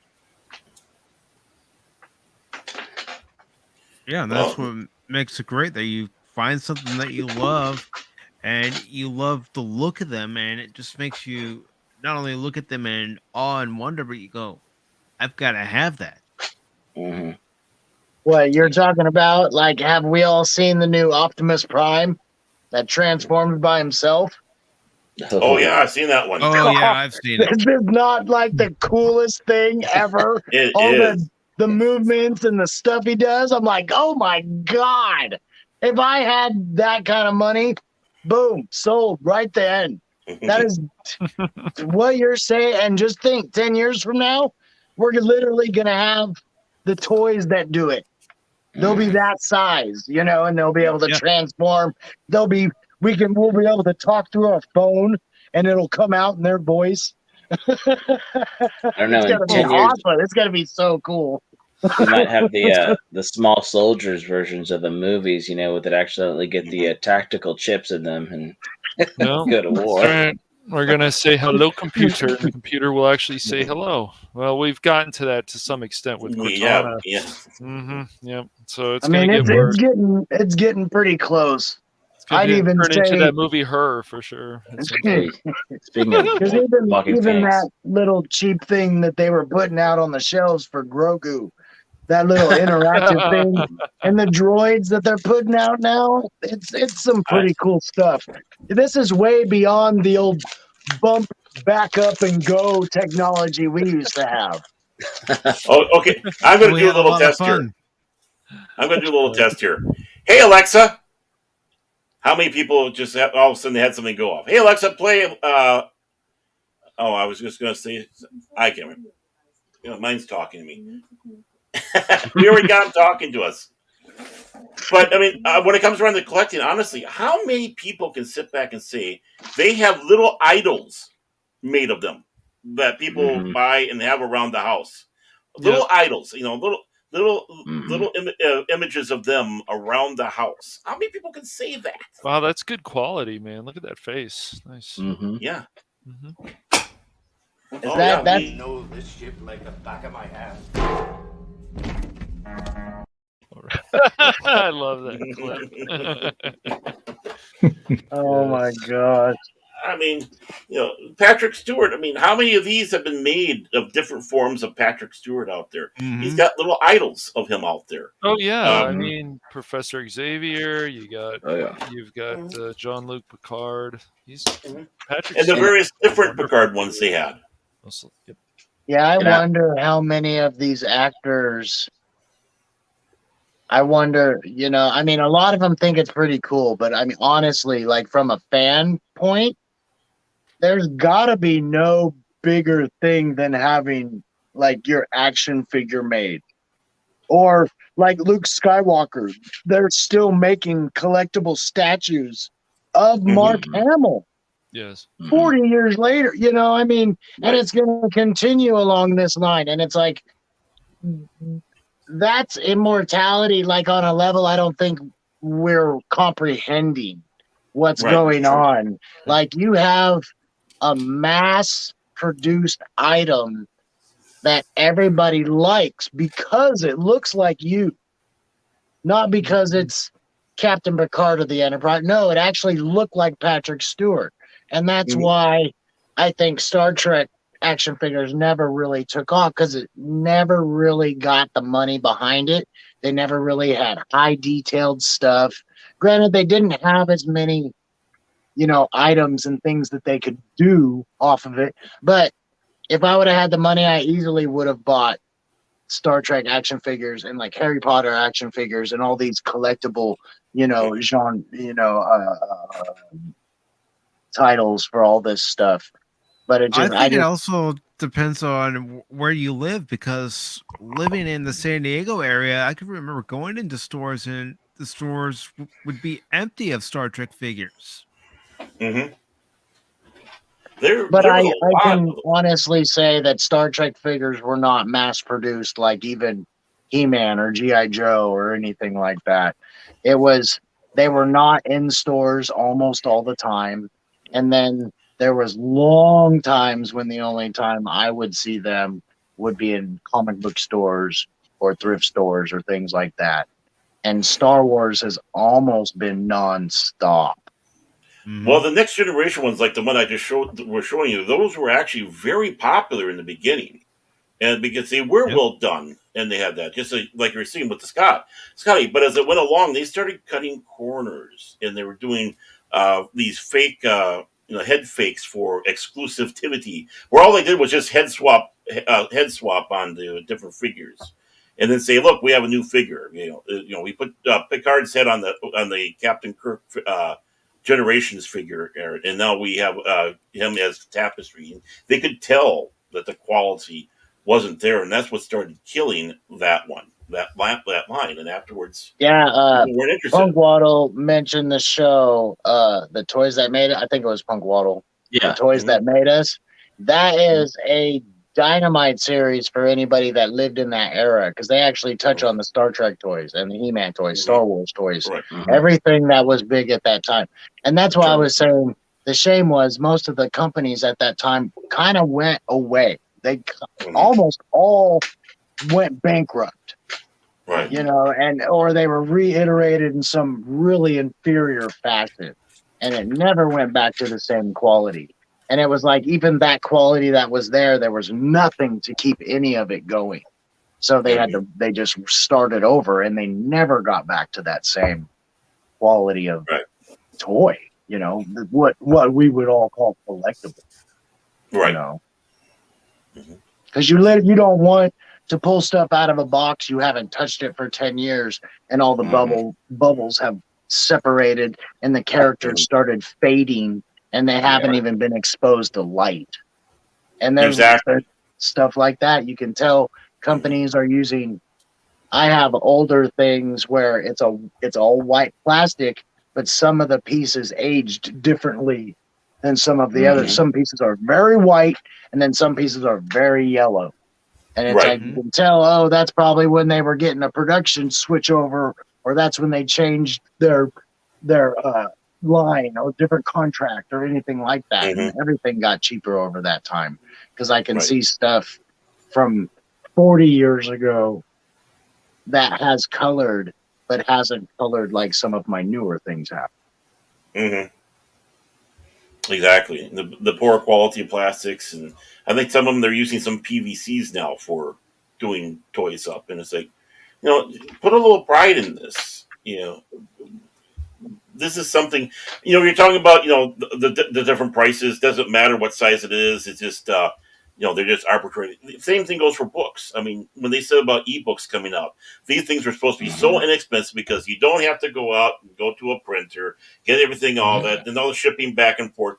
But what we have now, we have ebooks virtually the same price almost as a regular book. It's like, well, why is it? Greed. I have not been. I thought ebooks would be cheaper, and I have not been enticed to buy. I just keep buying hard copies so I can keep it. Oh yeah, keep physical. Keep physical. Always buy physical. Don't trust them because they can change stuff on you in a heartbeat. You get an update and boom, you know, they'll take sections out of a book because we feel it's not good. Speaking of collectibles in digital age, I remember hearing when. And I don't really use iTunes, and I usually have all my CDs anyway. But I remember there was a time when they were connected to the cloud. Well, they had a special recording, or they had a live recording that wasn't sold, but the band gave it to them or something. And then at some point in time, because it was connected online to the cloud, they went through it and said, "Oh, this is not the correct version," and just wiped it from their personal computer and took it off and said, and it's like, well, now I don't have access to that ever again because you decided that what I had on my computer didn't fit what you could sell. Well, Jeff Bezos said it right. He says, "No, you're not buying this. It's still ours. What you're buying is just access to it." Yep. So that should be something right there to tell you what the mentality is, whether it's Apple, whether it's Amazon, whether it's Barnes & Noble, because they all have their lines and readers. Their attitude is, no, you know, the movie you're watching on there, that's not your movie. We just let you have access to it. I remember when there was a rumor of Apple, like, you were going to have, like, if you downloaded a song, you could only re-record it so many times. Like, they were really going to limit how you used it. And it's like, well, I bought it. I should be able to burn it onto a disc as many times as I want. But they were even going to limit that. And it's like, wow, I didn't understand that and stuff like that. You know, it's just like, that is clearly the market taking advantage of the consumer. You know, all dollar signs. There's no, really, I'm going to pay full price to rent it. And regardless, there was so many problems with iTunes in the beginning. I can't tell you how many times personally I lost entire libraries, but how many times I heard that from people. And it literally, the whole system crashes. There's no way to retrieve anything. And you have to re-download everything or repurchase. And it's just like, oh my God, I can't believe this. So I do remember when the digital age was supposed to be better in many ways, and it wasn't. You know, No, it's and it's gotten just worse. like this doesn't make. I understand the convenience, but money wise, it didn't make sense during a certain time. This is pretty much how the companies are now. I shall leave you as you left me, as you left her, marooned for all eternity in the center of a dead planet. Buried alive. Buried alive.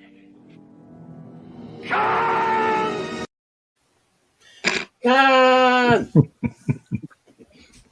Yep. Those companies are caught where Kirk. Oh my God. Oh, that never gets old. It really doesn't. So always go physical. That's all I can say. When Yes. I started seeing that they're doing the same thing with comic books. Oh, get your comic books, but do it. What fun is that? I want to turn the fun is- page. I want like to see Well, all okay. the paper. Just give me the options, Now, Baron. Just I give me the will. options. I will fully I get both of this. I have my hard copy comics, and I have 3 long boxes of comics. But I'll tell you, I kind of wish I did have some kind of access so I could complete some of my stories. Because, like you said, if you buy comics, it's a little bit different because you want to buy old stuff, right? Not to have it, but the story. You might have gotten, like, I'll go through and I'll collect certain ones, and it's like, okay, X-Men was my thing. X-Men is one of the oldest lines that go back in mutant stuff, let alone other series. So it changed the title a few times. So as I'm just starting to do my history, you read through the comics and they keep referencing old stories. And you're like, oh, what happened about that? In my case, they were referencing the Dark Phoenix saga and things with the Hellfire Club. And I'm like, well, that's only a few years from when I started collecting. And at that time, you could still go back, 5 or 10 years and get every edition. Comic book stores were pretty common still and much larger than they are now. A lot bigger stores could exist at that time. And being able to go back, and then you're like, oh, and then you start hearing stuff like X-Men, you get involved with Wolverine and Deadpool and all this. So you get all these one-offs, but then Wolverine versus Hulk. It's like, oh, maybe I want to try and acquire that. Or Hulk versus, or Wolverine versus Hulk, Wolverine versus Thor, Wolverine versus Deadpool, Wolverine versus everybody. I mean, the guy fought every single superhero in existence. But then, and sometimes you get these and you read it and you're like, well, what's going on here? Okay, I only need 20 more comics to complete this storyline, and so it was so easy to get and after a certain point, I can't get any of that stuff now. I've gone into comic book stores and go, yeah, I'm looking for X-Men titles from the 90s. And they're like, oh, we don't have anything like that. And it's like, really? Okay. This seemed like they were stacks of these things back when I was collecting them, and now you just can't get some of the stories. And it's like, if you're collecting Batman or Green Lantern or some of these comics that they're so iconic, you can't even get old editions because every edition's quite a bit more than cover price. Some of the stuff might go cover price a few dollars more, and then this issue's $75, and things like that. But I would like to be able to do that for that purpose. But I collect too, so I get both angles of that. Well, I'm talking about the ones that go and get the new, the new comics. In other words, they get them downloaded. That's what I was talking about. I mean, I realize sometimes you have to go digital to get some old stuff, but I'm talking about the new ones. It's like I'd rather go to the comic book store when they had good comics and go through and this one, look at that one up there. I mean, it always got you to see sometimes a new title or something interesting that wasn't, that you didn't even think about. Yeah. And like right now, like I was saying, comic books just aren't as big. It is hard to find a Vader #1 right now. And it just came out. That's not how it was back then. There was way more produced. There was way more stores Right. where it was available at. You know, Walmart and Target and other stores were carrying this. We had Kmart and other stores that aren't even around anymore. You know, even Toys R Us had spindles of comic books on it.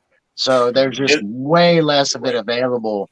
But yeah, I know exactly what you mean. But as somebody who is interested now, I kind of had to come to a realization, hey, you got to get this thing within a month of its release, or you're not going to get it. Right there, that's kind of the corporate psyop that they're throwing at you. We're not going to print as many copies, so that way we can sit back and say, hey, we sold out the first one. Look how popular we are. And then you can sit back and say, look, we're still alive, well and alive, because we sold out and have to go to a second printing now. Well, that's because you didn't print that many in the first place, so you can make these claims, so you can tell everybody how good it really is going when it's not. Don't make your mistakes seem like your plan. Right. Exactly. I mean, the way Marvel and DC are dying right now, and manga's taking over. And again, it's all because of the woke garbage. You'd figure that they start waking up now. They, get waking up from the woke and realize that they're just killing themselves. Well, because the industry is still alive, it's just going different ways. Even as somebody, like, I understand, like, the DC films, I know a lot of people did not like them. But like I said, I was more invested in X-Men, so I don't know as much backstory. I liked the Batman, the newer one, Batman versus Superman, and the new Superman movie, and what they were doing. I was upset that Superman didn't get his own movie, and they didn't follow through with this plan. I've been waiting for this, just like I've been waiting for Marvel. I've been waiting for Marvel to do good movies since the 80s, you know, and them making miserable garbage and knowing you're not going to get anything for years and years and years. And then they finally were able to do something right. And it's like, finally. And everybody doesn't really like the new movies. And I'm like, well, we got to start over, man. We don't have Iron Man. We need all these other characters, and they may not work as well as the new ones. And that's going to see. But it's like, I wanted what DC offered, and they have time and time again let their industry down by either not making good enough movies or not making them at all. Right. You know, and it's so frustrating because I want to see those storylines. I was blown away that I actually liked Ben Affleck. He was fairly decent in the series. And I liked the Justice League. I liked Zack Snyder's version more because it gave us more comic book stuff, you know. But when I watched one, and I missed the comedy from the theatrical release, so I get everything, but I'm really disappointed that it's like, well, DC just dropped it again. Are we going to see a reboot now in 10 years? Well, that's why I like collecting. You know, yeah, it's annoying collecting old comics and all. But it's the entertainment industry that's brought us to this point where we go back to the old stuff because it reminds us of when entertainment as a whole was good, whether it's comics, books, movies, TV. And to be honest, that's what we did. It just wasn't as wide. Like a good example for me is James Bond. Through the decades, people liked certain Bond. Some of them totally despised some of the other ones, and some of them were okay with all of them, you know. And it's just on such a bigger scale now, and people are choosing sides, but now they're casting hate at the other people. And it's like, okay, now the bullies aren't bullying people physically. Now it's all virtual. But this is exactly what it is those people are trying to bully people. And it's just like, it just sounds stupid to us now. It doesn't, it just comes off as hate, you know, but that's all bullies are, is they have some hate going on somewhere else.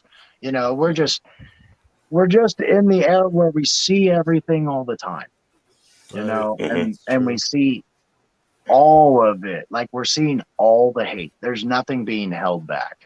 The only thing being held back is our communities.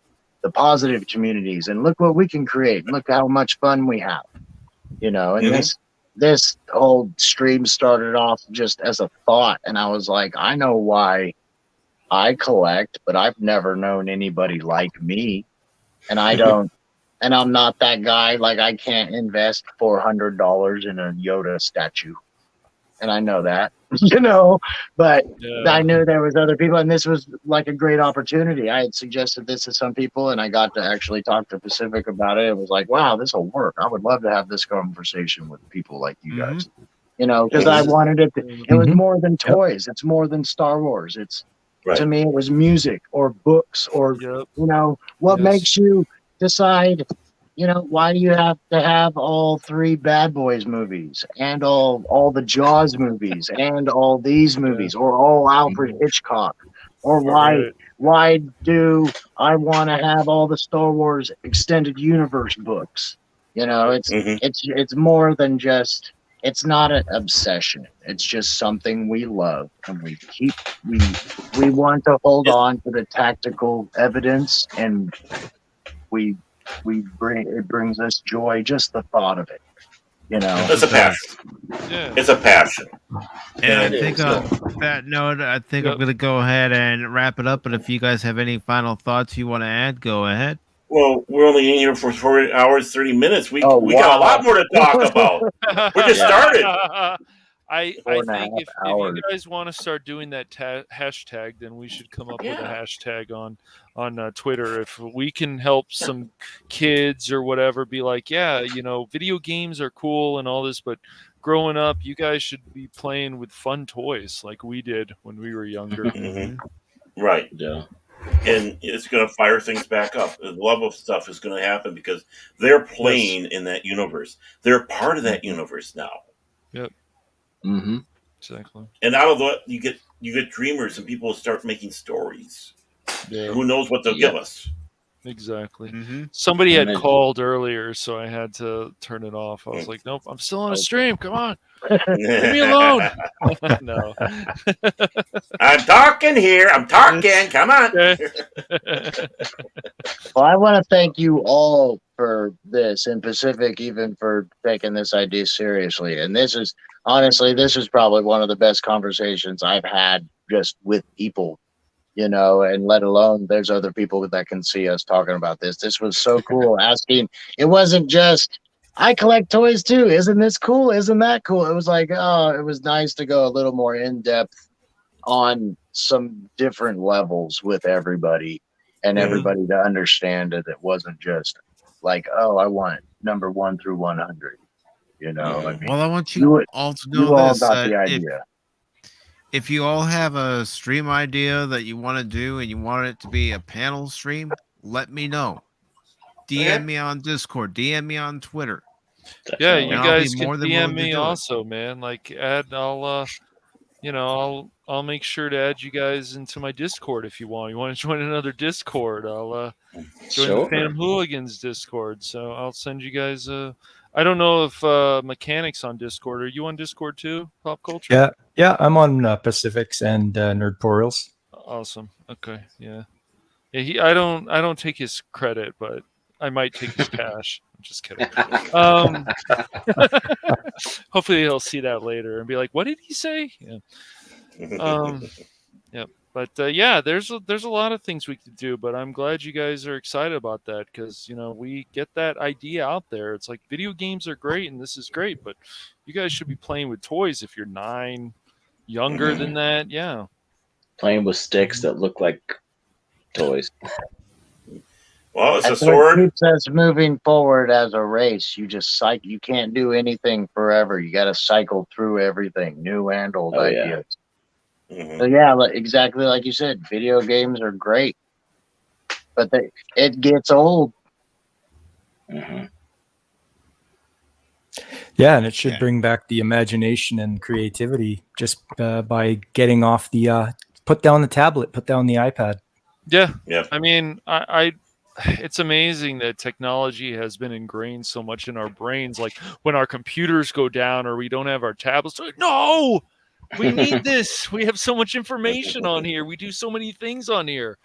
Well, you know, like a year ago in Texas, we had the freeze and the ERCOT issue, and you know, power, and depending on where you lived, you had power and or water was out. Thankfully, I only lost power for less than 24 hours. Water was an issue, but yeah, like you said, or when the power's going out, you're like, I'm trying to finish this mission on my Xbox, and the power went out. Okay, it's back on. I can get back to it, and the power went out. Like, well, I can't do anything at night when the power's out, but I can't finish my game because it keeps going out. Yeah, right. I mean, I had a light and a book, so. Yeah. A light Thank you and a again, book? Mike. What's that? You're welcome. You're welcome. Anytime. Yeah, Well, this was a lot of fun. It was. Thank you for having me here. Very much fun. Great Not a chat. problem as well, man. It's been nice Yeah, to it was meet all all right. of you on stream and actually talk to you, because I know I've been in the chat for been in the chat for a long time, but it's nice to actually have a conversation with you guys. Yes, it is. Yeah, you too. Great to talk with you, Punkwaddle. I'm glad you were able to come on, Punkwaddle. Same with the Yeah. Padawannabe. Same with Channel 66, the Smoking Patriot, Paul. Yep. Darren, I'm glad you were able to come on. Cash, thank you very much. Pop Culture, thank you. It's always a pleasure. Yeah, A if lot of I'm fun. available, I'm always there for you. All right, Awesome. appreciate it. So great. Yeah, you guys have anything you want to promote real quick? Well, for me, go ahead, go ahead, Bob. Baron. Yeah, go ahead, I'm man. just going to say tomorrow, of course, tomorrow is going to be the usual, the Primetime Kings on 24/7 Fusion Media's channel. So myself, Vigilante Williamson, Fast Steven Seagal, and of course the man himself, 24/7 Fusion. So who knows what we're going to be talking about tomorrow, but it goes into strange areas, as I'm sure you all know. Yeah. Right now I'm still working on some videos, because I just definitely do not want the Phantom Hooligans to only be a live stream channel. So I'm working on videos. I'm working on some tutorial videos, and I'm hoping that I talked about this before, but I'm hoping that they're going to help some people with gaming, make them less stressed. Nice. Mm-hmm. But here's I'm the doing thing, the same Cash. thing. When I'm going through Final Fantasy VII Remake, I kind of want to explore it for myself too for the first time. And Yeah, no, these are just certain little things, dude. This is not everything. So yeah, I know you do. These are just things that I have found to help people out, man. You know, with stress, with gaming, side quests, why you should do them, things like that. Mm-hmm. Yeah. Oh, I also forgot. Every Wednesday, 9 p.m. Central Standard Time, of course, my Baron After Dark. So, don't know who I'm going to have this Wednesday, but I'm going to try to hunt down somebody. Nice. Yep. It's not like it'll be hard to find people on Discord. No, that in the DMs and the twatter. That's about the only thing I like to use that for. Yep. Awesome. Well, I got a channel I started about a month ago. I got 2 videos up right now. Nice. And I'm working on my 3rd one right now. And that's going to be all about Marvel and why they're lucky to be around. So it's new Marvel stuff, not really old Marvel. Are you covering like more of the movies? Nope. This will be why Marvel Comics is still around. And it's going to be from when their inception back in 1939. Ooh, nice. Okay. Nice. Interesting. Nice history. That's going to be a good long stream. Mm-hmm. A good long stream. Should be a long video. It'll be my longest one yet. So I'm all about the history. It's awesome, man. It's important. Yes, it is.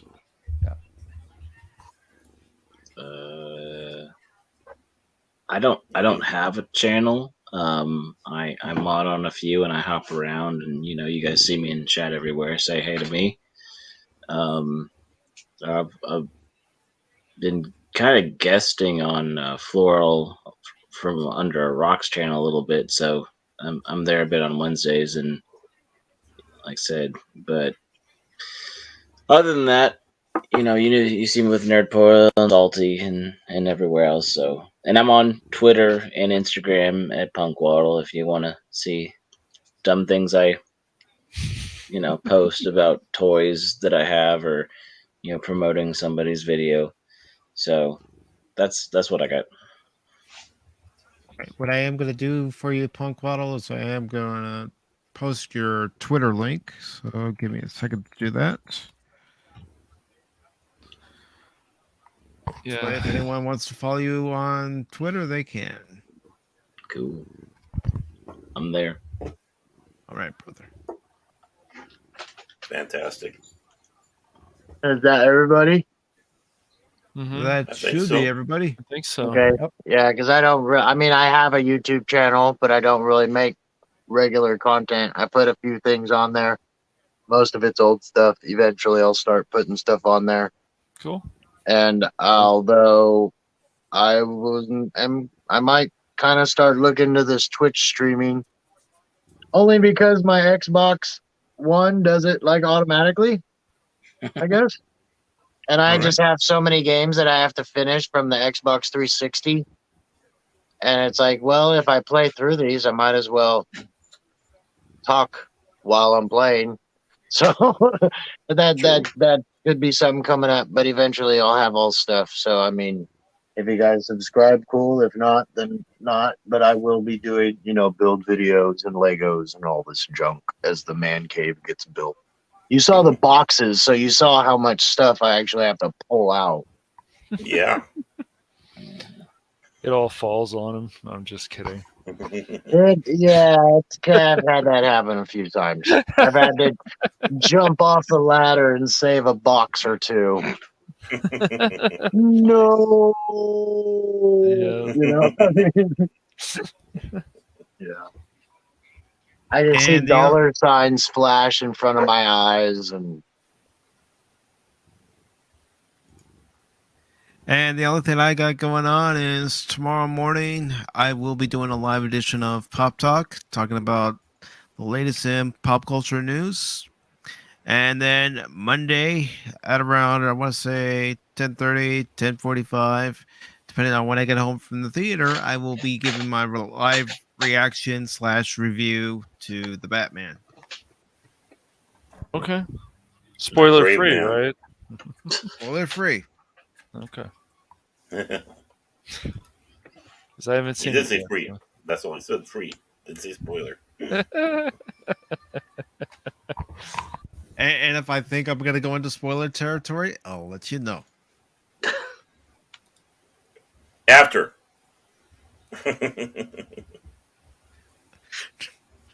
or it could be one of those things, because I know myself all too well, where I'm talking and I give something away and I go, oh, wait, you weren't supposed to know that. It's okay. Sometimes you just Toby Maguire, right?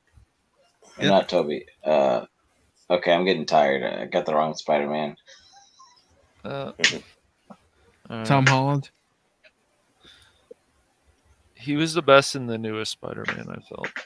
But anyways, we'll get on another tangent for another 5 hours. If we get Spider-Man. Trying to stay on script now. And I do want to say a quick thank you to everybody who stopped by during the stream. Really appreciate it. If you like what you saw here, subscribe to everybody who was on the panel. And until next time, take care. Bye. Peace. See ya. And if you didn't like it, still subscribe.